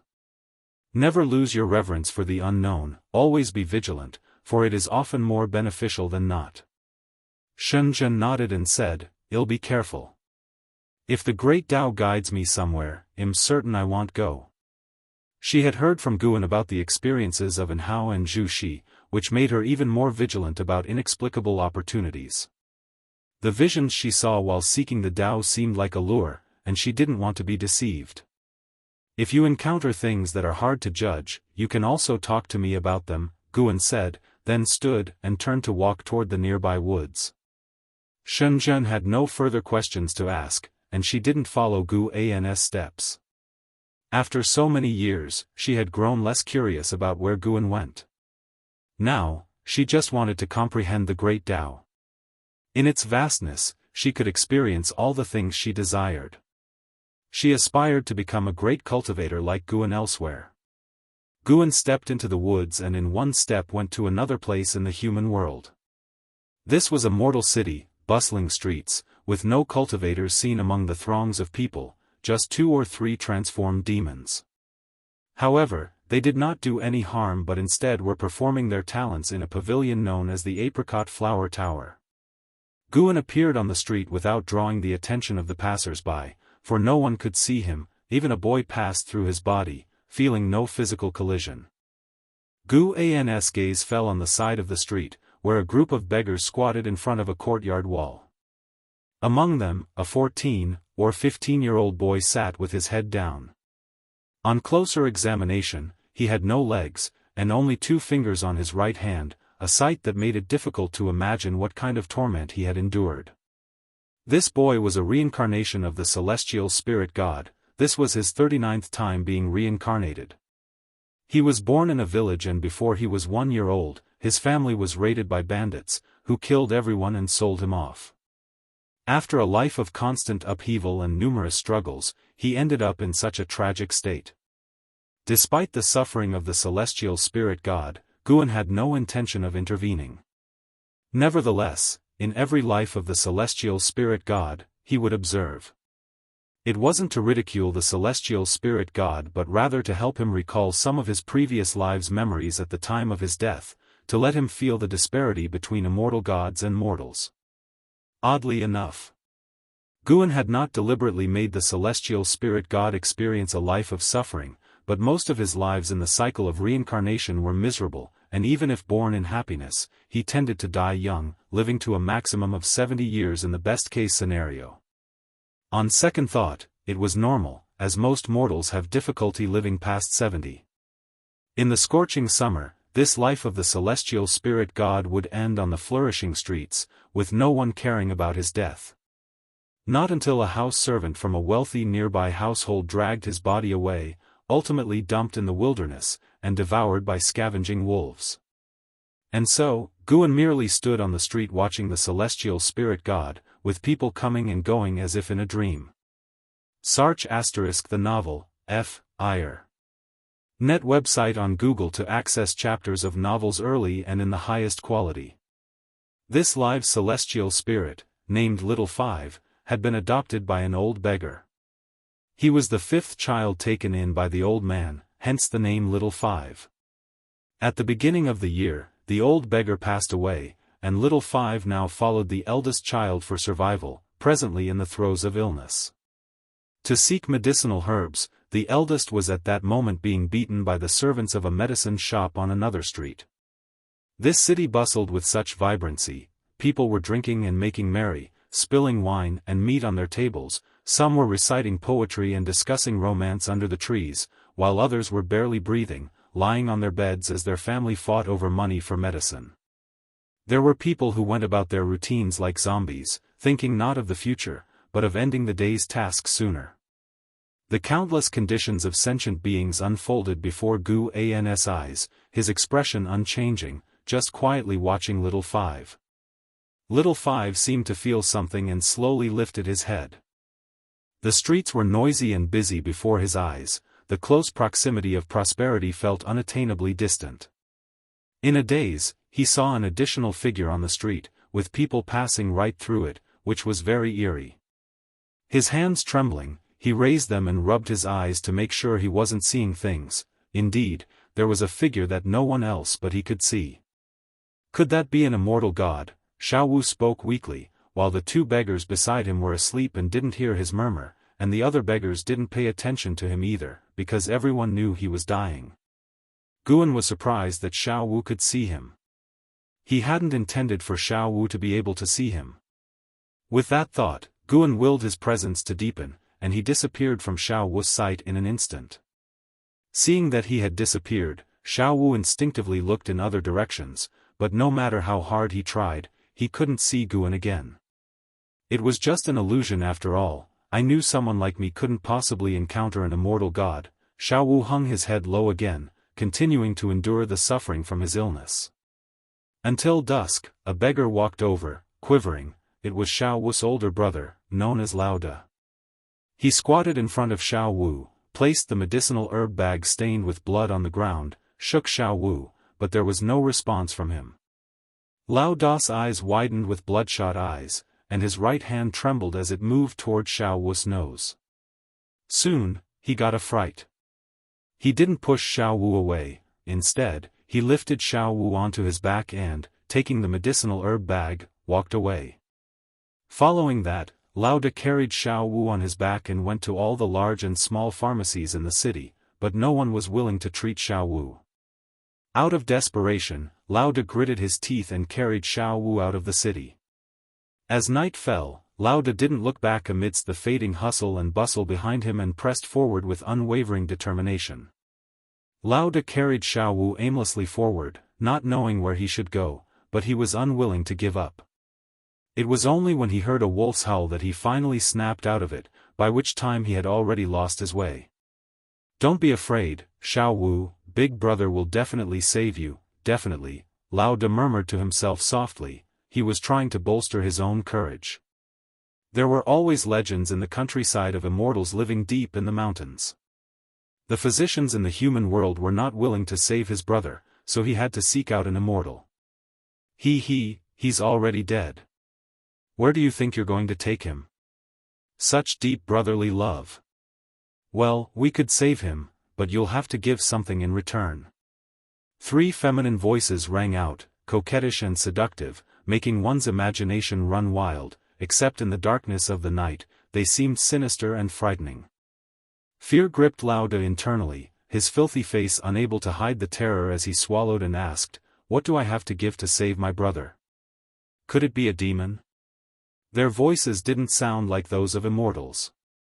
Lao De thought so, and without any other options available, he braced himself and inquired further. Suddenly, a cold wind blew from the depths of the forest, forcing Lao De to instinctively step back. On the trunk of the tree before him appeared three white foxes, smirking cunningly, their eyes glowing green in the dark night, which was quite terrifying. Lao De's legs trembled with fear. The sight of a demon directly drowned his heart in terror, yet he did not throw Xiao Wu down and flee. One of the white foxes chuckled, "Become our servant, and we will save him." Lao De mustered his courage and asked, "Just as a servant?" "As a servant for life, until you die of old age. Oh, by the way, if your brother wants to live, he must borrow someone else's life. Before dawn, you must kill a person and bring them before us. Otherwise, once daylight comes, even if the celestial spirit god himself appeared, there would be no reversing fate." The white fox in the middle sneered coldly, her words sending a chill through Lao De. Kill someone? Search the novel Fire. Net website on Google to access chapters of novels early and in the highest quality. If you find any errors, ads pop up, ads redirect, broken links, non-standard content, etc., please let us know to report so we can fix it as soon as possible. Chapter 558 The Legend of Wuxia Xianxia. The night was like water. Three white foxes teasingly stared at the boss, as if looking at prey. Faced with their gaze, the boss was engulfed in an inner struggle, and Little Five on his back had no breath left, his body growing stiffer, which made his heart even more anxious. Although he was a beggar, living at the lowest strata of society, many people humiliated him, but he had never thought about killing anyone. At most he just wanted to beat up those who bullied him. In his view, killing was an unforgivable act, but his younger brother, Little Five, was still waiting for him to rescue.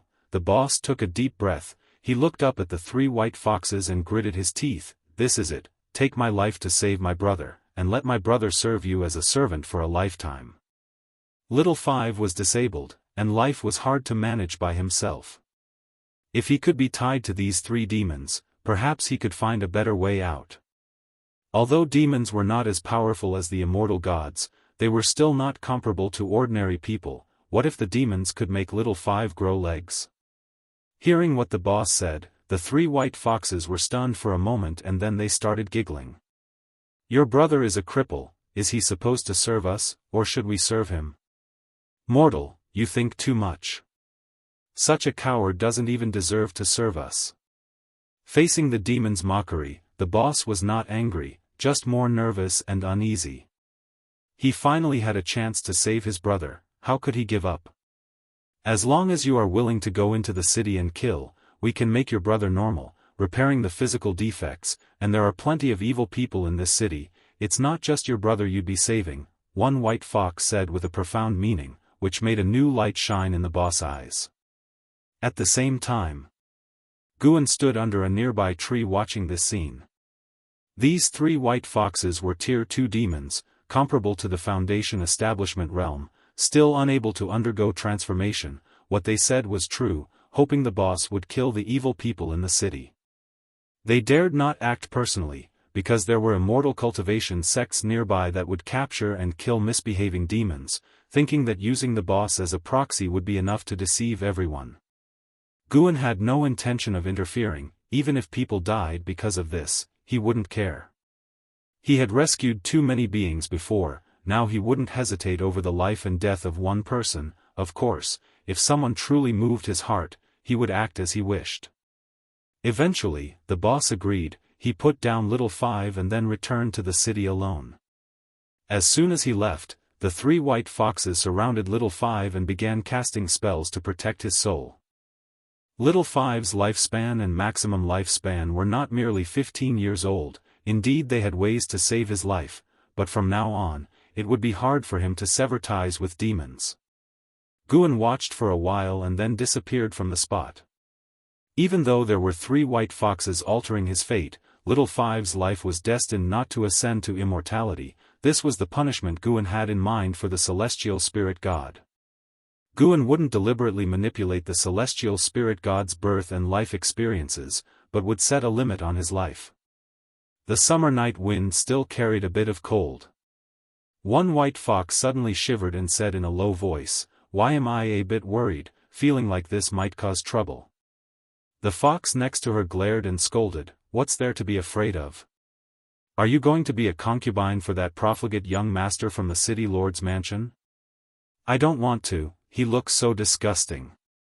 Mainly because he bullies too much, we must kill him, and once that guy comes back, we'll pass on his martial arts to him. It can only be so." The voices of the 3 white foxes gradually quieted down, and eventually, the woods fell into a silent, oppressive and terrifying stillness.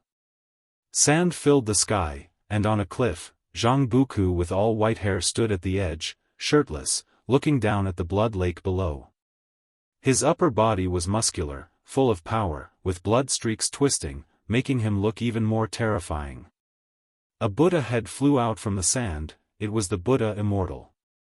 Buddha Immortal looked at Jianghu, his stone face showing a complicated expression. He was forced to teach Jianghu to cultivate, but he hadn't expected Jianghu to be so suited to his Tao, far exceeding his expectations. If he could really possess Jianghu, maybe he could surpass this life in the next one. Just thinking about it made him regret. Of course, even with several more courage, he wouldn't dare act recklessly. Just the thought of how Guan felt pressing down on his head made him shiver in fear. Jianghu turned to look at the Buddha Immortal and asked, "Where is the realm master of the divine exotic realm now?" Buddha Immortal replied, "According to your wish, I have sent him to one great thousand world, and he is now very safe. If I find out you've deceived me, this favor will turn into hatred. Rest assured, since I've already done this much, why would I kill him? He's in the Tai's great world. Once your cultivation ends, I will send you to that great world. There, the opportunities are abundant, and the control of the immortal gods is weak. It's a perfect place for your growth." The Buddha Immortal didn't take offense to Jianghu's rudeness and replied calmly. Thousands of years had passed, and he had now shifted his mindset, beginning to look forward to Jianghu's future. Jianghu had such a powerful being behind him, yet they hoped he would mentor Jianghu, seeing it as an opportunity. No matter how high his realm might be, one always needed a backing. Should the celestial court discover him one day, perhaps he could rely on the existence behind Zhang Buku. Hearing the Buddha Immortal's answer, Zhang Buku asked no more. After cultivating in this realm for so many years, his heart had also calmed down. Rather than dwelling on calculations he couldn't resist, it was better to grasp the time and diligently cultivate. He raised his right hand, and a bloody wind emerged from his palm, forming a small vortex. In an instant, the yellow sand from the sky rushed over, and his right hand rose higher until a yellow sand tornado appeared on his palm, becoming increasingly spectacular. The Buddha Immortal asked in surprise, "You can already feel the force of heaven and earth in this realm?" "Indeed, it doesn't seem difficult." "I'm curious, can I use the control over the force of heaven and earth in other great worlds?" Zhang Buku replied. The Buddha Immortal smiled and said, "Naturally, the great world I opened is not weak. Moreover, this realm has existed for an incredibly long time. If you can control this realm, you could use the force of heaven and earth in other great worlds." Upon hearing this, Zhang Buku's mouth curled into an almost arrogant smile. At that moment, he thought of Master Gu and Leah. During the long years of cultivation, he often thought of these two people, relying on the remembrance of old friends to recall where he came from and where he would go in the future. "Master Gu, Leah, you can't imagine how strong I've become now. I really hope to let you witness my growth." Zhang Buku was surging with emotions, growing stronger, gaining more and more confidence. If Master Gu and Leah were already dead, Zhang Buku would also go to seek them through reincarnation. Isn't immortal cultivation all about pursuing one's desires? What he desired was to enjoy drinks and travel the universe with Master Gu and Leah. The Buddha Immortal looked at the tornado in Zhang Buku's hand and thought of another person, wondering if Zhang Buku would ever have the chance to compete with that individual. "Buddha Immortal, how much longer until I can leave?" "Don't rush. I have one more divine skill to teach you. Once you master it, you can leave." "Oh? What is this divine skill?" "It will allow you to travel through the 3,000 great worlds, wandering freely along the river of Great Tao." "If that's really possible, then I must visit the river of destiny you mentioned." Hearing Zhang Buku bring up the river of destiny, the Buddha Immortal smiled and said, "If you go to the river of destiny, you must be wary of one person. Sia the Ovalfire.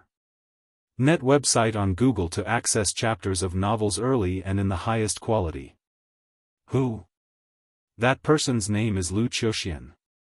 His Tao practice is profound and unfathomable.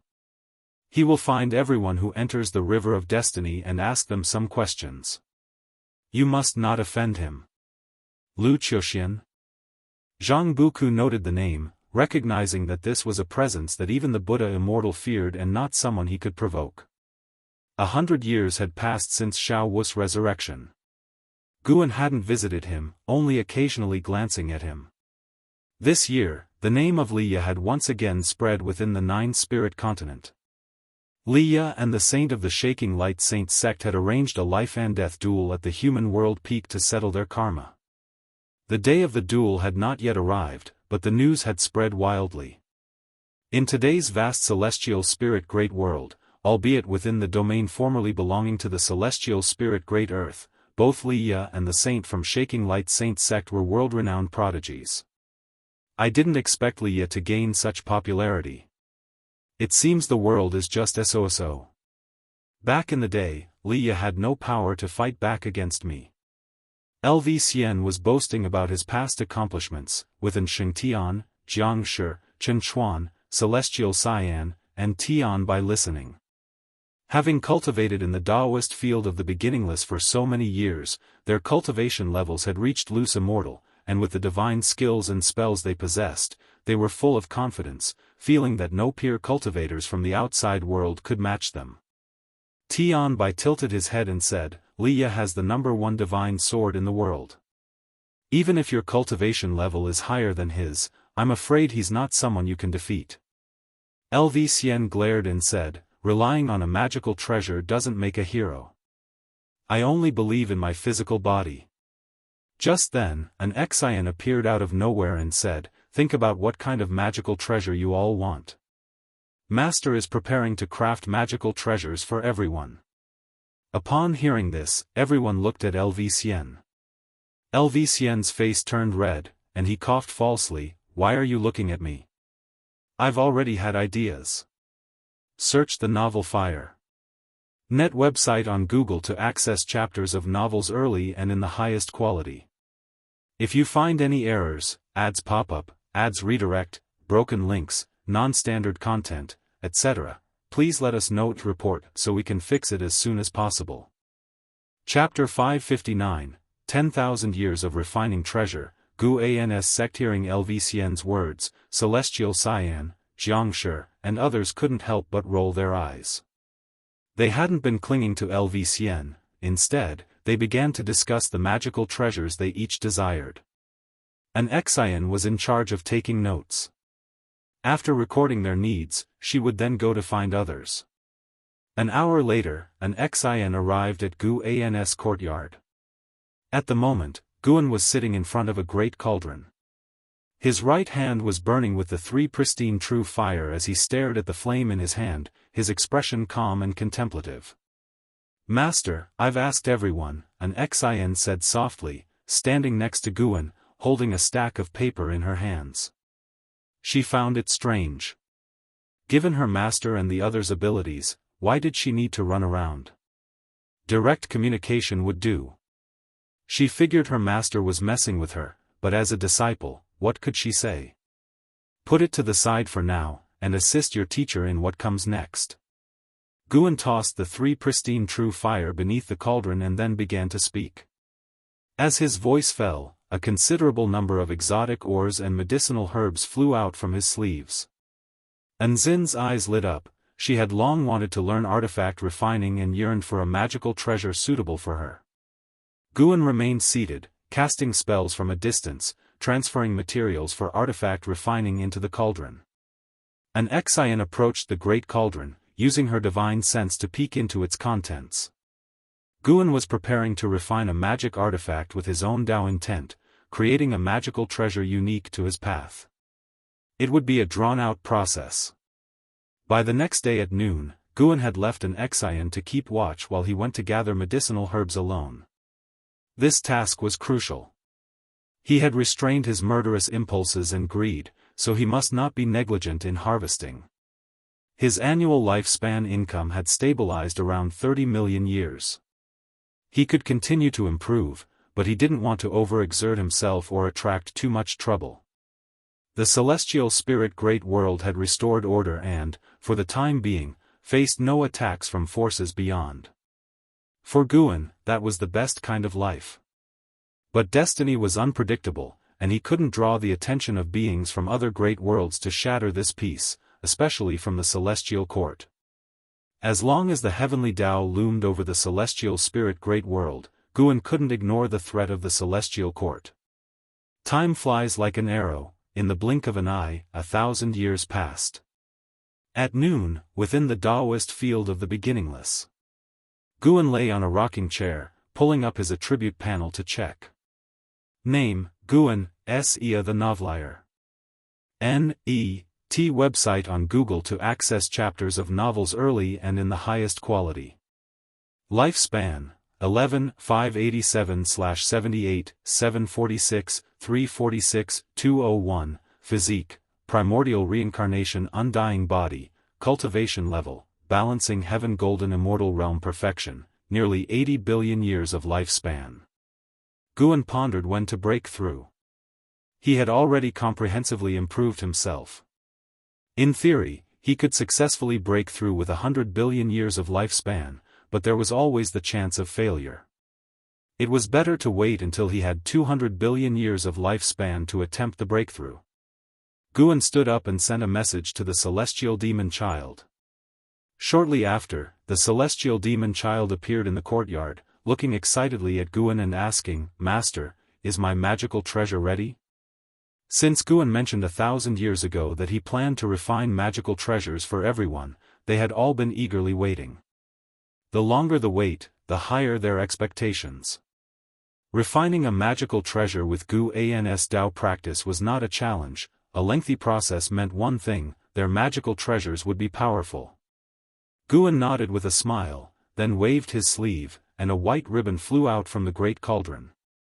It was as nimble as flowing cloud, quickly landing into the hands of the celestial demon child. The celestial demon child's eyes sparkled, instantly falling in love with the ribbon. "This is the year's colorful cloud ribbon, a Dao treasure that I've refined, imbued with the will of the great Dao. You can meditate on it for your daily cultivation. Your current Dao practice is insufficient to unleash its true power," Guan briefly explained. As his voice dropped, the year's colorful cloud ribbon burst into a bright light, enveloping the celestial demon child and leaving her rooted to the spot. She began to inherit memories, another of Guan's touches, learning how to make the Dao treasure recognize its master. An Xian sat to the side, looking bemused. Over the years, she hadn't seen how the year's colorful cloud ribbon was formed, and for most of the time, Guan was absent, with her being the one to watch over it. She even suspected that the Dao treasure had been completed long ago. When in doubt, she would ask. When facing her master, she never held back. "This is a Dao treasure, a treasure of the great Dao," Guan answered. "You can't see its shaping process, it must be sensed with your Dao. The fact that you haven't discovered it yet means your Dao isn't strong enough." Those words made an Xian feel ashamed. Guan often lectured them on the Dao, and each lecture was a matter of creation, a grand opportunity that cultivators from the outside world couldn't hope to encounter in their lifetimes, yet she failed to grasp the Dao, which filled her heart with shame. Little did she know, their Dao intent was already strong enough. Many divine thought true immortals, even though stronger than them, couldn't match their Dao intent. Guan could tell that everyone in the dojo possessed the ability to fight beyond their realms, but he chose not to elaborate. With a heaven-balancing golden immortal as a teacher, such achievements were to be expected. While the celestial demon child was still assimilating memories, Guan turned and looked into the distance, mumbling to himself, still refusing to give up. "Huh?" Hearing his words, an Xian asked curiously, "Master, who are you talking about?" "Tang Kai." Hundreds of years ago, unable to resist, Tang Kai had gone to find Liya, even calling out to her in the woods outside the dojo and bidding her farewell before she departed. Guan smiled and said, "Not her. I'm talking about a little demon you've never met." Seeing that he was reluctant to elaborate, an Xian didn't press further. In her view, her master, who often went out, must have spread opportunities far and wide, wondering when the Daoist field of the beginningless would gain new people. Time continued to speed up with her thoughts. The news of the celestial demon child receiving a Dao treasure quickly stirred up the dojo. Then, the age-colored cloud silk enveloped the entire sky of the dojo, suppressing all within, immobilizing them, which drove everyone, including an Xian, insane. An Xian even felt that the age-colored cloud silk was second only to her master's fate pen in power. How could she not be excited? Guan maintained a Dao treasure every 1,000 years. The second to receive a Dao treasure was Shenzhen, and her Dao treasure was called the Void Rebirth Zither, whose strings could shake destiny, causality, and even reincarnation, quite domineeringly. Next was the Blood Prison Great Saint, who received a saber named the Heaven-Breaking Blood Prison Saber, which contained the great Dao of slaughter and hinted at ruling the laws of destruction. Jianghu received the Immortal Slaying Flying Saber, another Dao treasure for slaying and fighting, reminding him of the Immortal Slaying Flying Saber from the Investiture of the Gods, which he liked very much. Celestial Cyan received the Cyan Hong Linglong Tower, and Tian Bai received the White Spirit Exquisite Tower, both Dao treasures not inferior to the others. Together, their might was even greater, named after Yilan's White Spirit Sword and Guan's Cyan Hong Sword. And Xingtian received the Shaking God Spear, its essence filled with fighting will, second only to the heaven-breaking Blood Prison Saber in terms of killing power. Chen Chuan got the Reincarnation Dao Slaying Sword, able to comprehend the path of reincarnation. Guan hoped he could remember his past life on his own. LV Xian received the 12 extreme heaven-calming world bead, 12 silver beads that could each create or devour worlds, encapsulating the path of devouring. An Xian got the 6 paths mirror, which could reflect reincarnation and send others into it. During the process of refining Dao treasures, Guan also pondered these great Dao. The 3,000 great Dao are omnipresent, and the Daoist dominator skill could assist Guan in his contemplation directly. These Dao treasures all had the power to surpass Immortal Path ultimate treasures and would continue to grow stronger with their owners' achievements in the great Dao, their limits unfathomable. At the very least, these Dao treasures were stronger than the 9 extreme Sacred Heart sword in Li Ya's hands. A Dao treasure every 1,000 years, except for the ghost mother of ephemera, everyone received a Dao treasure, indicating 9,000 years had passed. Guan, now over 20,000 years old, possessed a lifespan of over 340 billion years. The sunlight spilled down as everyone surrounded an Xian, inquiring about her 6 paths mirror, her face full of excited smiles. Finally done with work, it's time to make a breakthrough. Guan thought to himself silently. Looking back on the 9,000 years that had passed, even he couldn't help but marvel at how swiftly time had flown.